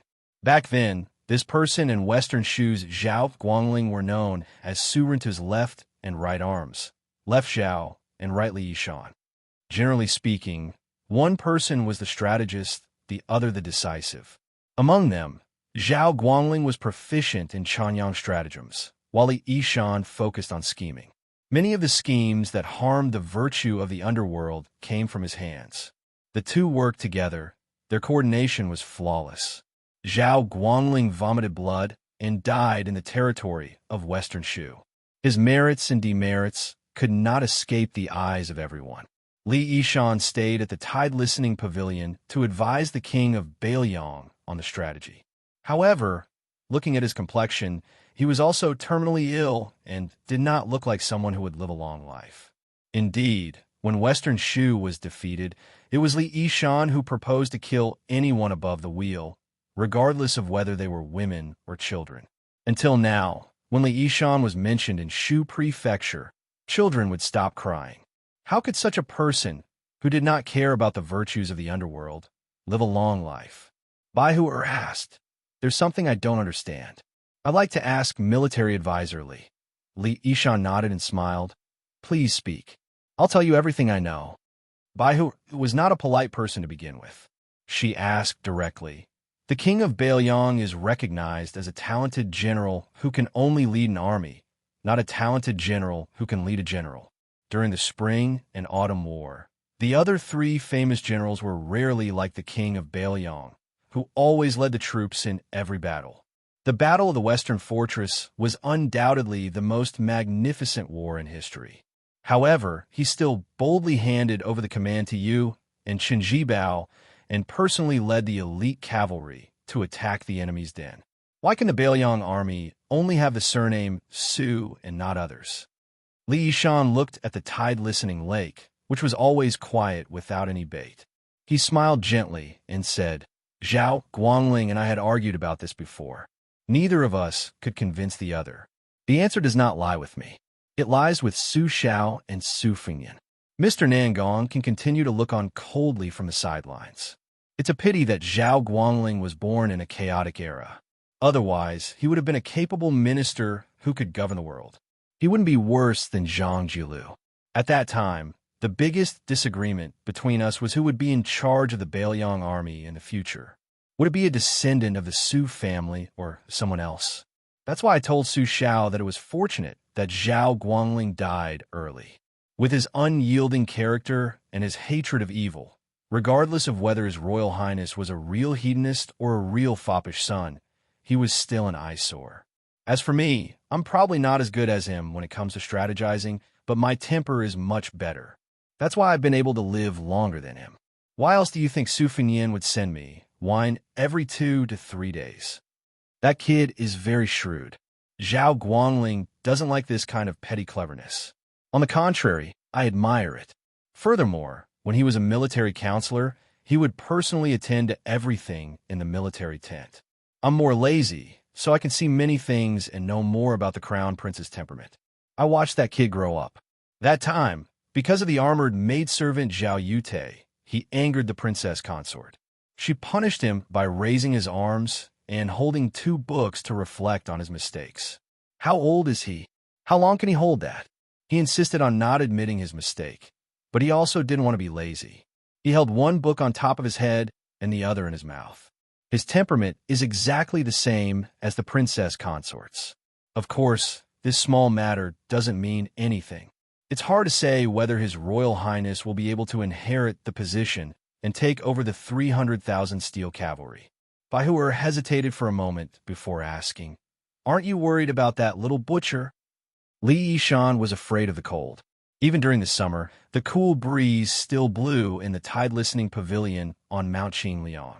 He hurriedly picked up the wine gourd and drank a mouthful to warm his stomach. Then he sighed and said, Su Xiao doesn't seem to be afraid, but I'm very afraid. Even an outsider like Mr. Nangong can see it. How can His Royal Highness and Chen Jibao, who are in confrontation with the authorities, not know? When I think of how Chen Jibao dragged Wu Shengyi, Baikui's wife and daughter, to death in front of the Western Wall, I can't help but be afraid. Perhaps you don't know, Chen Jibao's swordsmanship isn't bad. His most outstanding skill is his spear.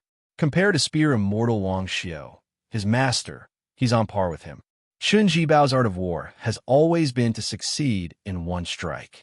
Presumably, it's nothing more than this. Many things in the world are beyond one's control. Back then, didn't Zhao Guangling and I hint to our confidants that Su Xiao might as well rebel? Although Su Xiao can endure it, only God knows if Chen Jibao can. That person in the capital has spent a lot of time and effort on this for the past 10 years. To be honest, Mr. Nangong, it's not that Li Yuanying cherishes his life. It's just that I'm afraid the building will collapse. I'm sorry for the princess in white who plays the drum. Baihu'er's face seemed to be affected by Li Yishan's invisible murderous aura. Her mood was somewhat heavy. Li Yishan exhaled deeply. He raised his head and drank a mouthful of wine. He laughed and said, Today, I came downstairs to tell Mr. Nangong these words from the bottom of my heart. I hope that Mr. Nangong will remember this faint friendship when you come out of the tide-listening pavilion. Fengyan's cleverness was carefully taught by me, a dying man. Mr. Nangong, please don't be angry at this guy's slyness. Since Fengyan's temperament is similar to that of the princess, he is naturally not bad. Baihu'er's face only nodded. Li Yishan, however, knew that it was enough. The man who had seen countless battles with his own eyes said in a trance, It's a time of peace now, not to mention the common people. Even some young generals can't imagine the magnificence of hundreds of thousands of soldiers fighting a fierce battle. Such a scene, although covered in bones, can still inspire countless men to advance dauntlessly. Bailiang is a good place. Horses galloping from the north are arrogant, and songs from the south are all dead. Although they are worried about the fall of the country, they're not mourning. I just don't know if I can see Feng Yin leading an army and trampling the 13 provinces of Beimang in my life. The wind, the rain, the thunder, and the river are still incomparable to the hooves of the horses in Baoyang. Li Yishan turned and left the outer corridor with a smile. Bai Hu Er's face looked at the skinny back with mixed feelings. Bai Hu Er's face looked into the distance again and frowned. He seemed to be regretting that he did not agree to leave Liangzhou together. He was annoyed by this unprecedented emotion. He snorted and forced himself to suppress it. After calming down, Bai Hu Er's face narrowed his peach blossom eyes that were more beautiful than Su Fengyin's.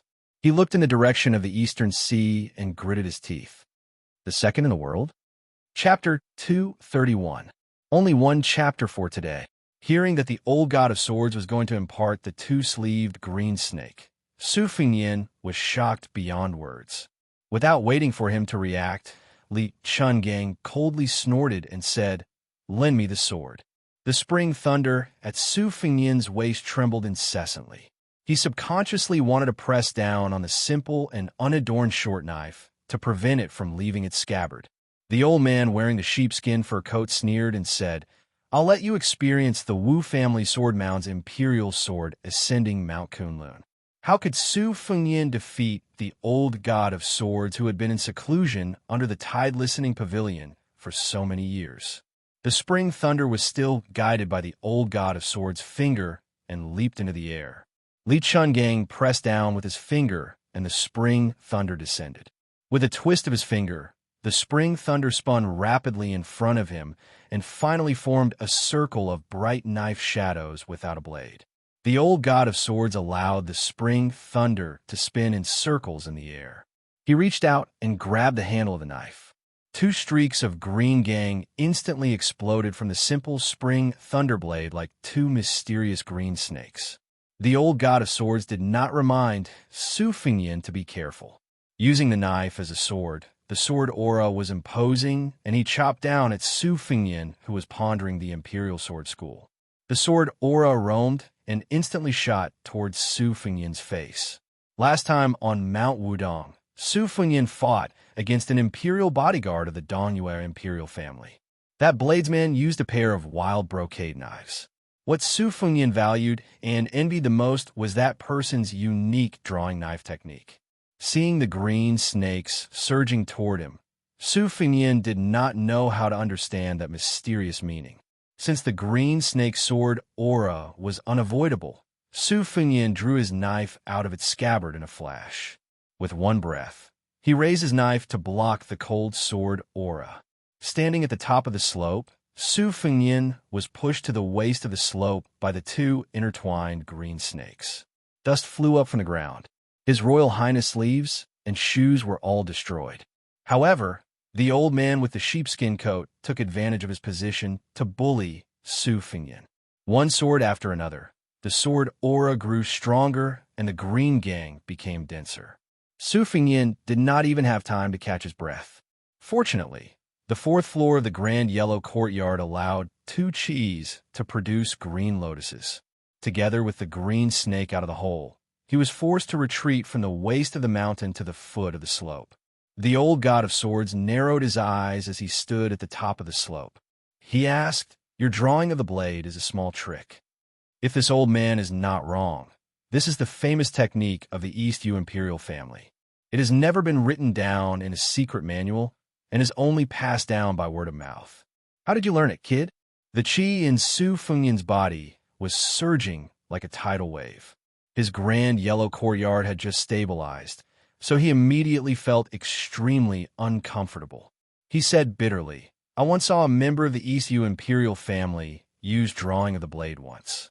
You can say that I learned it secretly." The old god of swords nodded and did not think much of it. He only smiled and asked, "Have you rested enough?" Su Fengyin made a prompt decision and said resolutely and decisively, "Not yet." The old god of swords was not a kind person. He laughed, and the green snake in his hand rose again with an even more ferocious momentum. It was not that Su Fengyin did not want to avoid the sharp edge, but that he could not escape at all. He could only use the most clumsy method to meet force with force. Fortunately, Li Chungang seemed to be holding back on purpose. Every time he attacked, he was not ruthless.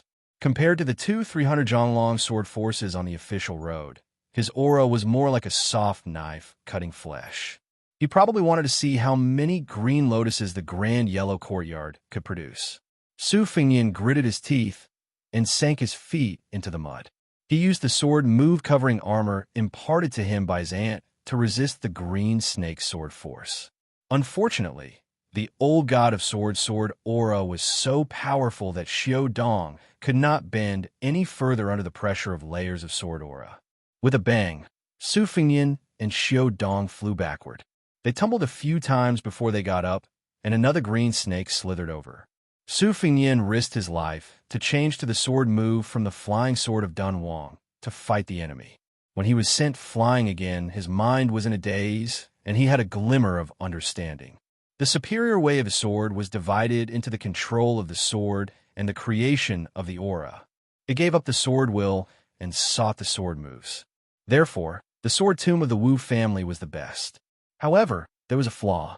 The more profound a swordsman's cultivation was, the more he needed a divine weapon. For example, when Wu Luding left the tomb, he brought the Su of Gojoseon with him. As for the latter, the long sword itself was only a support. The aura of the sword was the way of the king. For example, when Li Chungang used the umbrella and the water droplets as his sword, he could already predict that everything in the world could be used as a sword. However, when he truly faced the green snake with two sleeves, Su Fengyan realized that the reason why Li Chungang was able to reach the peak of the way of the sword was because of the old god of swords' control of the sword and the creation of the aura of the sword. The green snake slithered in a seemingly straight line, but in reality, it could freely change its direction under the guidance of the qi. It was because of the exquisite control of the aura that it could create such a grand scene. The old god of swords held the spring thunder in his hand and slowly walked down the hill. "Kid, you're not dead yet." Su Fengyan's ferocity was aroused.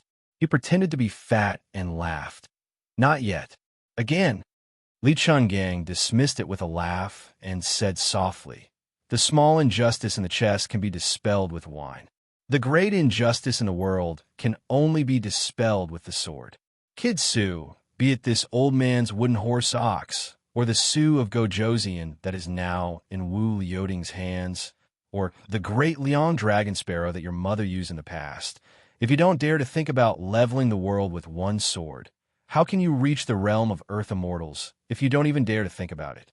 When you get used to this old man's two sleeves green snake, you will naturally have your own spirit. Only then will the great yellow court be your great yellow court. When facing an enemy, you can't retreat before the battle. This principle that this old man taught you tonight is not inferior to the two sleeves green snake." Over at the two bonfires, only sword aura could be seen soaring into the sky near the hillside. Ningame was a little worried and wanted to lead a pair of white horses to keep an eye on it. However, he was stopped by the old Taoist priest Wei Shuyang with a smile. Ningame, who was slightly further away from the bonfire, asked Elderme in a low voice, "Zhenren, is that old senior the old god of Swordsley?" The old Taoist priest, who was close to 70 years old, had a look of longing on his face. He seemed to remember the frivolous days when he imitated Li Qingdan and roamed the Jianghu. He stroked his beard and laughed. "Yes, it is the old god of swords. Now that I think about it, it is indeed like a dream. I didn't dare to imagine that I would be able to travel with this old senior in this life. How fortunate!" Ningame had always been a shy and introverted person with a good temper in private. He smiled, as if he didn't know how to continue the topic. To him, Li Chungang was just a first-rate immortal on land that the older generation of Jianghu martial artists talked about. He was nothing more than a 100-year-old child with the face of a baby, who could travel 100 miles in an instant, and whose swordsmanship could look down on the world. Now that he had actually met him, he was somewhat unprepared. The old man's eating and sitting posture were really unconventional, especially when the old senior's sword, the wooden horse and ox, was broken by Wang Xianji of the martial Emperor City. In addition, for some reason, he only had one arm left. He really couldn't help but sigh. To Ningame, he had personally witnessed the green snake's sword aura being so irresistible. If he had both arms, what would it be like? However, how could one sleeves two green snakes? Wei Shuyang seemed to have seen through Ningame's thoughts. He shook his head and said, "General Ning, it's not that simple." Ningame didn't say anything. He then turned his head and saw His Royal Highness, who had changed into a new set of clothes at dusk, walking over in ragged clothes. The old god of swords was leisurely following behind with a faint smile on his face. Su Fingyin saw that there was still some distance between them and the bonfire. He smiled bitterly and said, "Old senior, you said you were going to teach me the green snake with two sleeves, but how could you teach me the way? From the beginning to the end, I was beaten up and couldn't even escape." Old Manly blew his beard and glared at him. He said, "Idiot, what's the point of telling you all those principles? This old man's famous unique skill isn't that easy to learn." Su Fingyin muttered, "I'm just lazy and don't feel like talking." The old god of swords laughed instead of getting angry. He chuckled and said, "That's true. The green snake with two sleeves is called two sleeves. Not to mention the sword intent, there are already 66 sword moves. If I were to explain them to you one by one, this old man would have to waste a lot of time and energy." Su Fingyin put on a pitiful expression that said, "I knew it." The old man laughed coldly and said, "Kid, don't complain that you're fat or thin after taking advantage of a lady. Take your time. When you can really break the green snake with one slash, you'll be considered to have reached a higher level in martial arts." Su Fingyin asked with a bitter face, "Old senior, do you mean to say that I'm going to be beaten up every day?" Li Chungang glanced at him and said, "Or else." Su Fingyin immediately smiled flatteringly and said, "This is my great fortune. People in the world can't get this even if they burn incense and pray to Buddha." Li Chungang stared at His Royal Highness's face with a strange expression. Then he kicked Su Fingyin's buttocks and looked at his staggering back. He laughed and said, "Kid, you really look like a dog. How are your skills in bed? Why don't you get lost and practice with that Princess Jing'an?" Chapter 232. Su Fingyin, who had just been kicked, asked in confusion, "Practice?" The old god of swords sneered. "Otherwise, do you think you can use real swords and spears to train that Princess Jing'an? Are you willing to part with the Great Yellow Court?" Even someone as thick-skinned as Su Fingyin was still somewhat embarrassed, so he didn't continue to harp on this topic. He walked closer to the bonfire and sat down beside Yue. Ningame walked over with one hand carrying some golden roasted meat, which dripped with oil. He handed one to His Royal Highness and one to the old god of swords. The famished Su Fingyin tore into the meat and joked, "General Ning, let's sit down together. Let's bask in the old god of swords' immortal aura." Ningame, who had removed his armor but was still carrying the short halberd on his back, sat down with a bashful smile on his face. This general of martial arts had a fierce appearance, but his voice and personality were the complete opposite. Su Fingyin looked at General Ning, who was eating elegantly, and laughed out loud for no reason. Everyone around the bonfire looked at each other. Su Fingyin asked Ningame in a soft voice, "When fighting on the battlefield, some great generals and fierce men like to shout things like 'Give me your life, thief,' or 'I'll take your dog's head.' General Ning, what should we do with your soft voice? I've been curious about this for some time now." Ningame's rough face reflected the light of the fire, so it was hard to tell if he was blushing. He scratched his head and laughed. "When I first became a colonel, I also wanted to learn from those brave and skillful seniors in the art of war and shout in front of the battlefield. Later on, I fought side by side with the great general and was the vanguard general to break through the enemy lines. As soon as I shouted something, the great general stopped me and scolded me harshly. He said, 'If you want to use a halberd, then use a halberd.' What nonsense are you talking about?" Moreover, it was like a woman burping. The great general scolded me and told me not to embarrass the Bailiang army. After that, I didn't dare to shout in front of the battlefield anymore. If you want to kill, then kill. Just kill.